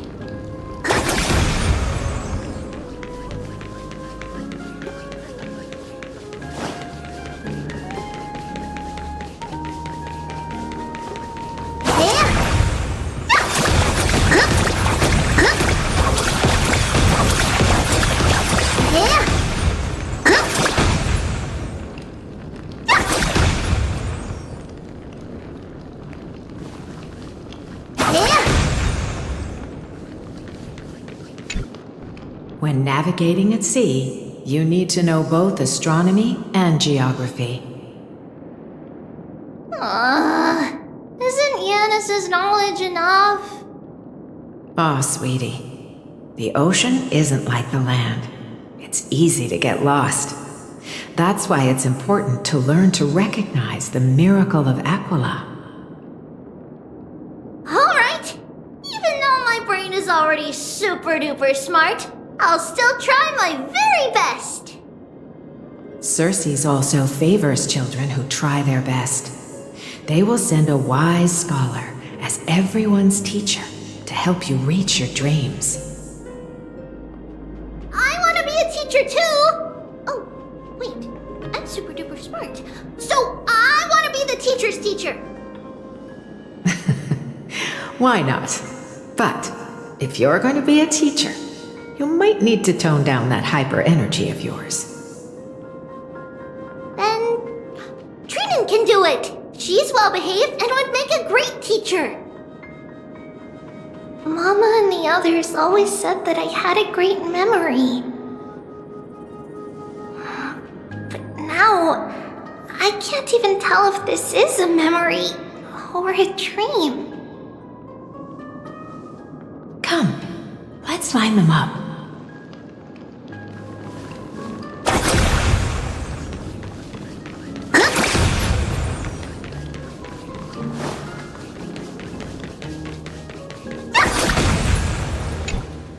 Now, Tribbios, set them on this music box and let them compose a melody for our song. Music box? What's that? Sweetheart, are you still groggy from your nap? You invented it. I invented it? What does it do? Oh, my lovely Tribbie. You're usually so bright. What's gotten into you today? Well, you might as well see for yourself. Put your good friends on it and see the wonders it can do. Put the dolls on. It's rotating, and I can hear something.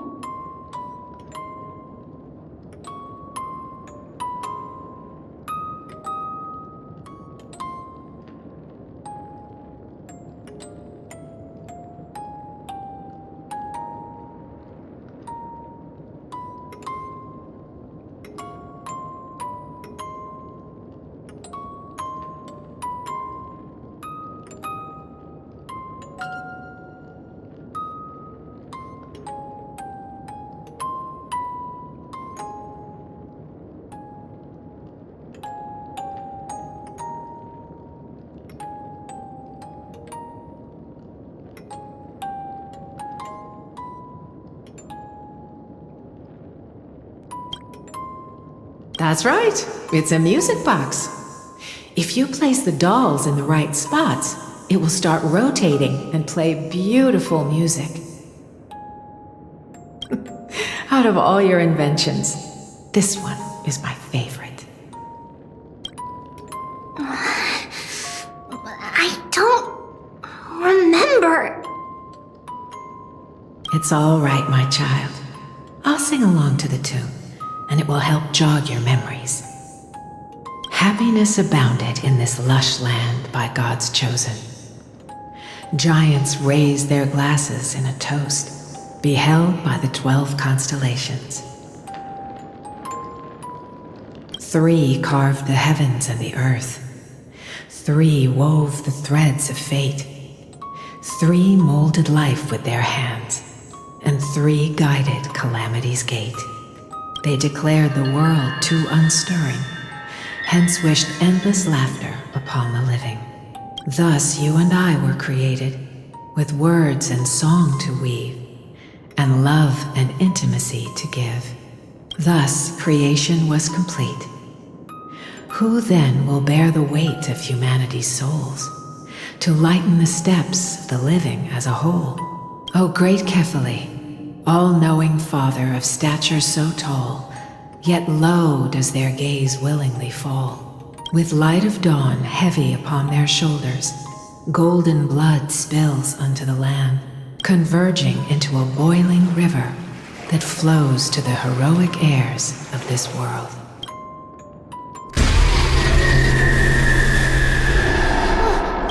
What's going on?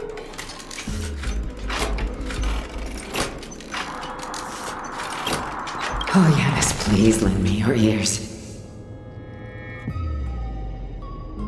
In the black mist, as death and fate draw close, on the bloodied earth, the living dead, but ghosts. What is this world? It mirrors your maze-like fate. What is this world? A silent lament without a trace. What is the past? Wandering ghosts that linger. What is the future? Souls scattered by fate's finger. What is the start? A voyage born in solitude. What is the end? A spirit, lonely and subdued. Lonely and subdued. And subdued. And subdued. Subdued. Subdued. Subdued. Subdued. Subdued.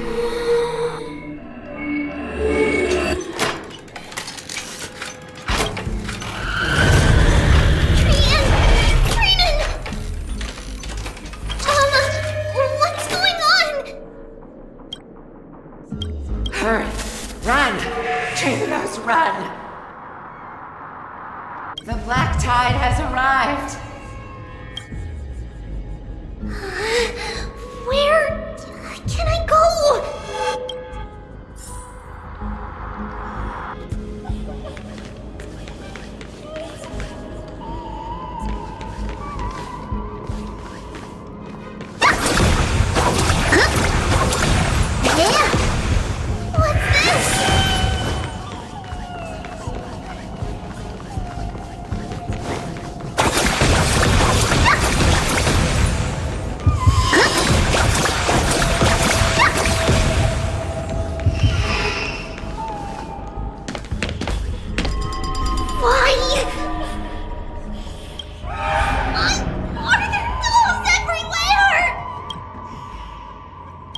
This is the sacrifice of a holy maiden.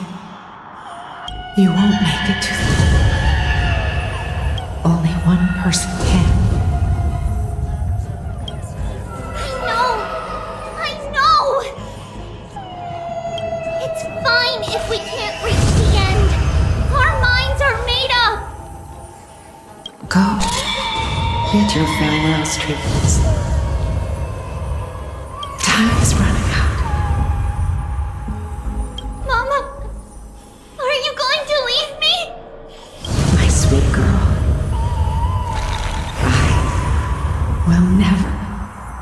Leave you. But remember this, Tribbie.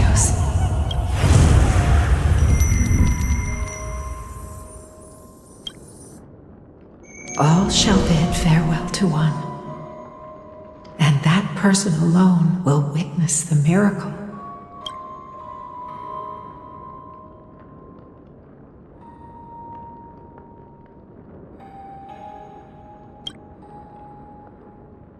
Since your mind is made up, then traverse the black tide and dispel the fog for Amphoreus. I shall see you tomorrow, my dearest Tribbie.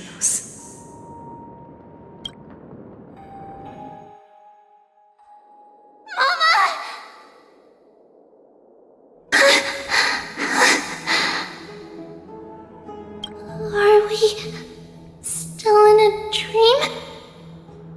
Did you have a nightmare? Maybe. But it's been a long time since we had any dreams. It's not yet the entry hour. You still have plenty of time to rest. No. Our heart is still racing. It must be that reckless Cremnoan soldier who startled Trinon. And you as well.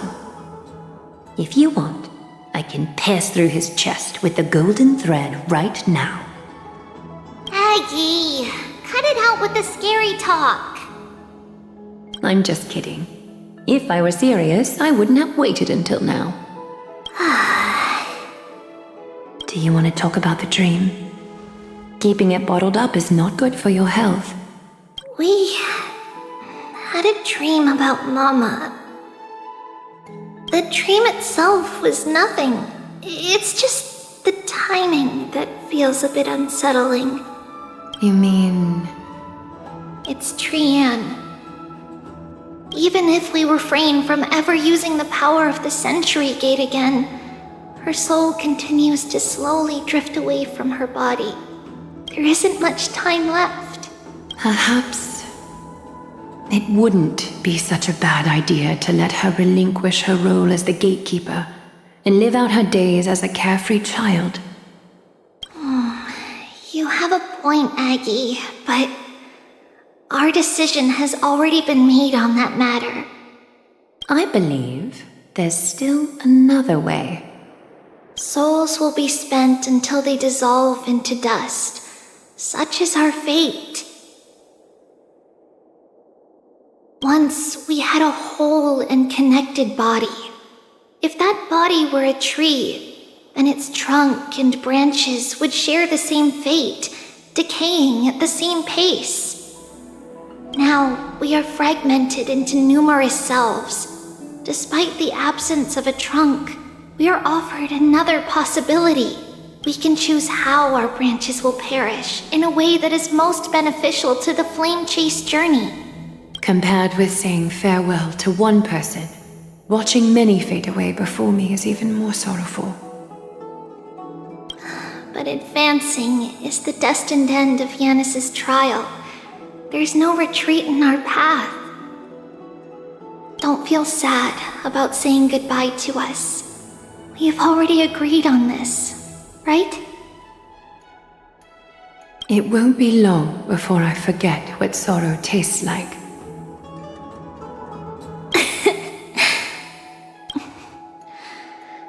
So, what would you like for breakfast, Aggie? What? Where did that come from? After all this talking, we are feeling a bit hungry. Plus, it's nearly the entry hour now. Do you remember when we first met, Aggie? You were still a little one, and we caught you secretly eating oatmeal late at night. While my emotions might be fading, those memories are still as vivid as ever, teacher. Please, let me do it. What would you like to eat? It's fine! Leave it to us. You should rest for now. It won't take long, and we'll call you when it's done. In that case, thank you. And see you tomorrow, Aggie.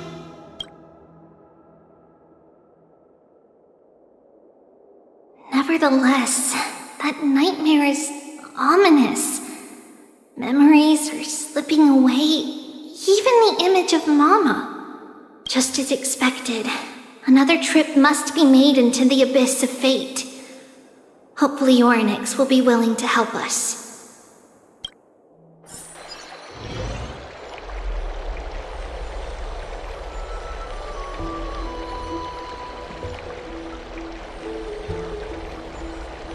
Long time no see, Professor Anaxa.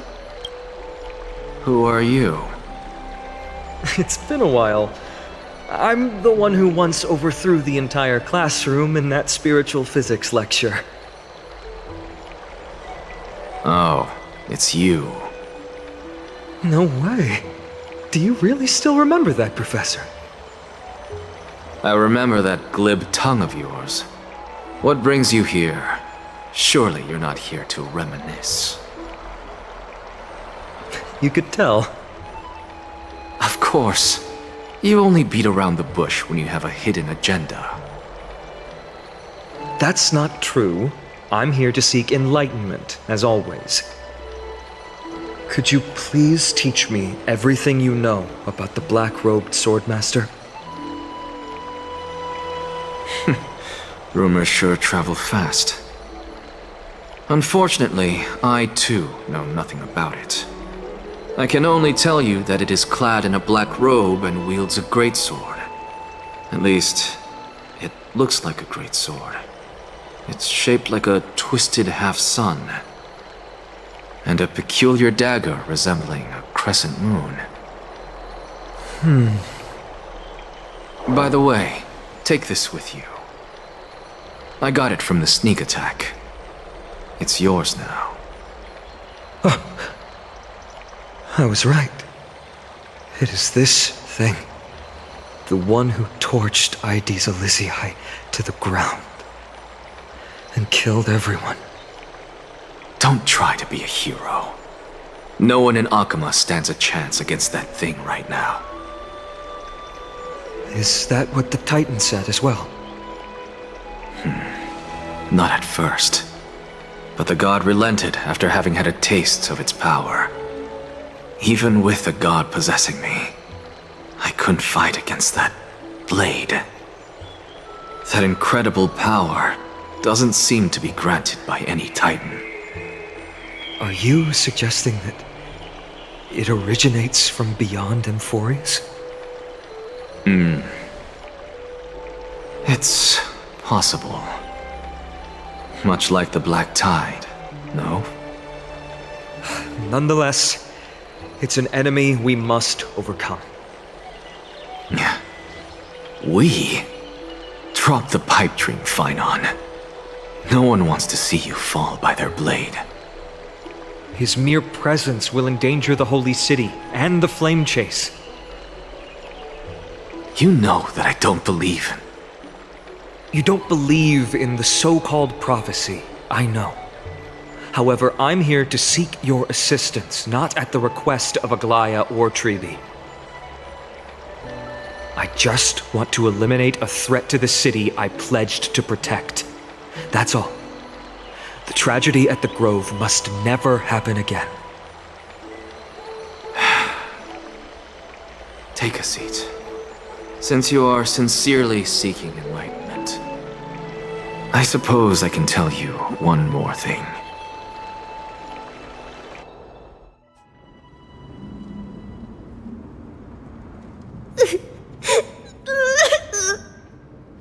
What's wrong, Trian? Nothing. Just remembering what happened at the Grove. Monster in the black cloak. So scary. Everyone in danger. Nightmare. I can't forget. Don't be scared. There are no bad guys here. Didn't you save everyone with the Century Gate, Trian? Trian threw it away. Far, far away. It's never coming back. We got back safe from the Grove because of you, Trian. You're the reason the Flame Chase journey can continue. Sorry. Trian feels a bit dizzy. Why are we here again? For the same thing, of course. Remember? Tomorrow we will reveal the prophecies past to everyone. But first, we need to restore the memories that have been blurred by the fragmentation. We hope to present the full truth to everyone without hiding anything. Since Yanis caused the fragmentation, we can only turn to another Titan or Nyx for help. Also, remember to get breakfast ready for Aggie before the lucid hour tomorrow. Oh, yes! Trian remembers now. Oh, On that note, we had better prepare some saffron before we meet with the Titan. Saffron? Oh, it's an essential offering for rituals in the Temple of the Three Fates. You think we shouldn't go to Orynyx empty-handed? Yes, it's also a symbol of Yanisopolis. If we are to replicate memories, we need to use something that has experienced those days. And when we first met Aggie, we added that to the porridge we made for her, and she really loved it. I see! It's like killing 3 birds with 1 stone! But it all depends on whether Orynyx is willing to help us. This could be a problem. After all, it was us who took the core flame from Yanis, from Orynyx's kin. We will have to give it a try. If there's truly no other way...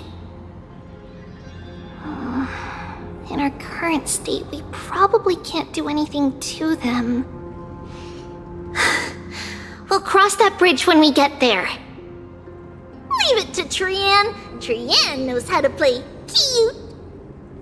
In any case, let's look for saffron first. I hope there's still some left in the temple, untouched by Nikador's soldiers. I remember that aged saffron is preserved in sealed jars. Let's be on the lookout as we go.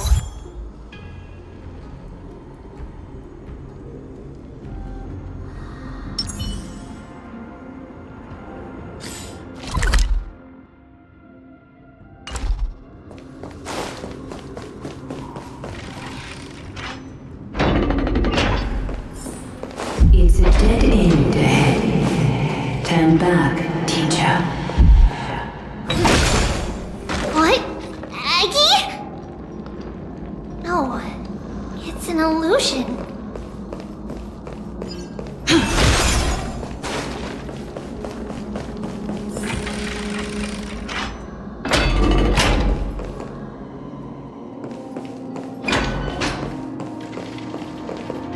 Wow, this room is huge! Trinan, did you? Yeah, I saw it. Was that a warning from Orynyx? What are you two whispering about? Tribbie? Trinan? Trian can't even hear her own telecommunication. Well, never mind. Trian suddenly feels like this place is quite familiar. Oh, there's a whiff of safari in this room! It's right over there! Over here! Follow Trian! Trian, slow down!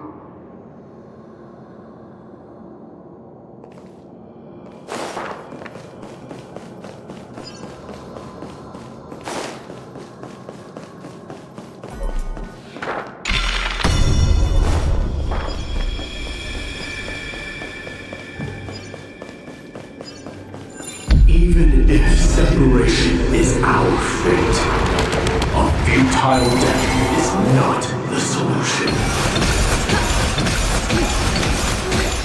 It appeared again!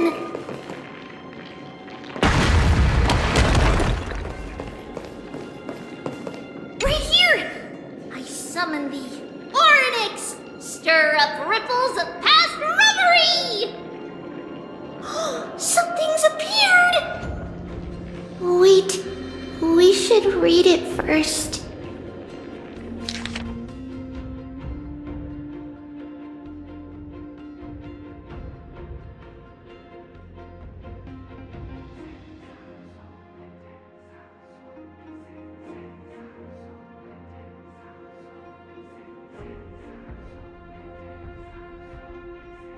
Wait, this is a letter? It mentions something about saffron and Tribbios? Isn't that name mind that for now. Why is this letter here? And how did Trian sense it? Could it be our lost memories? Is it possible that we were already noticed by Orynyx and entered their trial? But why haven't they said a word? Orynyx has the whims of a child. Perhaps they're toying with us on purpose. Come on, this isn't the right time to be playing games.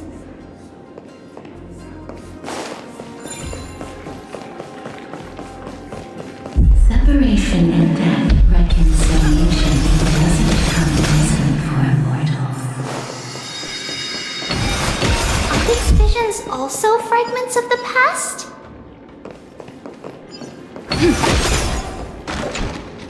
Tribbie! Trinan! Look what I found! Is this the safari? Coming! We'll take a look. But Trian... There's nothing in here. What? It was right in the stolium. Huh? There's really nothing here. That can't be! I swear I saw it!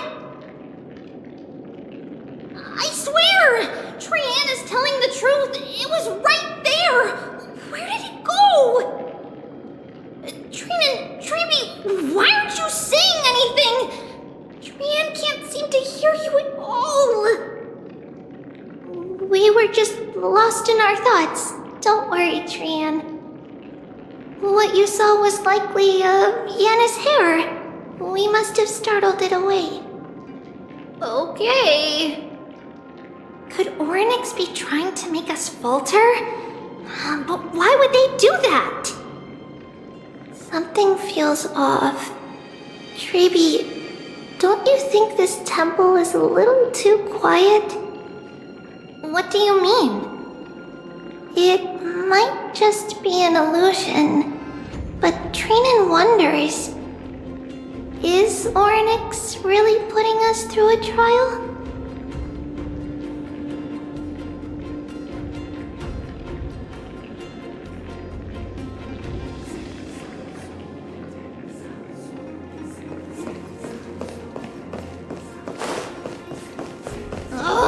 Still no luck finding any safari.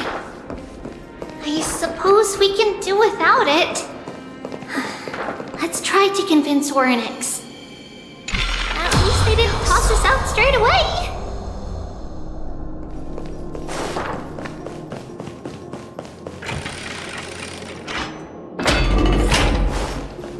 Whoa!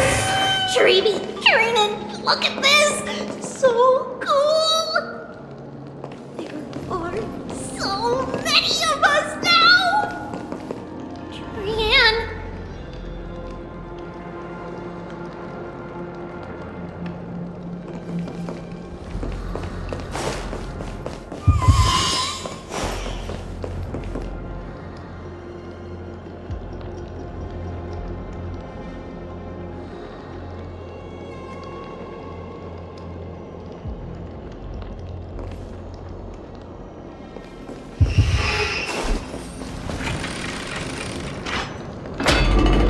It's really quiet in here.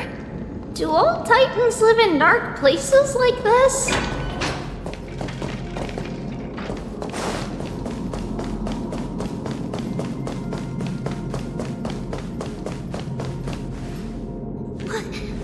What's going on? Orynyx disappeared?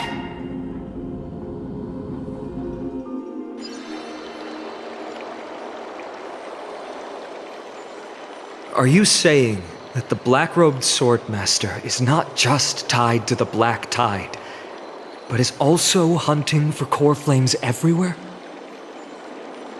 This is the most plausible possibility. First, it has a vessel that can hold core flames.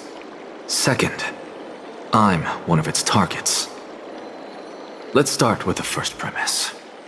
Its peculiar ceremonial blade can interact with a core flame, as evidenced by the pull I felt when it stabbed into my chest. I hypothesized that the blade can sense, absorb, or even retain core flames. The second premise is even more explicit. When it was engaged in fierce battle with many of us and was heavily distracted, it remained consistently focused on me. Or rather, on the Titan Circes inside me. So it's plundering the flames. But if your argument holds up, wouldn't he be headed to Akama soon? The vortex of Genesis is full of the Titan's core flames. Not necessarily. Let's call that person the Flame Reaver for now. If my presumption holds, that person has 3 targets. The first target is me. The second target is Orynyx, who hasn't yet fallen. And the third is Akama and the Vortex of Genesis, where the core flames are housed. But I suspect Akama won't be their first target. Kefali's core flame is guarded by the Council of Elders' arcane power. And Fagusa's water curtain should be able to block out any external perceptions. What about Thanatos and Aquila? Their core flames are yet to be restored. The whereabouts of Thanatos remain a mystery to all. As for Aquila, can you fly? No, I can't. Why are you asking that? Can that Swordmaster fly? Good point. But what if he does grow wings? If they had wings, I wouldn't have made it out of the grove alive. That's a relief. Anyway, since the Flame Reaver has 2 targets, we need to move fast. With the distances between Akama, the grove, and these potential targets, I believe we should bolster our defenses and...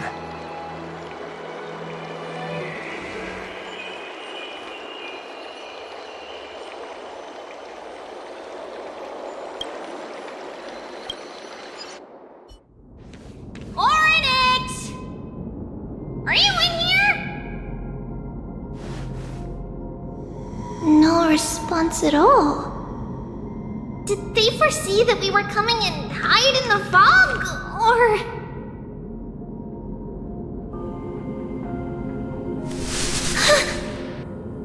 Tribbie, we should leave.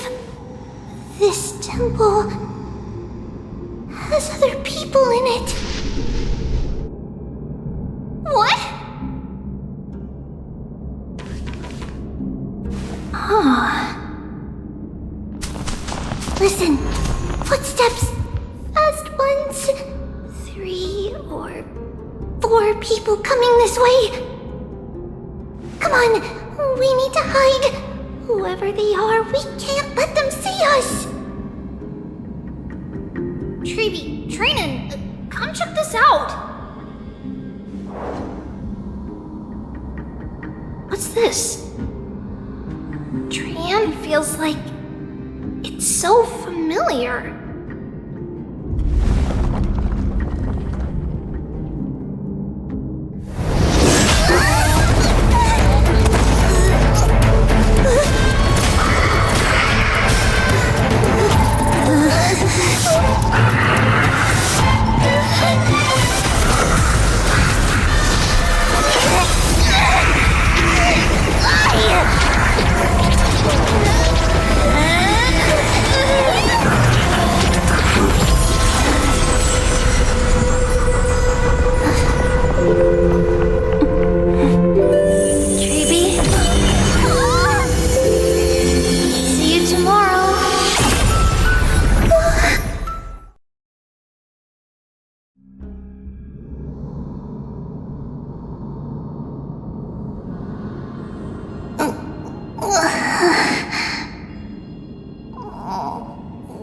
Where am I?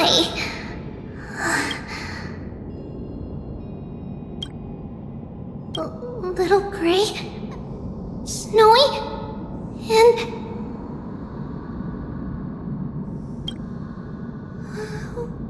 Wait, where's Trianne? Is she back?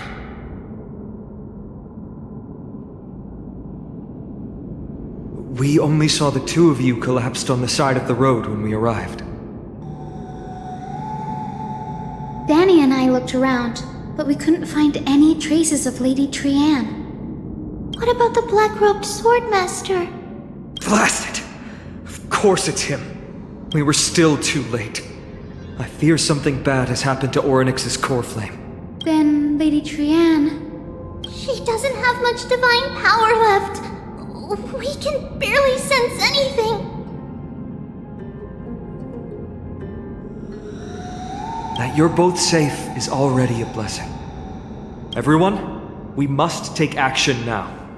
We should split into two groups. One group will stay in the Abyss and meet up with Aglaea's reinforcements, then search for Trianne's whereabouts. The other group will come with me to pursue the black-robed swordmaster and recover the core flame. I didn't get to tell you this before, but Anaxa and I already have our misgivings about the Black Tide, so we've made preparations.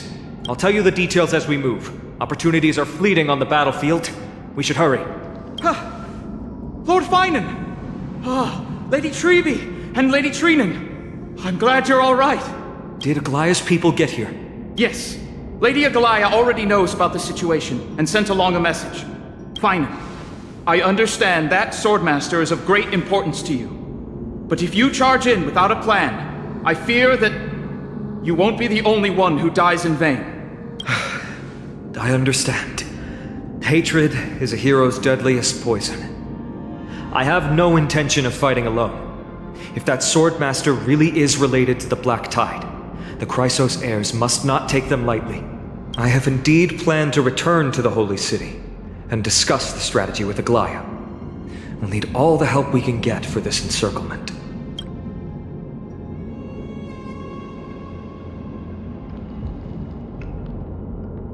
Trinan will stay in the Abyss too.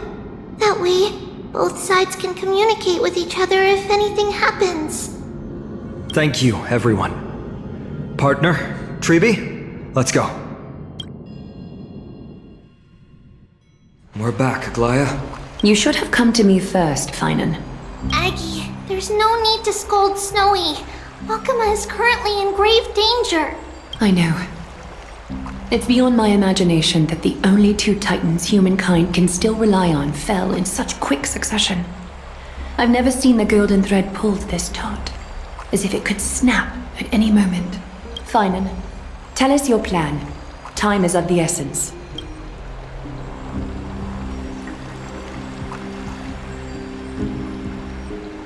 This being is not just hunting titans, but taking the core flames too? Yes. Just like the Flame Chase journey is doing. Professor Anaxa thinks the Flame Reaver's arrival is likely a sign the Black Tide has spread further. Regardless of whether you're right, this being is still far more aggressive than we expected. But its madness is also an opportunity for us. If its goal is the core flame, then that means us humans can lure it into a trap. Anaxa had already left the Holy City with Circe's core flame while we were on our way to the Abyss, so he can make preparations for the battlefield. Tell me, what makes you think this won't end with us losing another core flame? Because this time, the power from beyond the sky is also at our side. She is the key.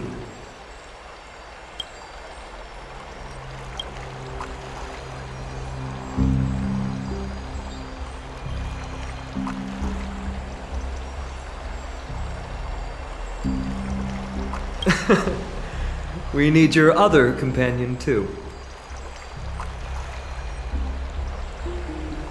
Ma'am, do you mean me? I see. Phainon, that battlefield you mentioned, is it Castrum Kremnos? Yes. I'm sure everyone remembers the astonishing miracle our partner here performed with her companion during the battle with Nikador, and how they awakened Castrum Kremnos' past. That will be the key to our victory. we will use Orynyx's power to once again open a passage to the past and lure our enemy inside. Then, we'll seal the Flame Reaver in the maze of time. Impressive. Orynyx has fallen, and Yanis's divine power already belongs to Akima. Once we take back the core flame, the Swordmaster will have no means of escape. It's very clever, using the element of surprise instead of brute strength. Can you do it, little one?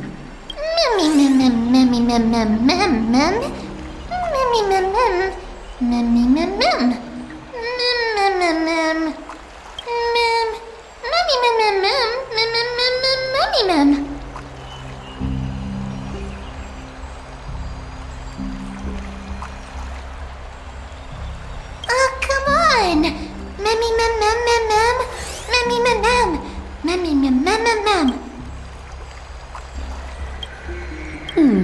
Such enthusiasm. I'm glad to see you're confident. By the way, the Council of Elders declared a state of emergency when Tribbie went missing.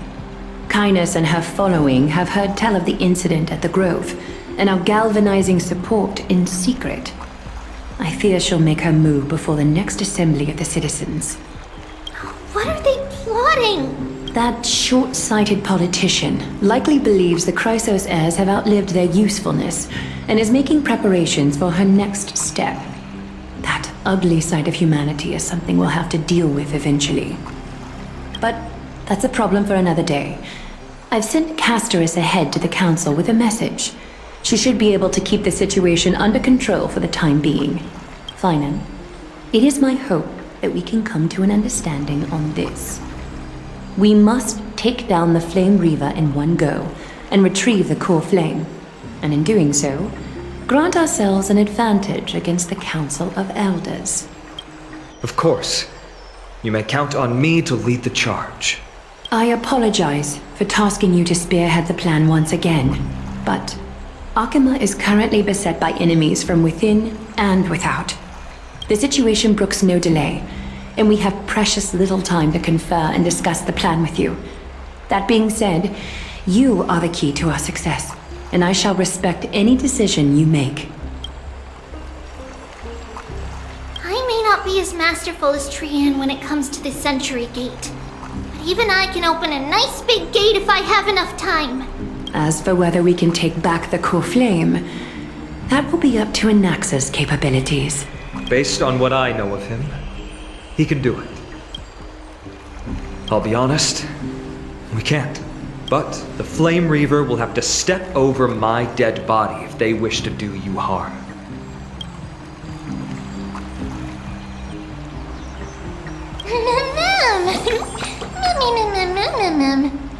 We are grateful to you for your aid, and to the rest of you as well. Now, let us be off to begin the hunt. May carefully sharpen our gaze and grant us victory over the enemy. You mean Mydei? He's dealing with a different problem. Don't worry, that man would never miss out on this fight.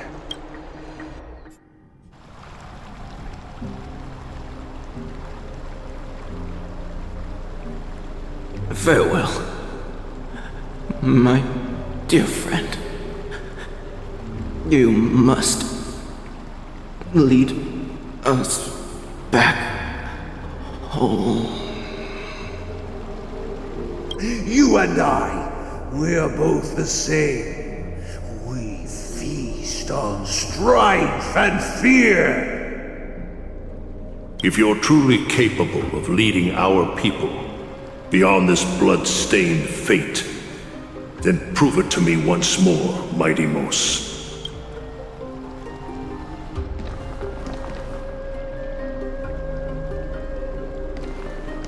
I knew you'd be here.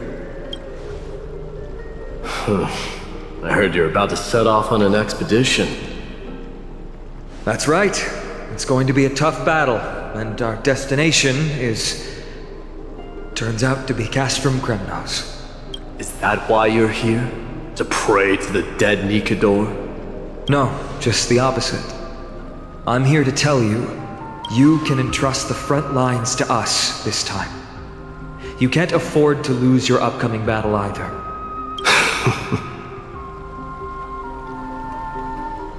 Have you heard the story of Geocles the Mountain Breaker? Sounds like you've spoken with Cartonus. That's the name of the legendary mountain dweller, right? Let's have a chat before we go our separate ways. Cartonus told me that back in ancient times, the mountain dwellers lived in seclusion. They spent their days quarrying and gathering, living a simple and peaceful life away from strife. But Geocles was different. He resisted their traditional way of life, yearning for the world beyond the mountain. They're safe, but humdrum culture was like fetters around him.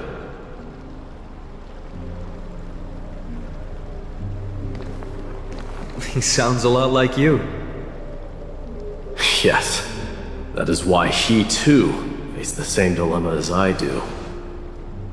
One day, during one of Geocles' many ventures beyond the mountain, he spied a battalion of Lydonians stationed at the foot of the mountain. The Lydonians were at war with their arch-enemies, the Companions, and they used the mountain as a base to carry out guerrilla warfare operations. When Geocles, who had taught himself the common tongue, approached a soldier, he learned a shocking piece of news. Lydonians were planning to plant mines and explosives all over the mountain, and then lure their enemies within. With danger lurking with every step, the mountain dwellers' homes were no longer safe. Geocles quickly returned to his village to bring the news to his people. But... let me guess. They refused change and chose to put up with the situation instead. That's right. The mountain dwellers were fearful of even the smallest change to their lifestyle, let alone leaving their home. Despite the imminent war, the elders would rather negotiate for peace instead of leaving the mountains. This made Geocles both angry and sad. But he didn't give up. If you were in his shoes, what would you have done? Lead my people on a resistance, perhaps. I'm not sure. I can't think of a solution that would make everyone happy. A solution that would make everyone happy, huh? That's how naive we are. Well, let me tell you what Geocles did. He took the mountain dwellers' store of gemstones and traded them with the Lydonians for a massive amount of gunpowder. But he didn't do this to fight the Companions. Under the cover of night, he set ablaze the forest surrounding the settlement, forcing his people to flee the mountain. That great fire marks the beginning of mountain dweller history. Since then, their people became part of civilization, and giants became a common sight in the holy city. Meanwhile, that mountain they once lived in has turned into little more than foam inside the black tide. But leaving their homeland also brought many mountain dwellers misfortune. They were hunted by Kremnoans or enslaved. Indeed, that is undeniably also part of their history. But that is Geocles for you. The merits of his actions, or lack thereof, have been scrutinized by many, but historians nevertheless hail him as the Mountain Breaker. Why do you think that is? It's simply because he took action and enacted change with his own hands. He didn't try to make everyone understand him, nor did he even waste time trying to make everyone happy. He started a great fire and burned the shackles of tradition to ashes, and then forced everyone to march toward the coming of a new era. You've made up your mind, haven't you? I'll be leaving Akama soon to fight the great darkness of this world, and to shoulder Nikador's destiny. So, listen well. If there comes a day when we meet again on the battlefield, I stand opposed to the flame chase. Remember to stab your sword into my back through my 10th thoracic vertebra. That's my weak spot, and the only way to kill me.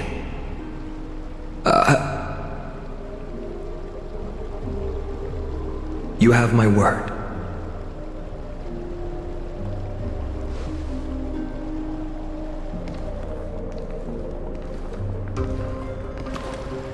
Go now. The battlefield calls. Send that flame-thieving hyena to their death. But if you find yourselves with no other recourse, pray to that blade in the sky. Loudly call out the name of the new god. That's the sound of an all-out war. Not the kind of ruckus Professor Anaxa can raise on his own. Let's hurry. The battlefield is just ahead.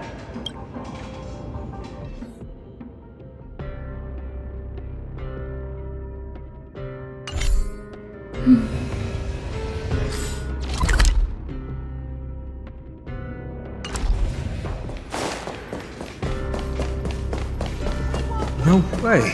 A Kremnoan?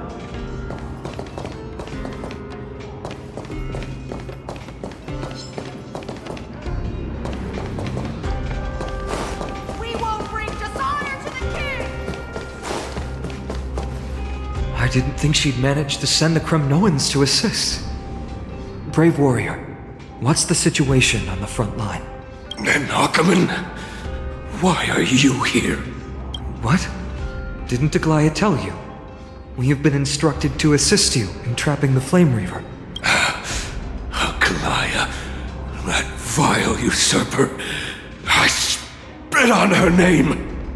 Our king will be back soon. He'll be able to deal with you and that black robe.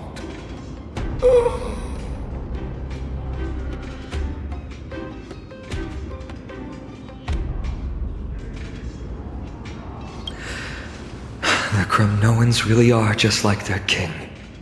Rest in peace. May your glory last forever. Did they come to fight on their own accord? Or... I can still fight. You must become king. Nicador is with us! You must become king. Nicador is with us! That sound! It pierces my ears! We're almost there. I can't see. Once we take back the core flame, Yanis's passage will open.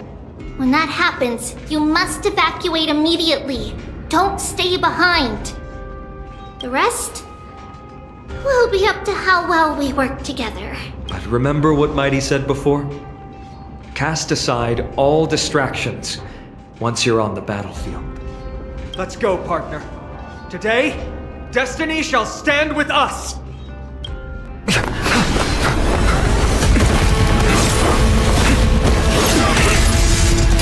Finally!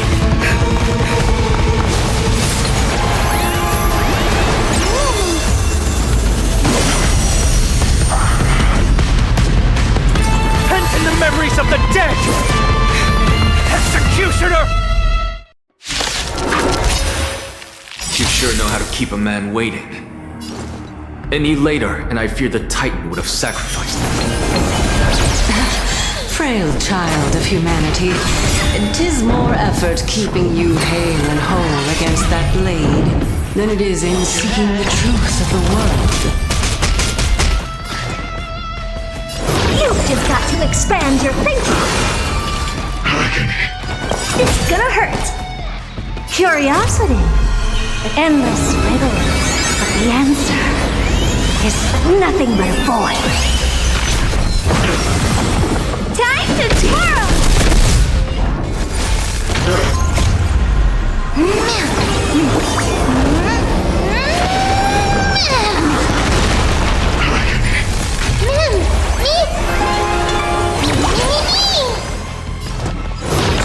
door to a whole new world. Raise barriers of the unknown and watch them crumble. Time to twirl! Alright, going all in. Tabs on me.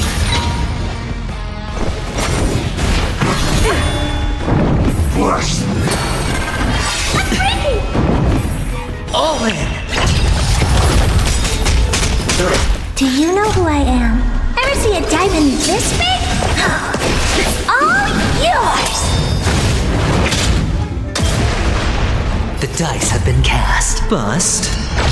Or maybe I'll take it all. Watch your head.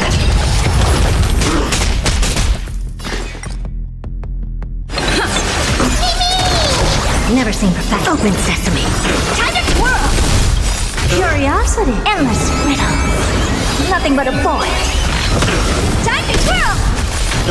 Expansion. I'm ready, Bob. It will not much longer. Quiet! I know what I'm doing!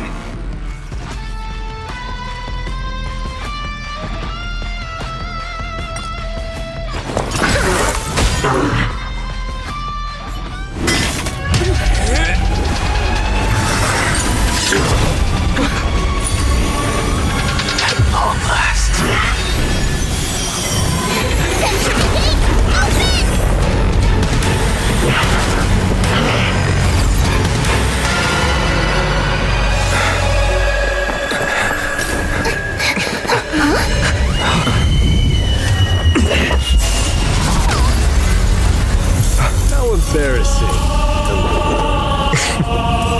You didn't come down from the sky?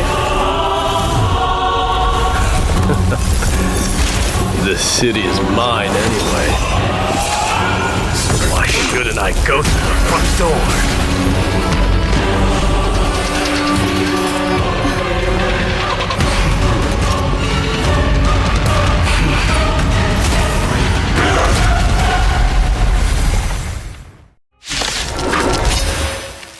Minion of the Black Tide. I, King of the Kremnoan Legion, your opponent today. Long time no see, Nikador.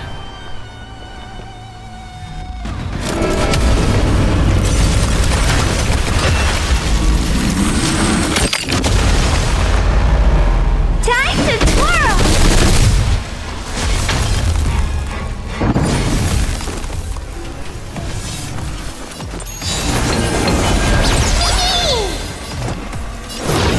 You've just got to expand your thinking.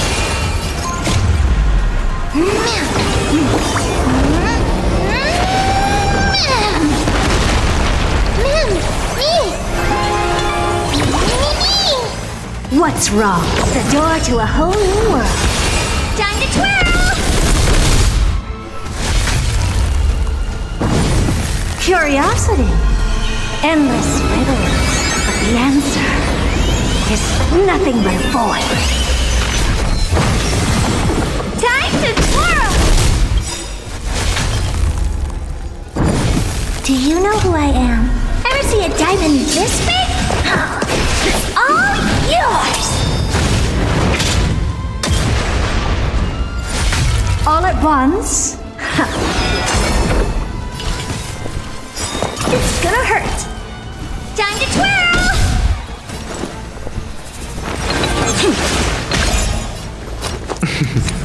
Don't ask, just spend. Such petty tricks.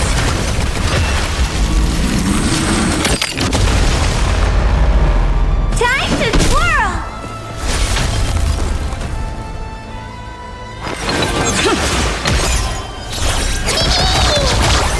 What's wrong? Never seen perfection up close before.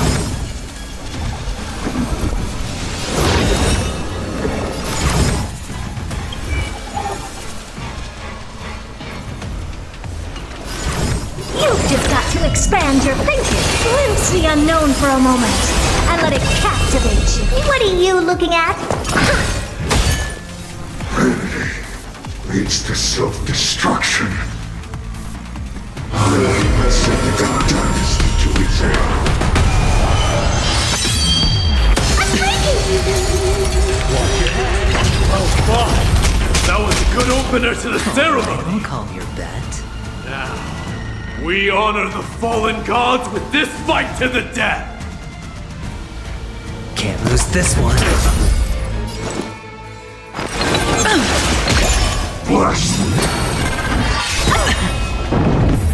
All in.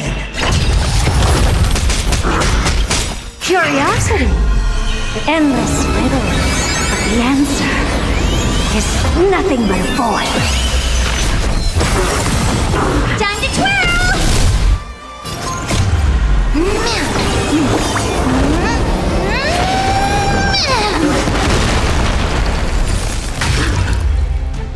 It's time to end this.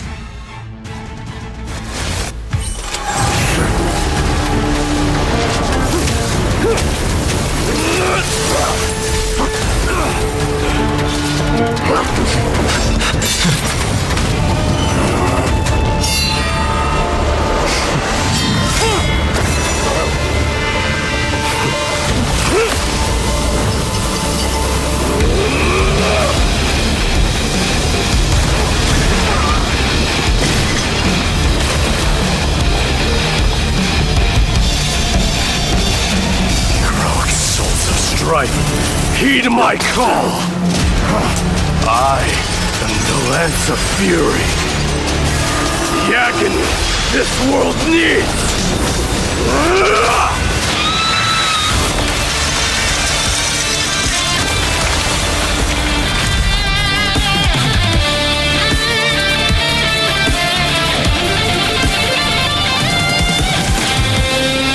Witness this. New god has come to Castrum Kremnos. Look! The warriors have returned! But are the rumors true? Has Orynyx fallen? It's as the Council of Elders said. We face a dangerous threat. Yet the Chrysos heirs are only inciting more chaos. They don't care about the people's safety. They really gave the core flame of strife to a Kremnoan at the end. What a noisy crowd. This, doesn't feel right. It's probably because Orynyx is gone. Orynyx was a generous titan in the eyes of the people. They graced us with miracles, allowing humanity to reap many a convenience from the past. What they don't know is that the Titan didn't do all of that of its own volition. Regardless, the Titan has fallen, and we must surrender Orynyx's core flame. A meeting with that woman again so soon? I just can't catch a break. Professor Anaxa, why don't you find someplace to rest first? Matters that require Aglaea's attention are piling up. You two meeting again will, forgive my honesty, only distract her. Just try to stay on your best behavior, if you know what I mean. That's not up to me, I'm afraid. I've been trapped in her prison the moment I set foot in this holy city. The price of having a Titan living in my head, I suppose. Don't worry, I don't want trouble either.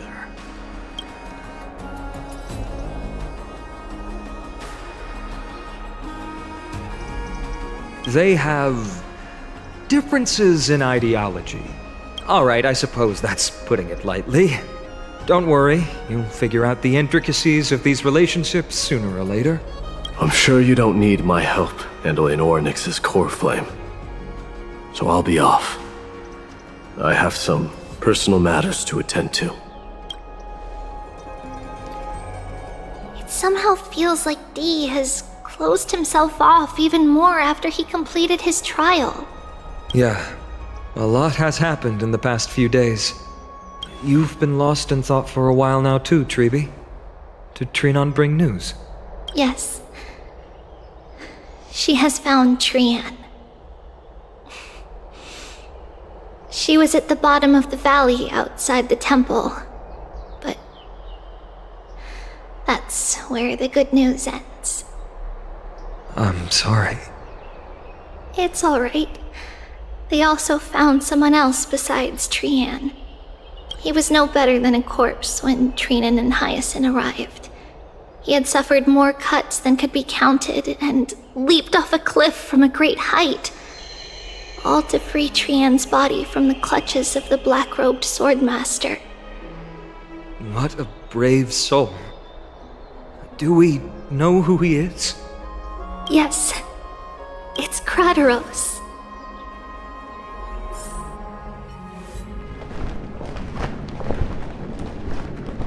Stop!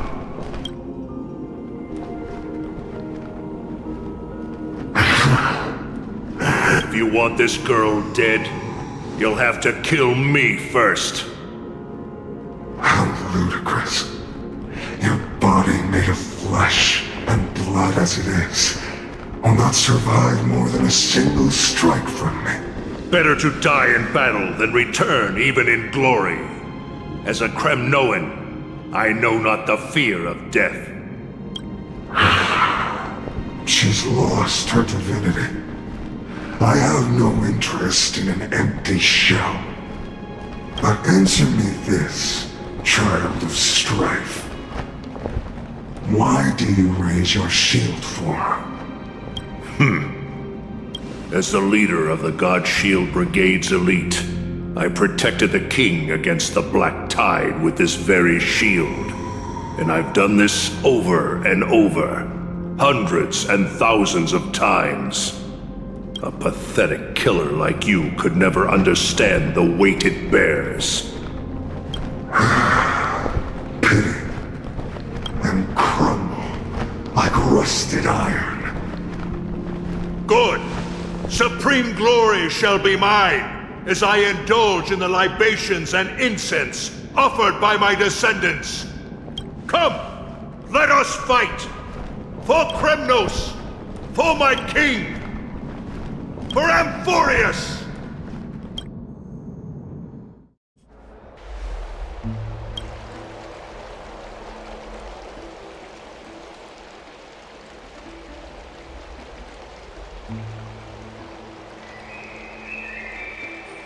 We foresaw this cruel parting 1,000 years ago.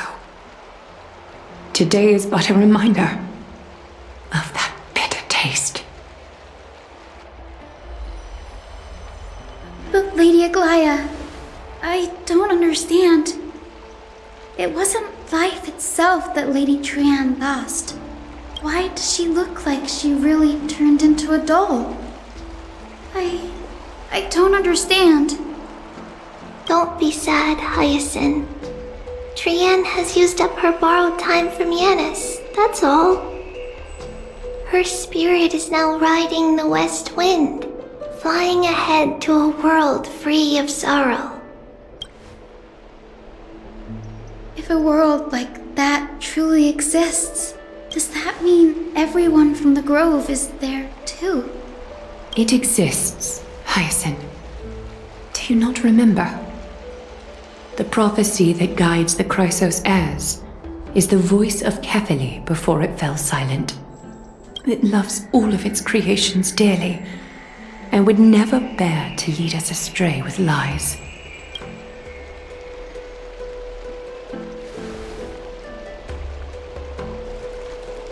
What about the Kremnoan veteran? How is he doing? The Twilight Courtyard has done all we can. Even so, we've only managed to keep him from breathing his last. I had to use the Sky Priest's techniques to help him to walk again. But if light ever disappears from Akama for good... No. Let's hope that never happens.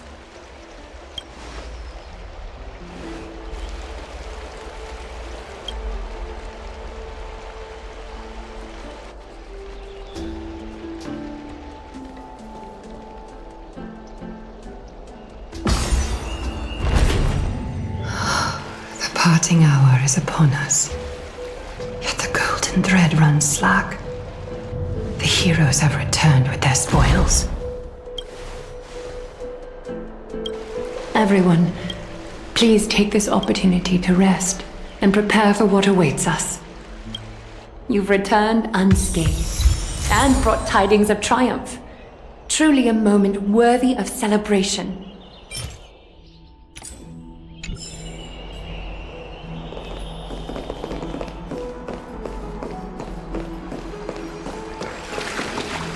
It's incredible to think that we returned Nicador's core flame not so long ago.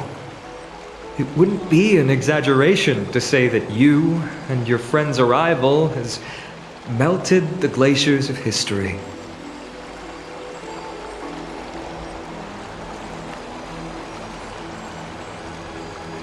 You could say this is the true face of history. It slumbered for 1,000 years, only to awaken for this one moment. Alas, now is not the time for a study of history. I do not see Anaxa around.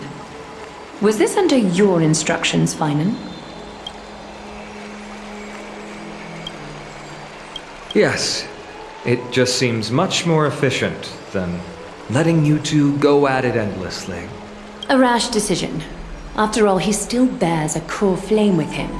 I do concur with your assessment of efficiency, though. Now, let us table the issue concerning him for the moment. The more urgent matter is the core flame of Orynyx. The Chrysos heirs had initially crafted a plan regarding the order to return the core flames. For titans like Orynyx and Circes, who harbor no intentions of harming humanity, our strategy entailed assuming their divinity only at the very end. But this unforeseen turn of events has thrown everything into disarray. If we don't return the core flames to the vortex of Genesis, and we leave the Titan's divine positions vacant, we can't even begin to imagine the disaster that would follow. But the most pressing issue at hand is that we haven't found the Chrysos heir capable of bearing Orynyx's divinity. Phainon, Castorice, Mydei, and Hyacine. Tribbie and I devoted a millennium scouring the world, only to find these few people. Only a chosen few possess the capacity to assume divinity, the elite among the Chrysos heirs. We would never hastily extend our invitation without first verifying their potential to bear such power.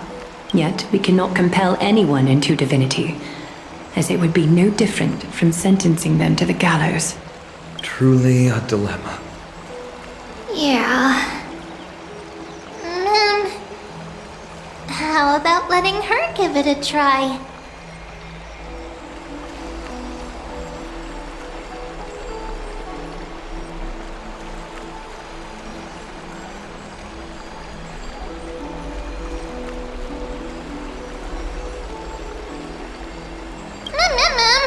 Mem special mem.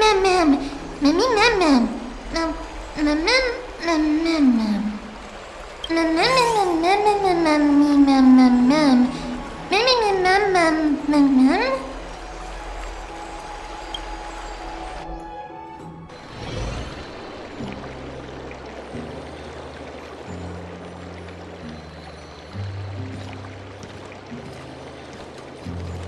I see the Reaper has forsaken you too, teacher.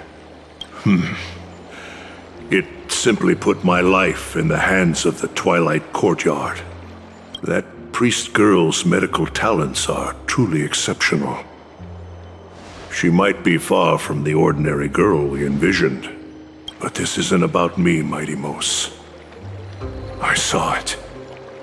You finally decided to embrace your own fate. Power of strife is stirring a tempest within me as we speak. My bones have turned into steel, and my blood is seething in a blaze. Past rulers of Kremnos could only aspire to this might, yet I have merged with it. I've made history, and henceforth divinity and kingship shall coexist as one. Indeed. You've realized the aspirations of every former king of Kremnos. And now, you can at last bring our people home and reforge the glory of Kremnos. Unfortunately, I harbor no such desire. What? What do you mean by that? Over 2 millennia past, devotees of Nikador's might banded together beneath their feet and erected a city of their own. Ever since then, Kremnoans have served as the blades wielded by the god of war, following the Titan's path in its conquest. Yet, gazing upon our history through the lens of my newfound divinity, I now see it with unprecedented clarity. This history is sheer absurdity and inferiority. People surge onto the battlefield like ants, plundering and slaying for their own greed, only to be trampled upon like ants. The city and the beliefs that Kremnoans hold so dearly, alongside the supposed tradition, mere anthills that could be crushed with a single touch in the eyes of the Titan. You! Are you trying to strip Kremnoans of the pride we've amassed over thousands of years with mere words? That pride holds little significance, Kratoros. Now that I've assumed the divinity of strife, my next step will be to renounce the title of king. No. No! Convey my message to every Kremnoan. This is an order. Do not do this, Mydei. I beg you! Our history commenced in the year 2506 of the Light Calendar, concluded in the year 4931. I, Mydei, last king of Castrum Kremnos, son of Gorgo, do hereby proclaim the Kremnoan dynasty comes to an official close today. You have killed us. You have killed us all. No. I am granting you a new beginning. What is this? My mother's signet ring. It served as a symbol of kingship, and I now imbue it with a fresh significance. Take it, and rally those who have lost their identities. Convey the words of Mydei, now ascended to divinity. You no longer need to chase fleeting honors or face death on the battlefield as if it were your sole destination. However, you must adapt to fit into the city you once observed with indifferent eyes. A cruel fate awaits Amphoreus. No matter how illustrious a dynasty may seem, it crumbles to rubble and gravel before formidable foes. Yet, you shall tread the only path out, one that leads to a brand new world at its end. Why task me with being your messenger? Why not explain all this to them yourself? Because only humans can guide the path to be trodden by humans. It's not the lot of humans who crave the power of gods and spiral into madness for it, but humans who stand ready to raise their shields high to protect the lives behind them. I failed to save that child. That is irrelevant. As demigods, they have long been prepared for it. What truly matters is that you showed up there and shielded her. The one who persuaded Aglaea to set me free that night. Was that you, Mydei? Yes. She's not one to easily make a concession. What did you offer her? I staked my mother's name to guarantee the integrity of your soul to her. And I promised her that I would dedicate all I have to the Flame Chase journey. And what is next, Mydei? Where will you be headed now? To the place where I belong, to fulfill my promise. The madness that has plagued Nicador and the darkness that has consumed Amphoreus. It's now my turn to fight against it. There are some people to meet with before I leave. Let's go.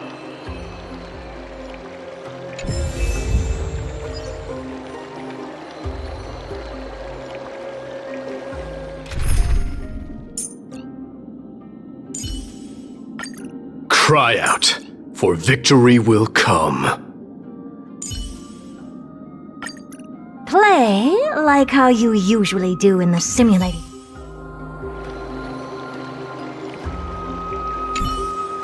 And what is next, Mighty Moose? Where will you be headed now? You're here, Mydei. It seems that you are prepared. Yes. You aided Akuma through yet another trying ordeal, and my gratitude knows no bounds. Isn't that exactly what you wanted? Not everything unfolds according to my plan.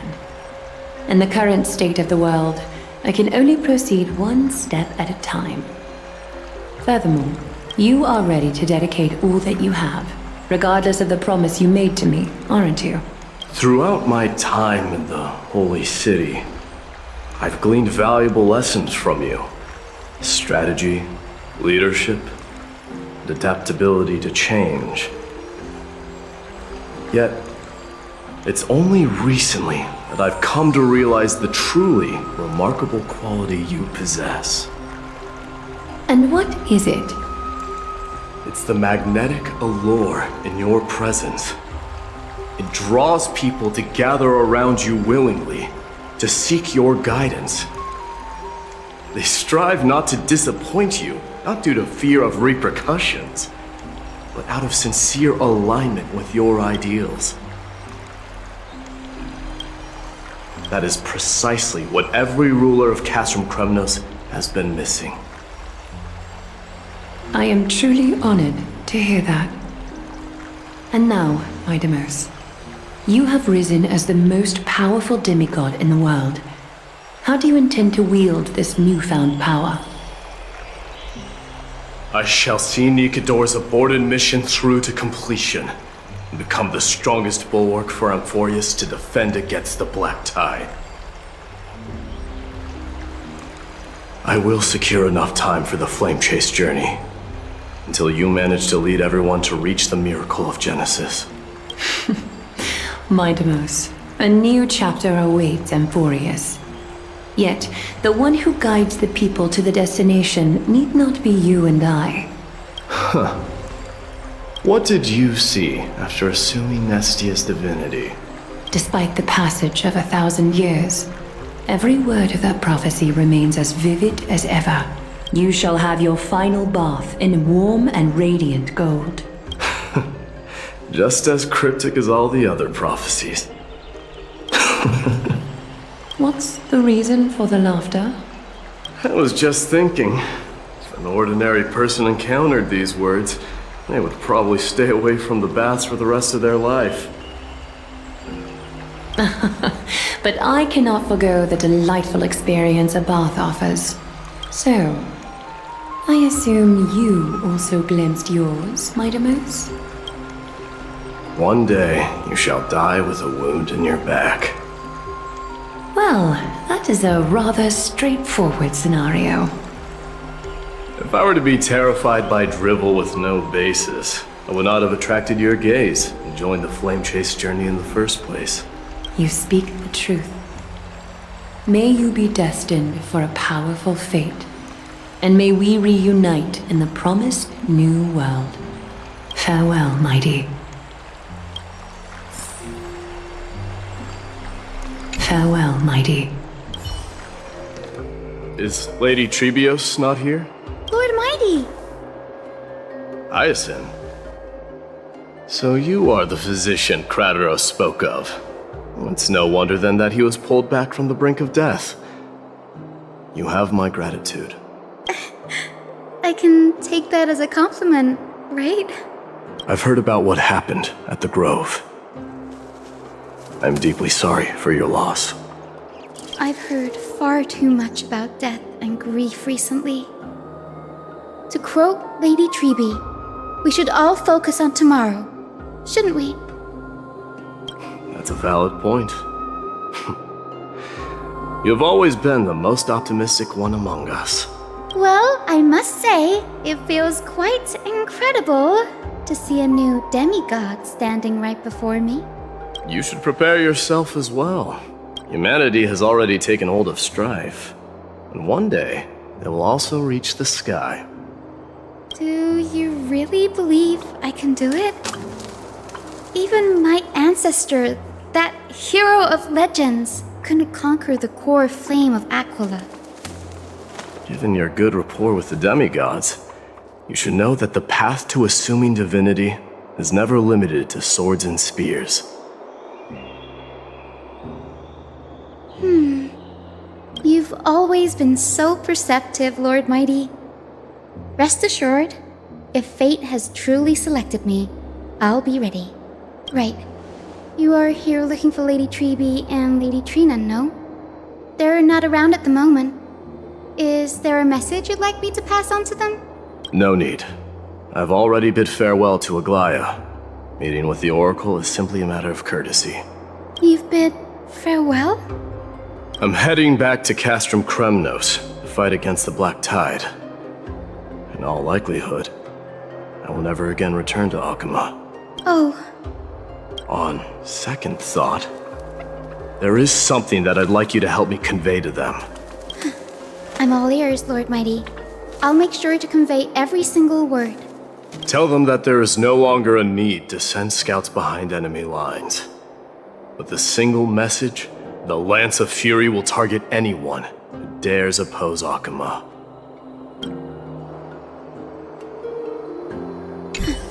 I'm all ears, Lord Mydei. I'll make sure to convey every single word. Lord Mydei. I'll be embracing my destiny before you do, Castorice. Can you feel Thanatos right now? I don't feel them at all, regrettably. You have been painstakingly seeking that Titan for so long. But have you ever considered reaching out to me for help? You mean? Death refused to ferry me. If you were to send me to the Netherrealm, I may uncover clues along the way back. I would never do that, Lord Mydei. Death is not a game. You're right. That may very well be the reason why my people have struggled for millennia. They underestimated the significance of death. So, are you returning home alone, Lord Mydei? Returning home, you say? Maybe. At this moment, Castrum Kremnos is not just my birthplace, but also my fated destination. Work harder, Castorice. Go and do what you have to do, so that the trials we have endured may have meaning. I will, Lord Mydei. May we reunite on the other side, where the warm west wind blows. May we reunite on the other side, where the warm west wind blows. The King of Kremnos, without the signet ring, but looking more like a king now. I'm no longer the king, Grand Craftsman. Matters not the title.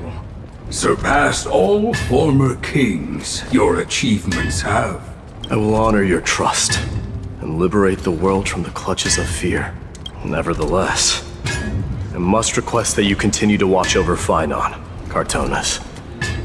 I have a feeling that his fate will weigh heavier than all of ours combined. Keep Phainon in mind, I will. Return to your home, brave king. Together with everyone, I shall remain here. That thunder from Castrum Kremnos we wait to hear. Together with everyone.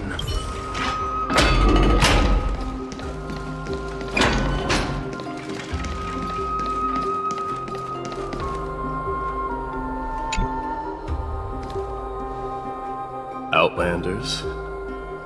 No. Trailblazers. I will soon make my way to Castrum Kremnos.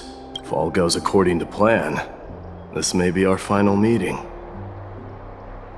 I just want to let you know that I appreciate everything you have done for Amphoreus.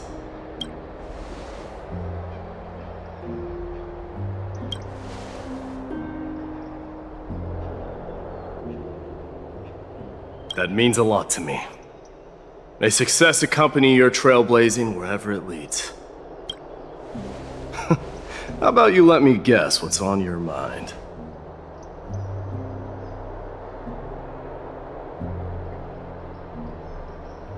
Are you gonna say something insane again, Trailblazer?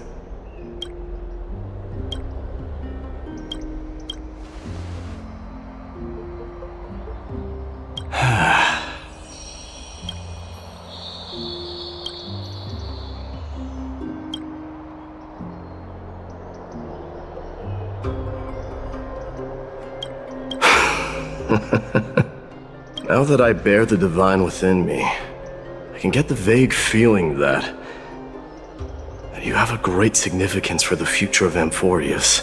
With this departure, I fear that I will never again return. Can I entrust you both to watch my back and to continue supporting the Flame Chase journey in my absence? You have my gratitude. Then, farewell. Yes?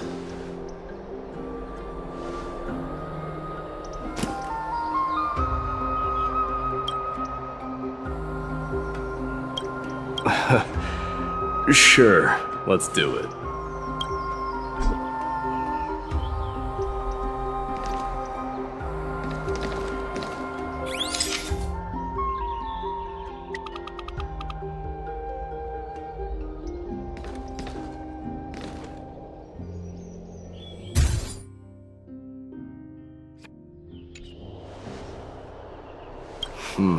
Well, feels peculiar, I suppose. I'm not talking about your photographic skills.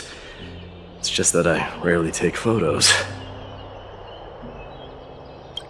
But this one, it's pretty good.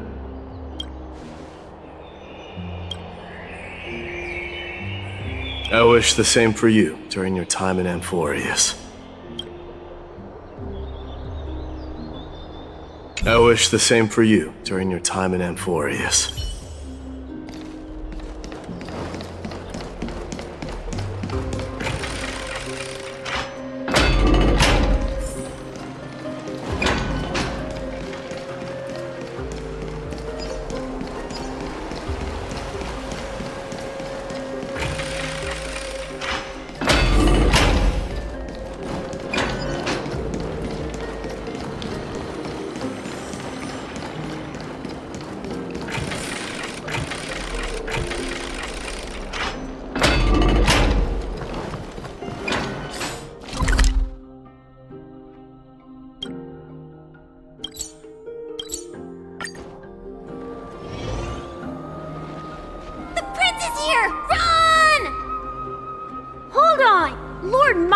Isn't the prince anymore. He's now the guardian of Amphoreus. What's going on?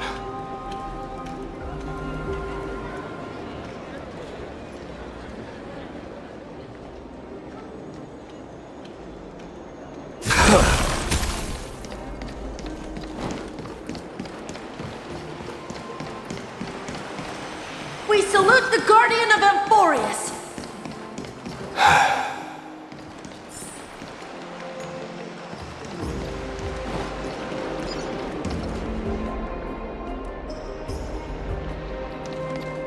We salute May triumph always be yours. May glory be with you. Farewell, Savior of Kremnos! With your guidance. We salute you. It's been a while, Guardian.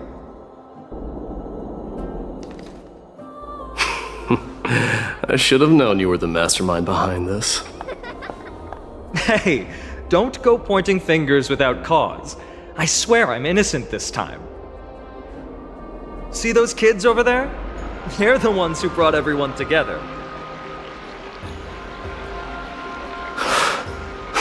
I admit, that took me by surprise. Were you seriously just going to sneak off without a word with me? Well, I was actually on my way to bid farewell to you, but ended up running into this. Oh, that's quite an honor, I suppose. We better not leave them waiting too long, don't you think? The road to Castrum Kremnos from here is long. Perhaps it wouldn't be a bad idea to take a moment and etch their faces in my memory one last time.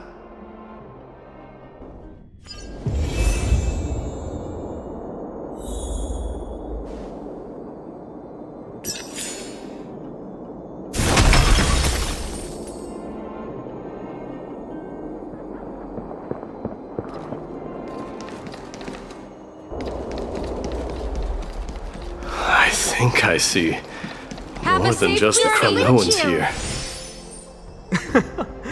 You're now the guardian of Amphoreus, after all. You're our hope! Farewell, Mydei! Be yours, King of Kremnos.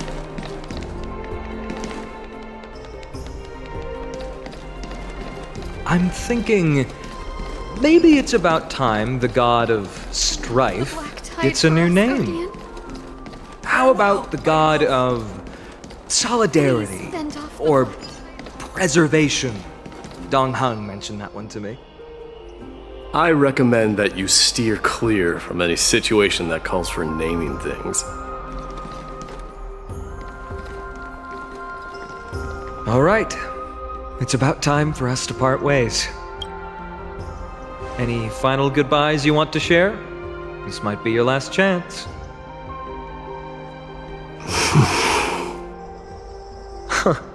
Why so quiet? I thought divinity would wash away some of your sentiments. Do you truly feel as carefree as you seem? Or is this just a facade you wear? You know what? You sound just like Aglaea at this moment. But you're not off the mark. I just thought that putting on a nonchalant front for this occasion might help us preserve some dignity. I can see through your deception, even without the power of mind reading. Am I really that terrible at controlling my facial expressions? Well, with that said, thank you for aiding me in defeating my archenemy, Mydei. No need to thank me. This triumph brings no delight, nor does it signify closure. You understand that more than me. Indeed. In the end, I still haven't unraveled the mystery behind that black-robed swordmaster. And I can't even ascertain their demise. Maybe I've never managed to cut off my destiny. But that matters not. Pain may be cured, but scars remain. This should not be effaced. Even with the divine might of Ornyx, you cannot stop the past from leaving its marks in our blind spots. Can you genuinely let go of everything as soon as that swordmaster is dead? That's impossible. Revenge is merely an obligation that must be carried out, and no one can find mental fulfillment through it. You're right. Look forward. Chew up and swallow your past. And make sure emptiness and bitterness are not the only flavors you know. Remember that there is a whole world behind you waiting to be saved.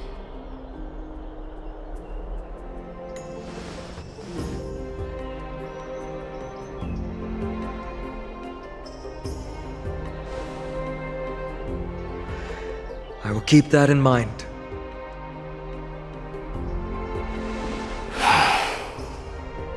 I have a final favor to ask. Please look after the Kremnoan warriors in my absence. They will undoubtedly face challenges while assimilating into Akama. It is my sole regret that I cannot stand by them during this time. Do not worry. Leave it to me.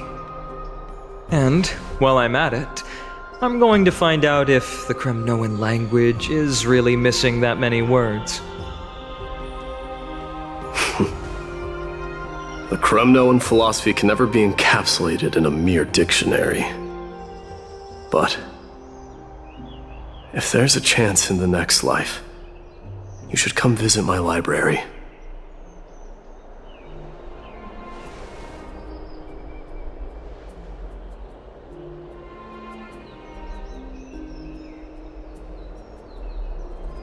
I'll be on my way, Deliverer.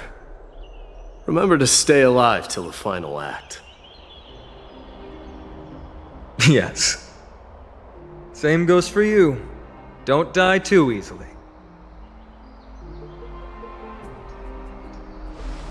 May triumph always be yours, Mydei.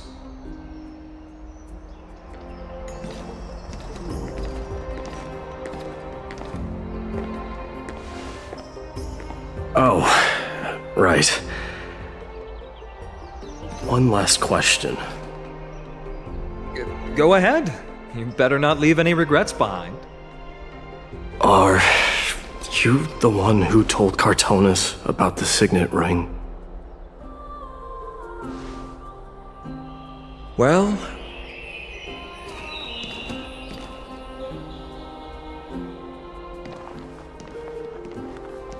who knows?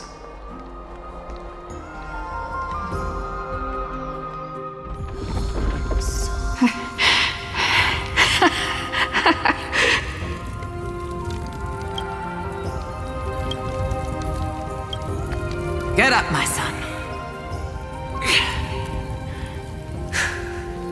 You showed great courage in today's training. Let's wrap it up for now. Yes, Mother. Mother, there's something I want to ask you. What is it, Mydei? Why must we learn to fight? It is for glory and honor, my son. For Kremnoans, mastery of swords and spears is ingrained from birth, and the battlefield is our destined end. Is that really the way it is, Mother? What makes you say so? Because you don't sound entirely sure. You're right, Mydei. I once believed those words, without question. Until your father cast you into the Sea of Souls. It was at that moment I realized how everything I believed in was utterly hollow.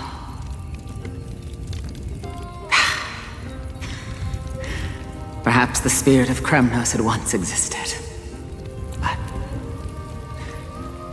as greed bloomed in the hearts of humanity over the years, such spirit had long faded alongside our glory. I no longer put my faith in any oath or doctrine. Now I have just one role. That of your mother, Mydei. Your guardian.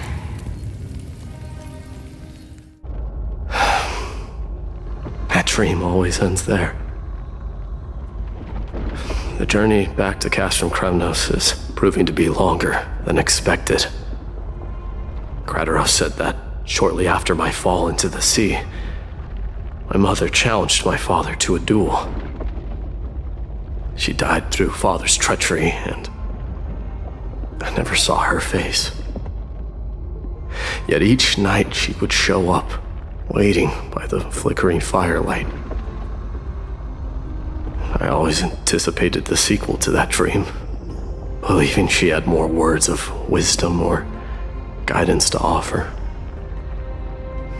But now, I think I finally come to understand. That is all she wished to tell me. And now, I too am left with but one role.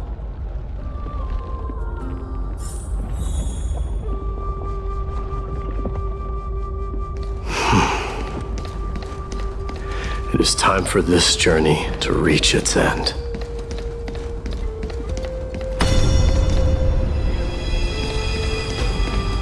Look! Mydei is back!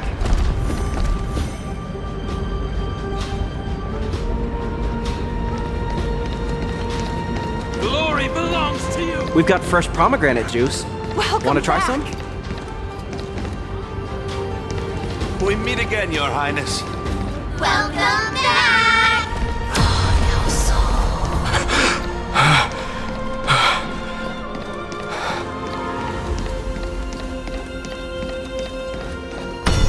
How was your training? Ooh, say, come and check out what I just wrote. Mydei, may Did you just come back from training? It's been a I'm while. gonna beat you at the festival. Welcome home, Mydei. Have you found something?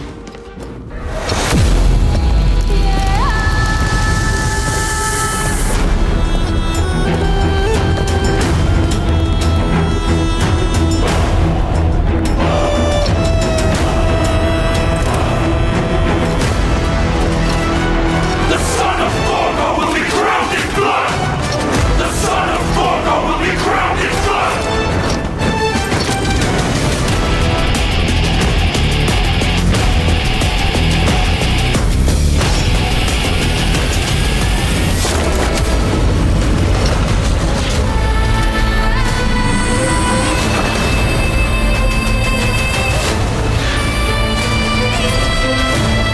Mother,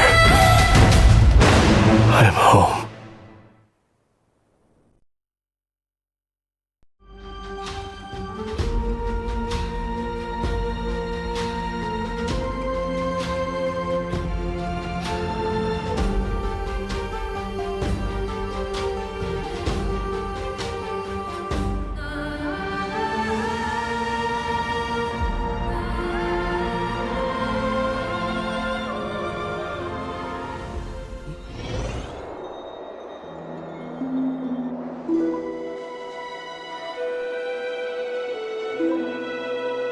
We smell sunlight and the wind of Akama. This was your favorite spot, wasn't it, Trianne? Lady Trianne, why did it have to end up like this? Take it easy, Cass. Departure is a part of life. It's just that ours isn't as tumultuous as it is for ordinary folks. When we started our journey, Yanis had already provided their prophecy. Just like how that Titan divided themselves to create the countless passages in the world. It's only natural for us to follow the same path since we inherited their destiny. If you don't mind, Tribbie, are you still willing to unveil that past for us? The past regarding the prophecy?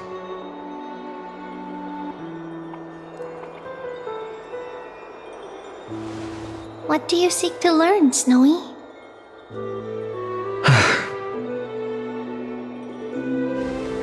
Mydei has left the city to face his own fate.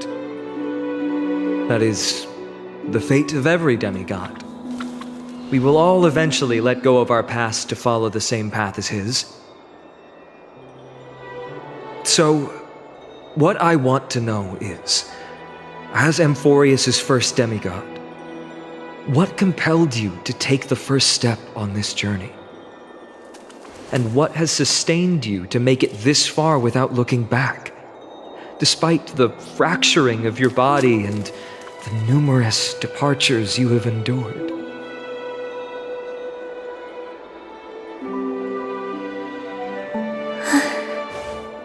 right. Teacher, are you sure about this? Dee is already doing what he has to do.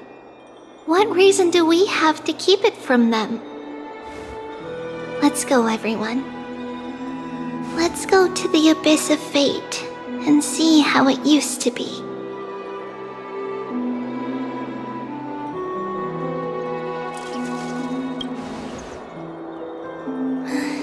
Then we will leave it to you. Trinon, would you mind? Tribbie, are you not coming with us? I want to stay here with Trian for a bit longer. I see. We'll be off then. Take care. Since you have made your decision, then let's proceed as you wish. See you later, teacher. Cass, are you not going with them? No. I'd prefer to remain here to accompany Lady Trian. She hated being alone. What's this? A little gift that I had hoped to deliver to her personally, though fate had other plans. Oh. So you saw us arguing that day? Yes. I figured Lady Trian would like it a lot, so I bought it. I see. Cass, you know, I recognized it immediately that day. It truly is an authentic piece from Yanisopolis. Then why? It's just that Trian had forgotten far more things than I. For example, she forgot that this glass object meant something unfortunate according to the traditions of our homeland.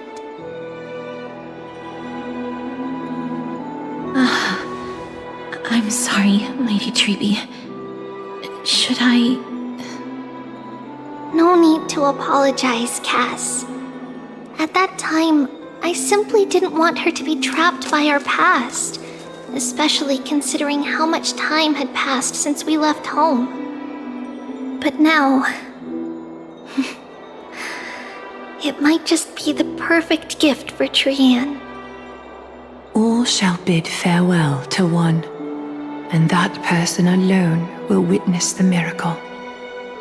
While you and I have long accepted this absurd fate, they remain fresh and inexperienced. Teacher, don't let the weight of that cruel prophecy crush their spines. But it would be even more cruel if we allow them to ignorantly fall before the gates of the new world.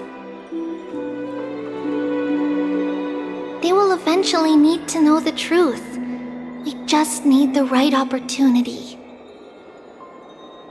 This, to me, feels like the right opportunity. So, this is how the Temple of the Three Fates looked back in the day. At this point, Yanisopolis still resides under Aquila's protection, yet it is already fated for decline, and only contains a beautiful facade. Is it because Amphoreus has entered Era Bellica? Yes, strife remains distant from this part of Amphoreus right now. But in 5 years' time, at the same entry hour, this temple will become the source of another war. Then, where are you at this time? Right over there. Why does she look somewhat different? It's because we don't quite recall how we used to look. Oh, my apologies. Please don't. We should be the ones apologizing. Come, everyone. It's time to witness our last conversation with Orynyx.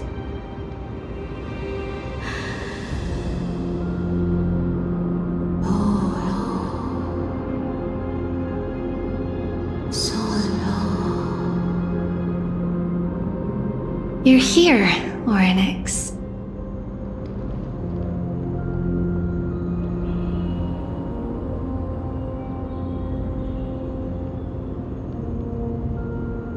This is our memory, so your senses are also aligned with the Tribbios of that moment.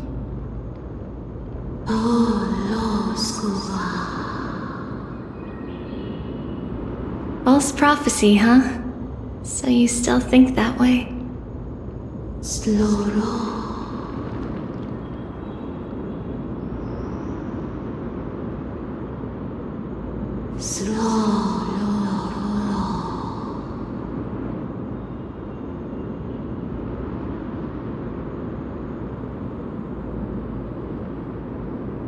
But the Black Tide has already arrived, and Yanis remains in slumber. If even the God of Passages, known for guiding mortals, cannot resist this catastrophe, then what can we do against the incoming destruction?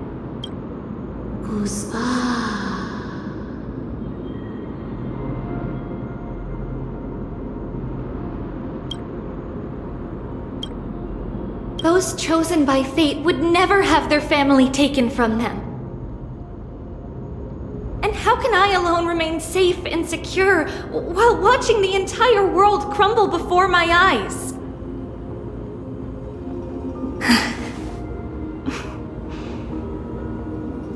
This might be our last conversation, Orynyx.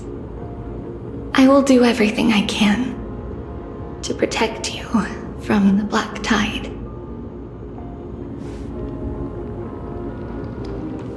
The family she just mentioned.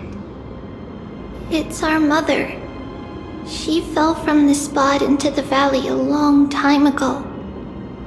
It was during a grand ceremony held to seek Yanis' guidance. But things took an unexpected turn. It was Kefali who responded instead. Did something go wrong with the ceremony? Yes, but those two occurrences were in fact unrelated. Kefali's response was simply a coincidence.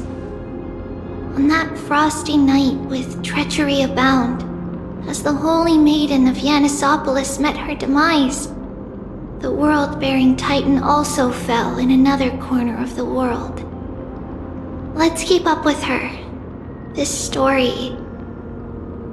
she should be the one to tell it. That thing ahead. It's the altar of Talantin. But that's not our destination. We're heading to the left. This place used to be passable.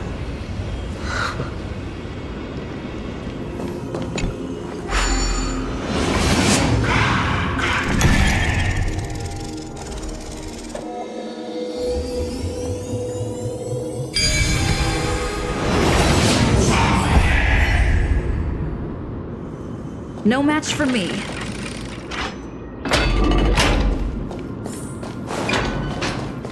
I never thought there would be such a hidden space in the abyss. This is the Archive of Prophecies, an important ceremonial site back then.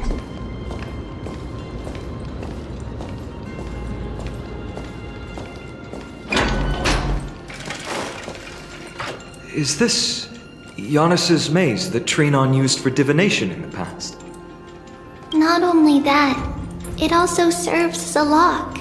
Our childhood abode lies sealed within. This is the largest puzzle I've ever laid eyes on. And it even acts as a door lock. Should have expected something like this in the homeland of puzzles, I suppose. So, how are we going to solve it? Just follow the designated path and let the stone ball fall into the pool twice. Seems pretty straightforward. Even Mydei might be able to complete it in a single try.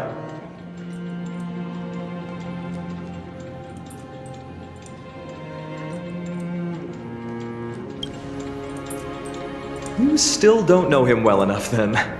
He might not even need a first try. He just punched the door open. Mydei. If he were still here, we'd probably take a lot fewer detours to solve our issues. Enough with the talking. Let's just get started.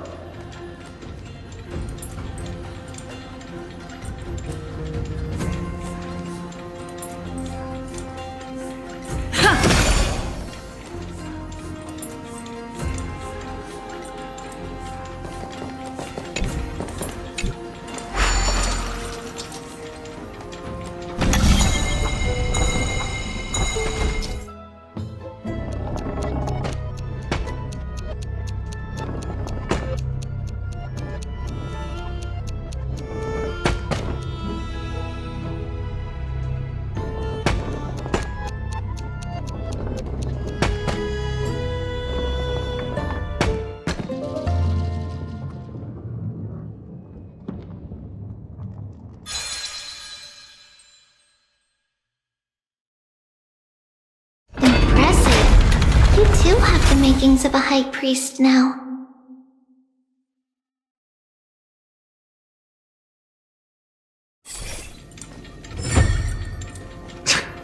Getting that stone ball to the endpoint looks pretty tough. My hands are shaking just from looking at it.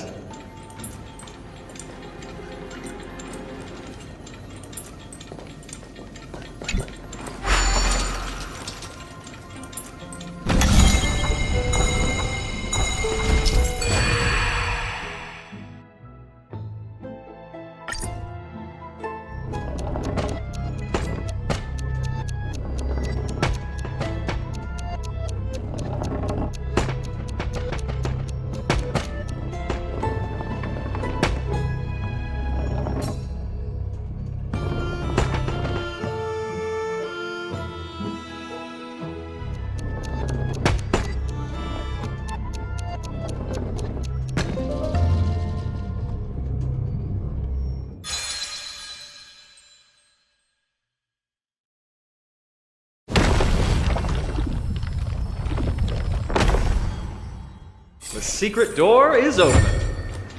Go inside, and you'll see the place where we grew up.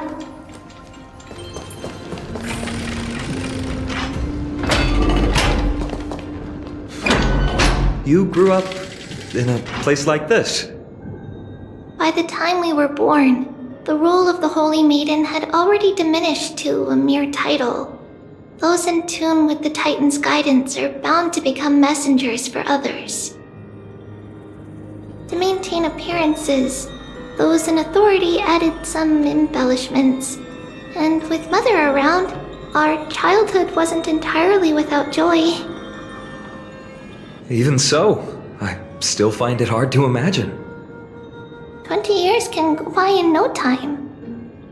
Trinon, for most people, 20 years is a long period of time. Right. Becoming a demigod sure changes how one lives through time.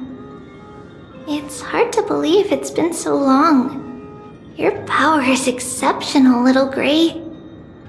This place looks exactly as before.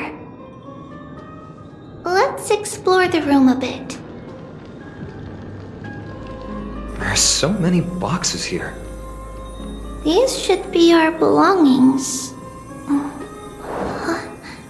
What's this? A red glass fragment?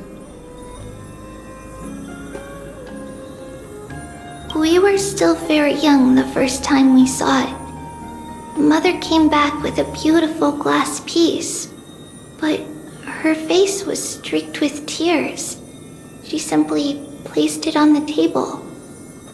It looked so sparkly that we couldn't resist playing with it, but we ended up breaking it by accident. Mother didn't get angry. She simply held us quietly for a long time. It wasn't until we were older that we learned in Yanissopolis, if someone gloriously died for destiny, the Holy Maiden must pick a piece of glass from the volcano's quarry and polish it, then give it to the deceased's family. On the day Mother returned with the glass, her friend lost his life on the battlefield. Since he had no family left, Mother had to keep it herself. Later, on the eve of the ritual, Mother also gave us a beautiful piece of glass. Let's move on to the bedroom.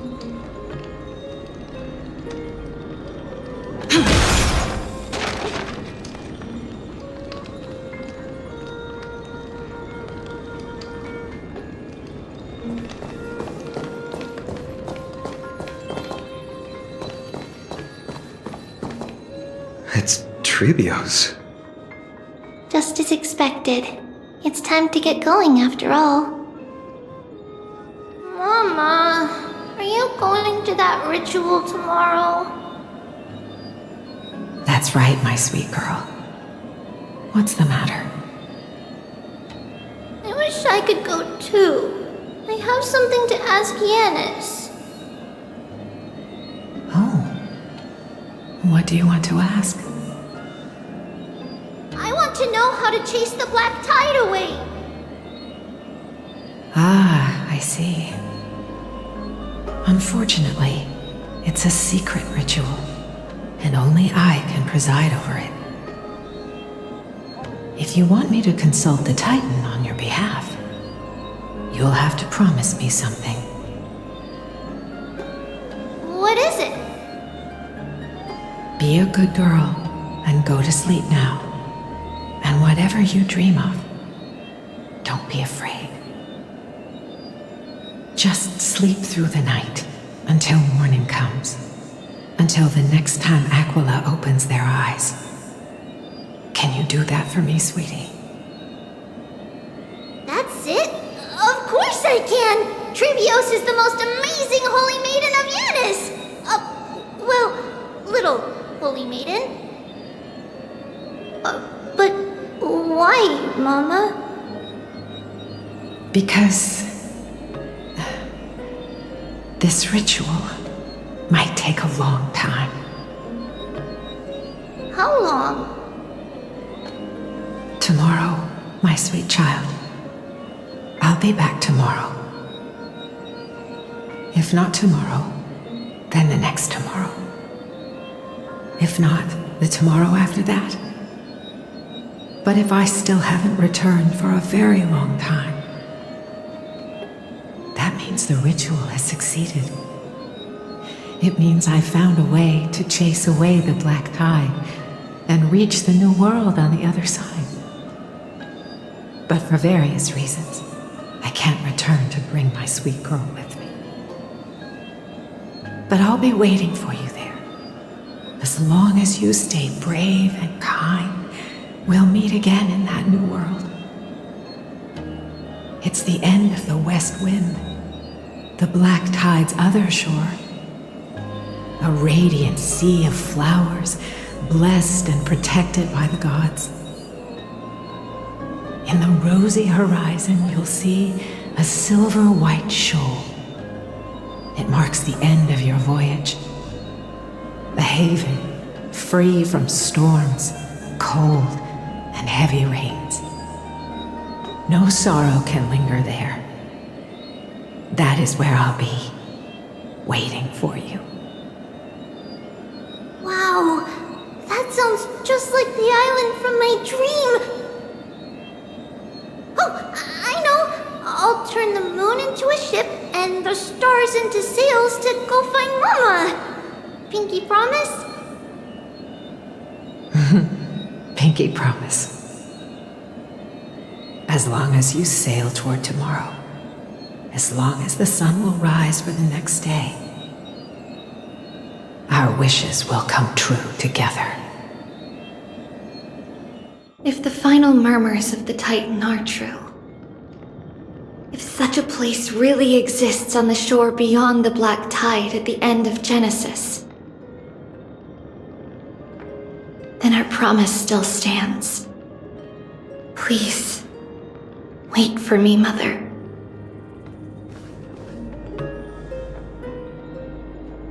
After those 10 years of darkness, when Aglaea opened their eyes for the last time, we finally set off.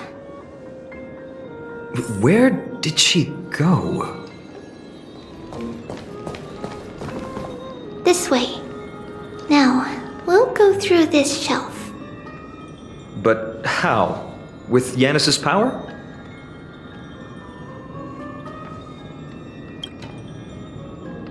No, we hadn't acquired their power back then.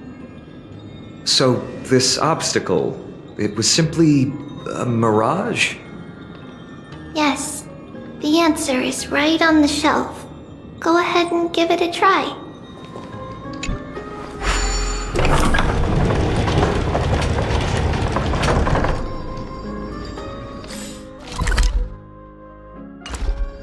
It's a secret passage. It was a secret passage prepared by the Holy Maiden's supporters for Mother and me as a precaution. And now, it has turned into our passage to escape, just as anticipated.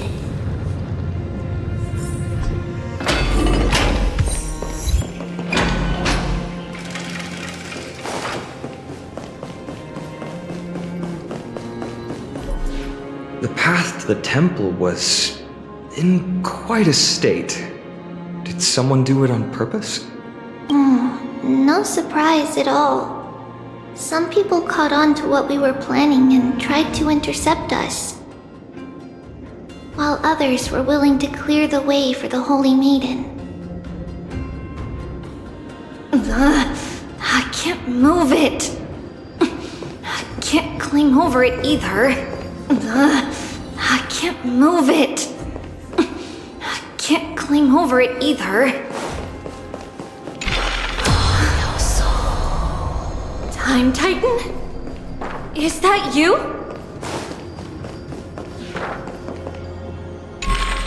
Just like this.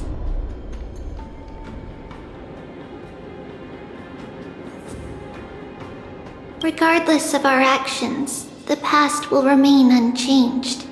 It was someone else who helped Tribbios in the actual events of history. We don't remember the details. As for why memory recreated the past to be like this, it must be because it's closer to the answer within our heart. The passage is now cleared.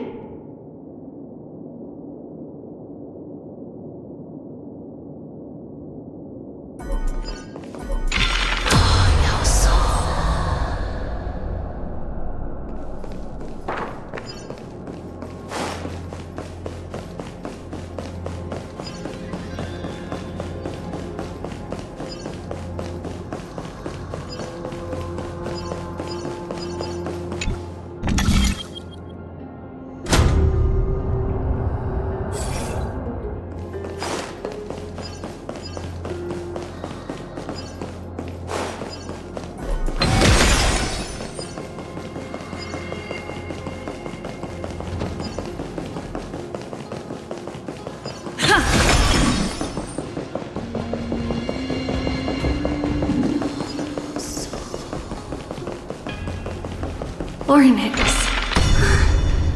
Thank you, nameless god.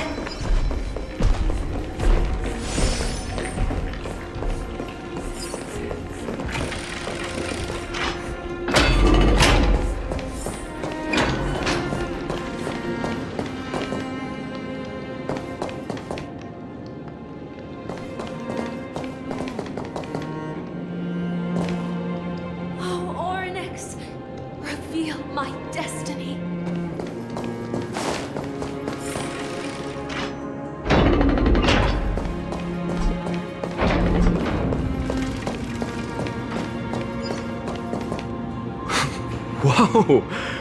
It looked truly magnificent back then. Relax.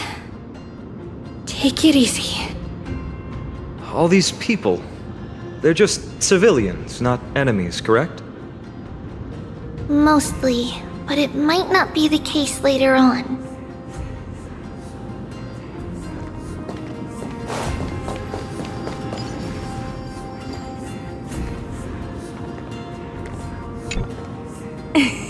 Hey, little ones. How did you sneak in here? Shh! Please keep it down. We had to be really sneaky to get in here. Okay. But what did you sneak in here for? I heard there's a lovely holy maiden living in the temple, and I want to meet her. I couldn't stop her, so I had to think of a way to sneak her in. Oh, really? I was here to meet the holy maiden as well, but the guard said she had to go somewhere far away today. Huh? What a bummer. Mommy even asked me to bring her gift to the holy maiden. It's getting late. We couldn't go home now, okay? Okay then. We'll come back next time. Thank you. By the way they are dressed, the siblings look like civilians living outside the temple. Mother mentioned that when she was a holy maiden, she caught a girl sneaking into the temple to steal the tributes. Stealing from the temple was punishable by death. But that poor girl had no family and just wanted something to eat. So Mother took her outside and even gave her some food. Perhaps these two children are the descendants of that girl from back then.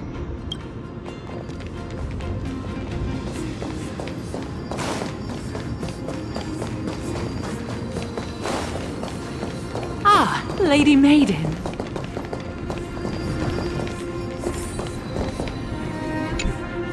Lady Maiden, you need to dress warmer. It's pretty cold out. Let me get you a blanket. No need to trouble yourself. I'm just going for a quick walk. All right, but please take care of yourself. Your mother made us promise to look after you before she left. It's been a while since I last saw you. I just realized you've grown into such a beauty, just like your mother. Oh, here, have some of my sweet pastries. She used to enjoy them, so maybe you'll like them too.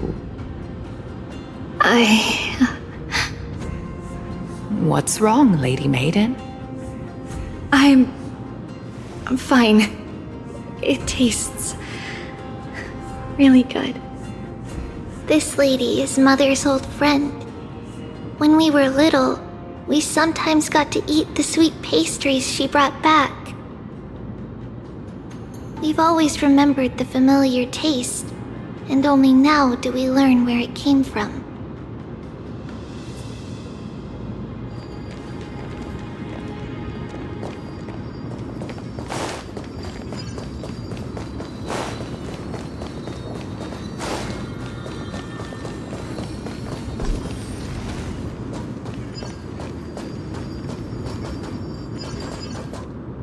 Apologies, Lady Maiden, but the Yanis vault is under maintenance today. Perfect. That way, no one will disturb me while I'm talking to Mother. All right then. May Yanis guide your path. The Yanis vault? It's where Yanis's heart lies and the core flame is kept. Just enter on the left. It's also the place where Tribbie was born.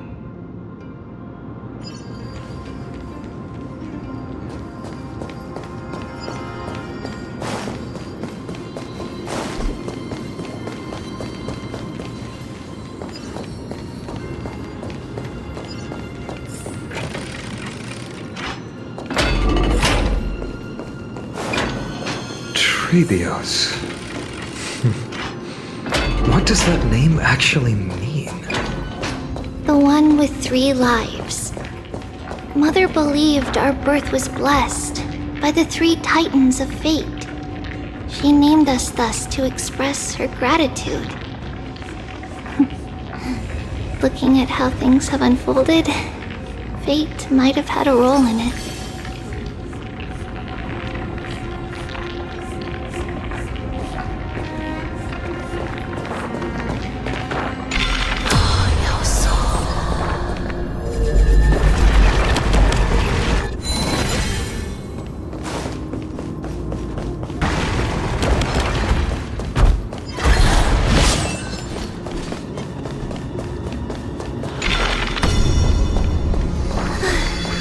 Finally, Janus vault is right ahead.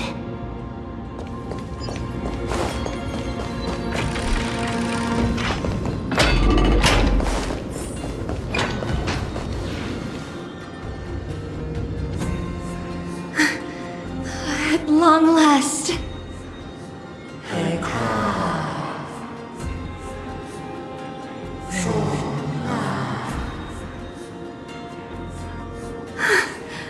I knew there was some sanity left in you, Janus. Just as I thought, you too have been confined.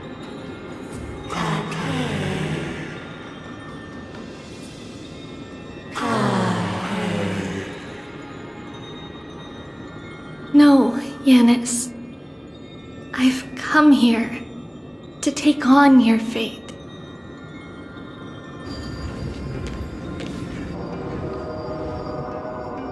By the blood of the Lamb and the strength of my blade-wielding right hand,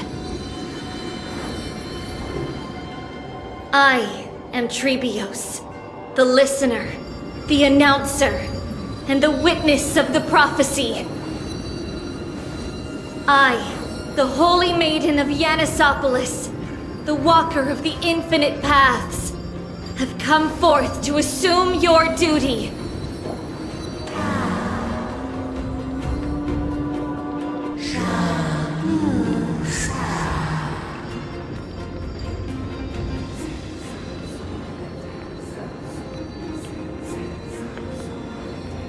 Just as I wished. This journey promises to be a long one, with 1,000 selves to accompany me. I'll never be lonely.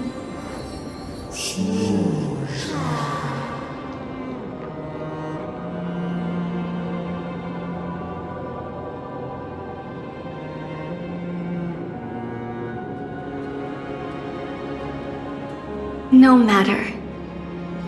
My hands are not made for bearing arms, but my feet are destined to embark on a journey for the benefit of all.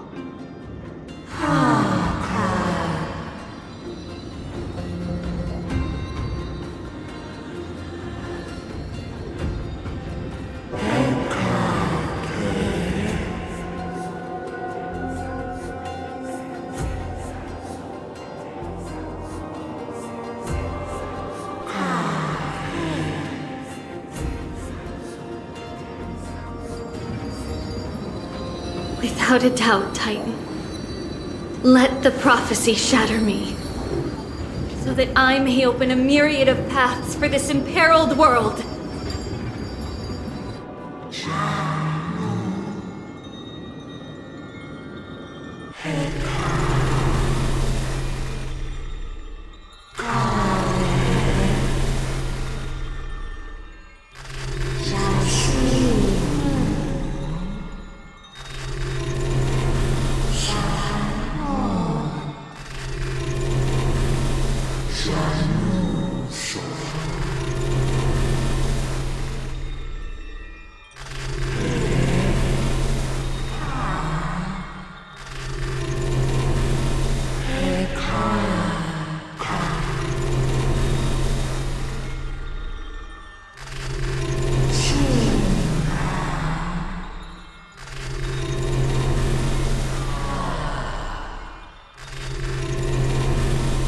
I understand, Janus. Thank you. Now, may you rest well.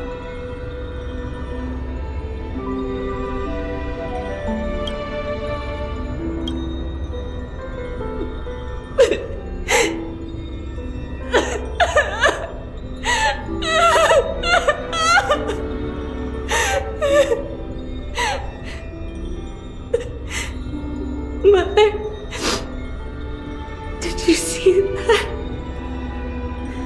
I have assumed my duty and stand ready to set out. We will step over the gods' corpses and wander among humanity, and thus we shall sweep apart Amphoreus' pitch-dark fog. May we... May the world follow the myriad paths trodden and reunite at the end of the west wind, where flowers bloom in spring. Mother, I shall see you tomorrow. Who dares lay hands on the core flame? Drop your weapon and surrender at once! I knew this would come. It's opening up! Move aside and get ready! The Holy Maiden?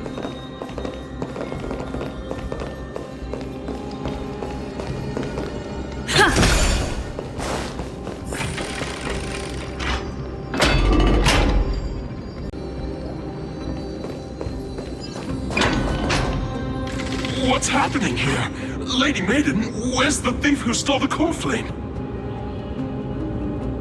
Look at what she's holding, you buffoon! She is the thief!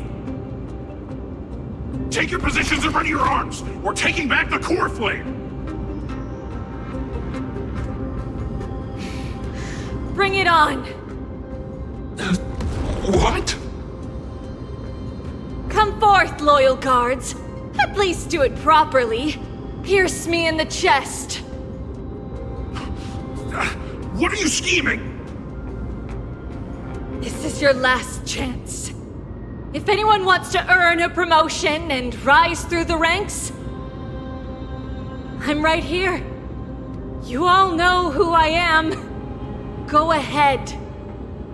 However, if there's still any loyalty within you, step aside for the Holy Maiden.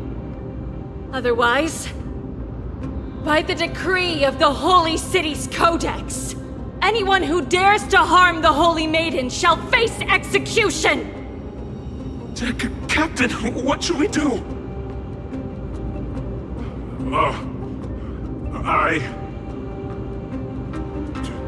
Do it. Kill her! If any of you want to get rich, then come with me. Take this traitor's head and wealth will be ours! We can't just stand by and do nothing. Let's move, partner.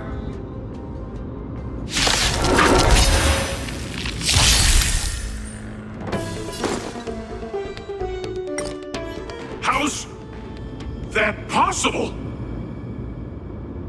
Could the Titan actually be on her side?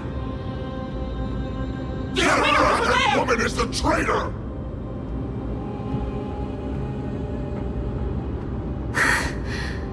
I should go.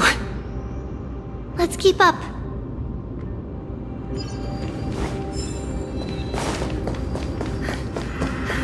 The path is opening up for me. Oh, Yanis. Take me. The Titan is on her side! Watch out! Impossible! The gods have long been consumed by darkness! Open sesame. Time to twirl! It's on me. Expand your thinking. Oh.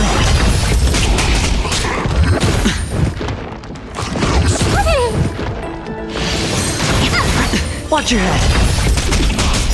Bust. Or maybe I'll take it off. Oh. Time to twirl! Endless riddles. Nothing but a void.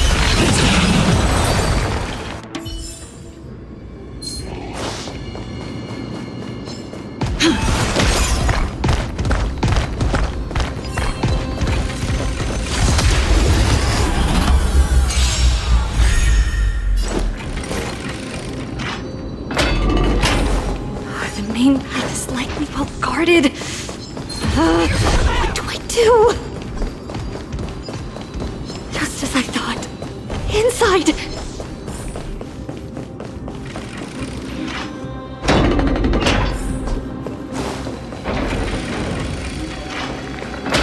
There are guards here too. Don't alert them.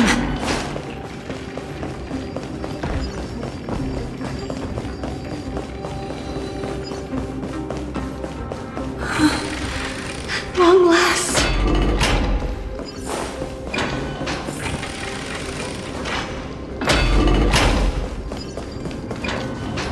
A creature of the Holy City Guards, but I'm already so close! This should be the last fight. We have to help her get through. But I don't get it. This has been puzzling me for a while now. Who has been aiding Tribbie in her escape?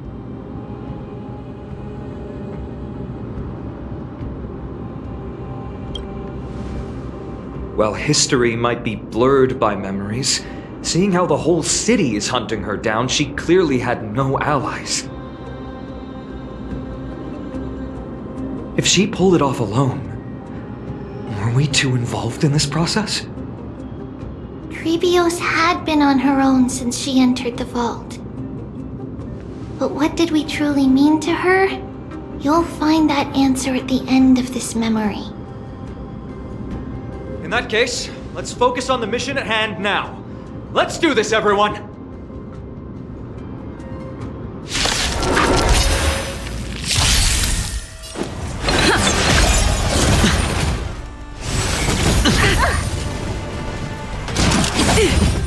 Watch your head.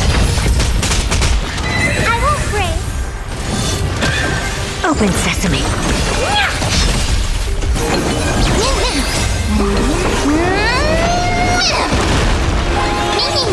Expand your thinking. Time to twirl. Bust. Or maybe I'll take it all.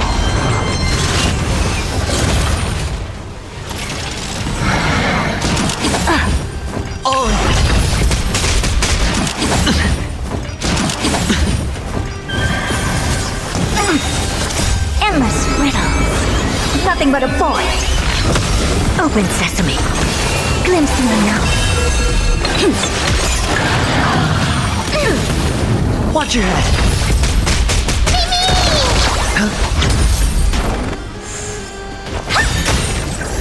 This big diamond, it's all yours.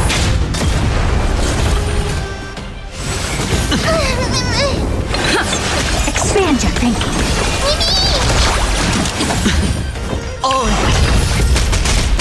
Endless riddles. Nothing but a void. Time to twirl. Open sesame.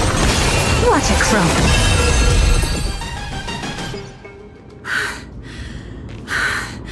Finally, beyond this gate awaits a boundless world. This is where my journey begins. God of Passages, can you see me? I will complete the path that you started. No response after all. Yanis, may you have a good dream. I can't stay here much longer. It's time to leave.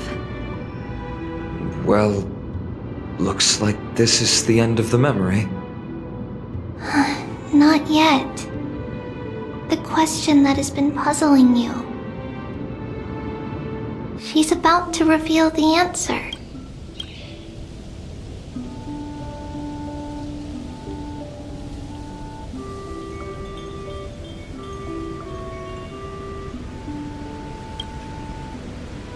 But nothing happened. What was making her or you hesitate at this moment? If she had known this flame-chased journey would proceed as the Titan foretold, bringing about great suffering and fatalities, including her own, would she still have chosen to walk through the gate and start her journey? I think the answer is already within you. And you've made your own decision.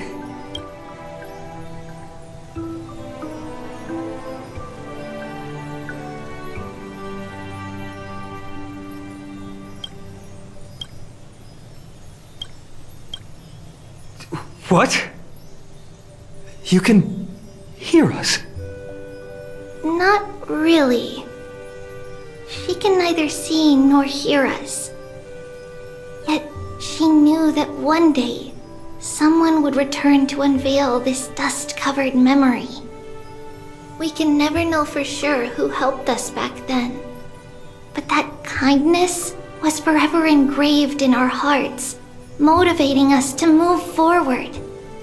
Time has modified this memory into a special letter, so that we do not forget our original intent.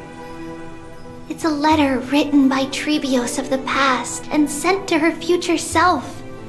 In this memory, it is Tribbios of the future who overcomes all difficulties for her and sends her on a long journey toward the tomorrow where we are. Yes, you'll remember it all. And then find your way back to the gate where everything began. Here, I will set sail toward the distant horizon. Here, you have traveled far on your way home. Such is the maxim that unveils Tribbios' fate.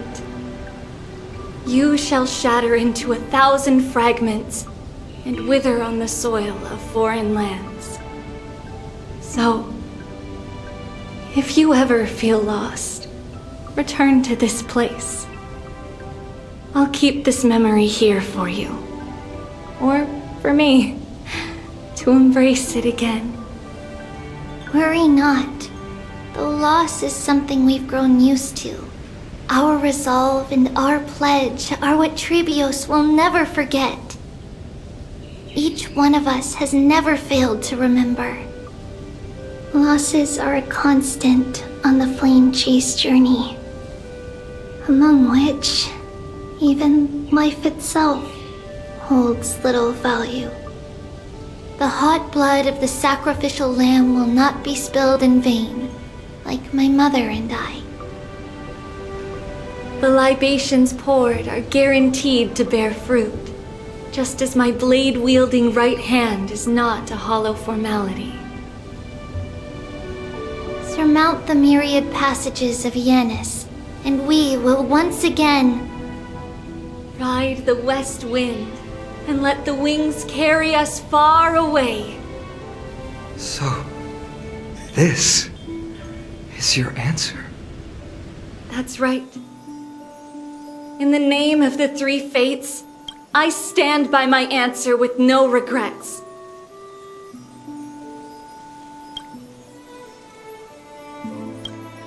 Now, with or without the gods' blessing, I run towards the world's agony.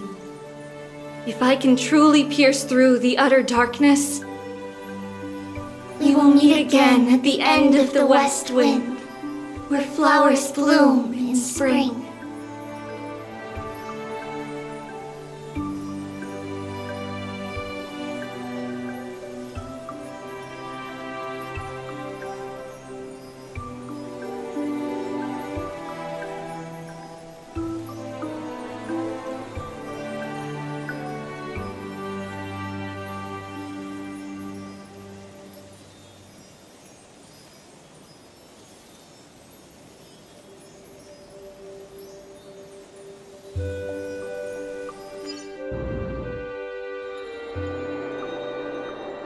Lady Tribbie, do you still think that everything will be fine tomorrow? Yeah, that's what Trianne would say as well. With all due respect, Lady Tribbie, you know perfectly well that see you tomorrow is nothing but a white lie. I hope your toughness is not a mask hiding a lonely heart. Cass, that's not a lie. See you tomorrow is the greatest prophecy in the world. Prophecy?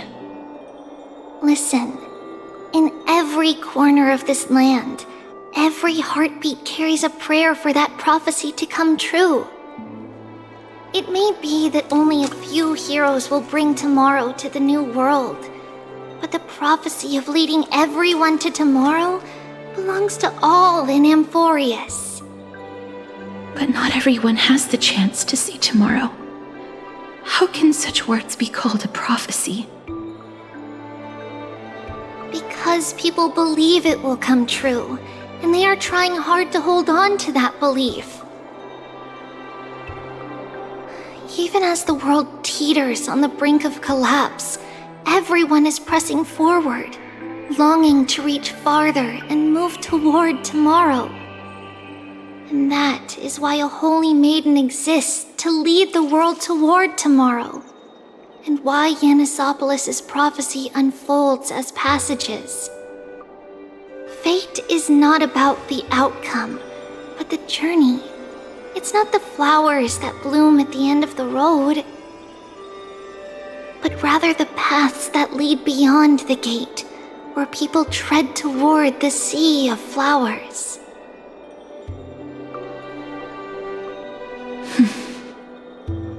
So, Cass, if anything is troubling you, just set it aside for tomorrow. There's no difference between demigods and mortals. The troubles we encounter can only be resolved by our future selves. Reflect through the long night. Wait for the dawn as you think, and set off at daybreak. The hesitant part of us will be left behind in the dark, while the determined side of us will know no fear. Because that's how Tribbios has journeyed so far to spread the prophecy.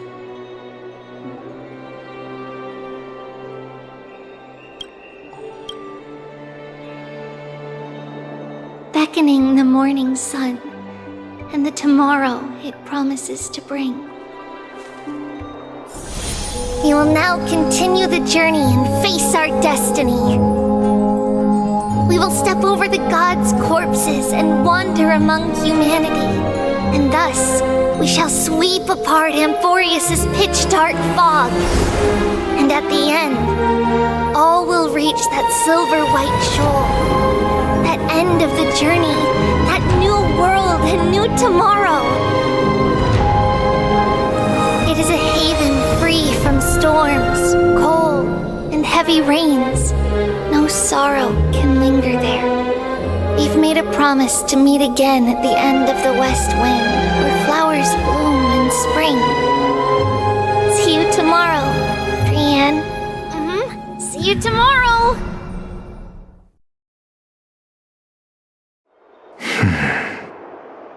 Child of humanity, surely you are not waiting for the arrival of night. Nights do not fall upon Akama. That's why it's futile for you to wait here. Honestly, I didn't expect the renowned Reason Titan to behave like this. And that's all thanks to you. If your soul weren't as prickly as a hedgehog, I wouldn't have to act this way. If you were more accommodating, you wouldn't be opposing me all the time, and I could teach you more freely instead.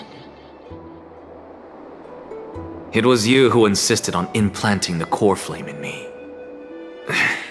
Forget it. Cut the sarcasm and just say what you need to say. Fine, fine. All I want is to remind you. There's not much left in your soul. If you don't do something soon, I will have to take over this body. If I'm not worried, why should you be? I know what you're planning. You just want my help answering the question. What exactly are we? Correct? It's good that you remember. Thus, equivalent exchange. It's only fair. Then rest easy.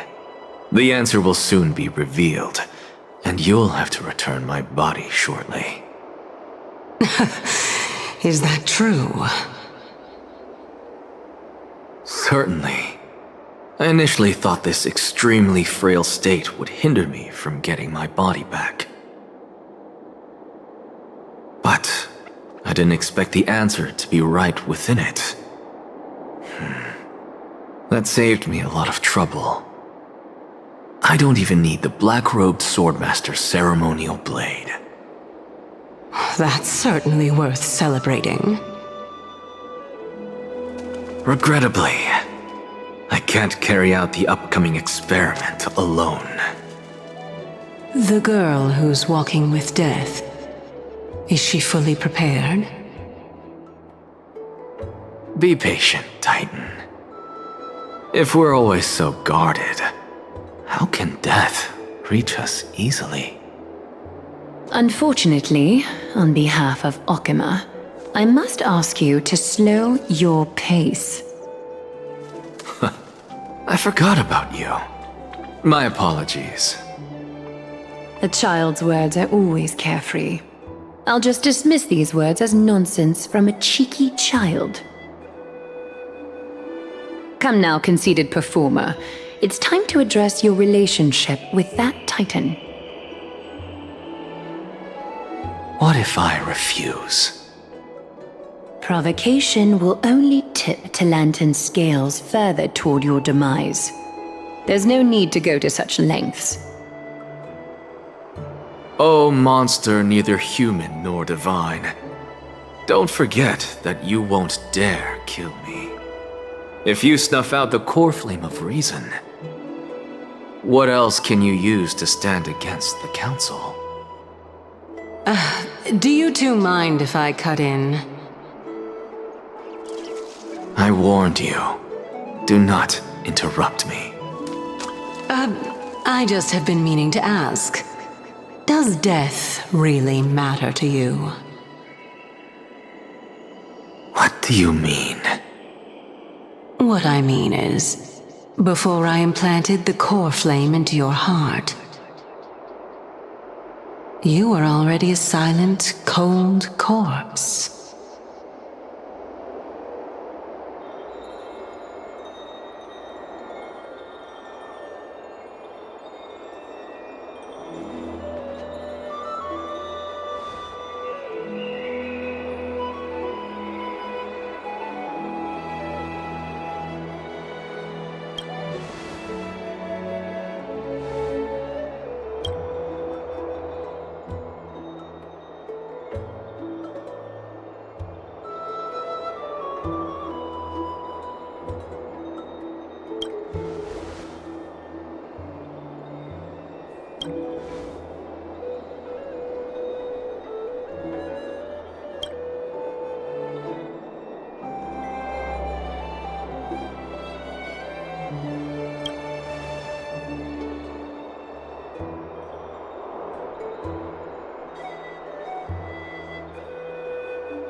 And so, this long day passed for Akama. Some people arrived, and some left forever. Just like every other day of this journey, where we, stumbling, move forward. We have long been prepared.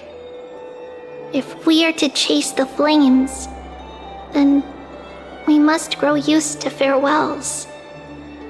And yet, no one back then could foresee death. Its arrival would always be so sudden and so momentous.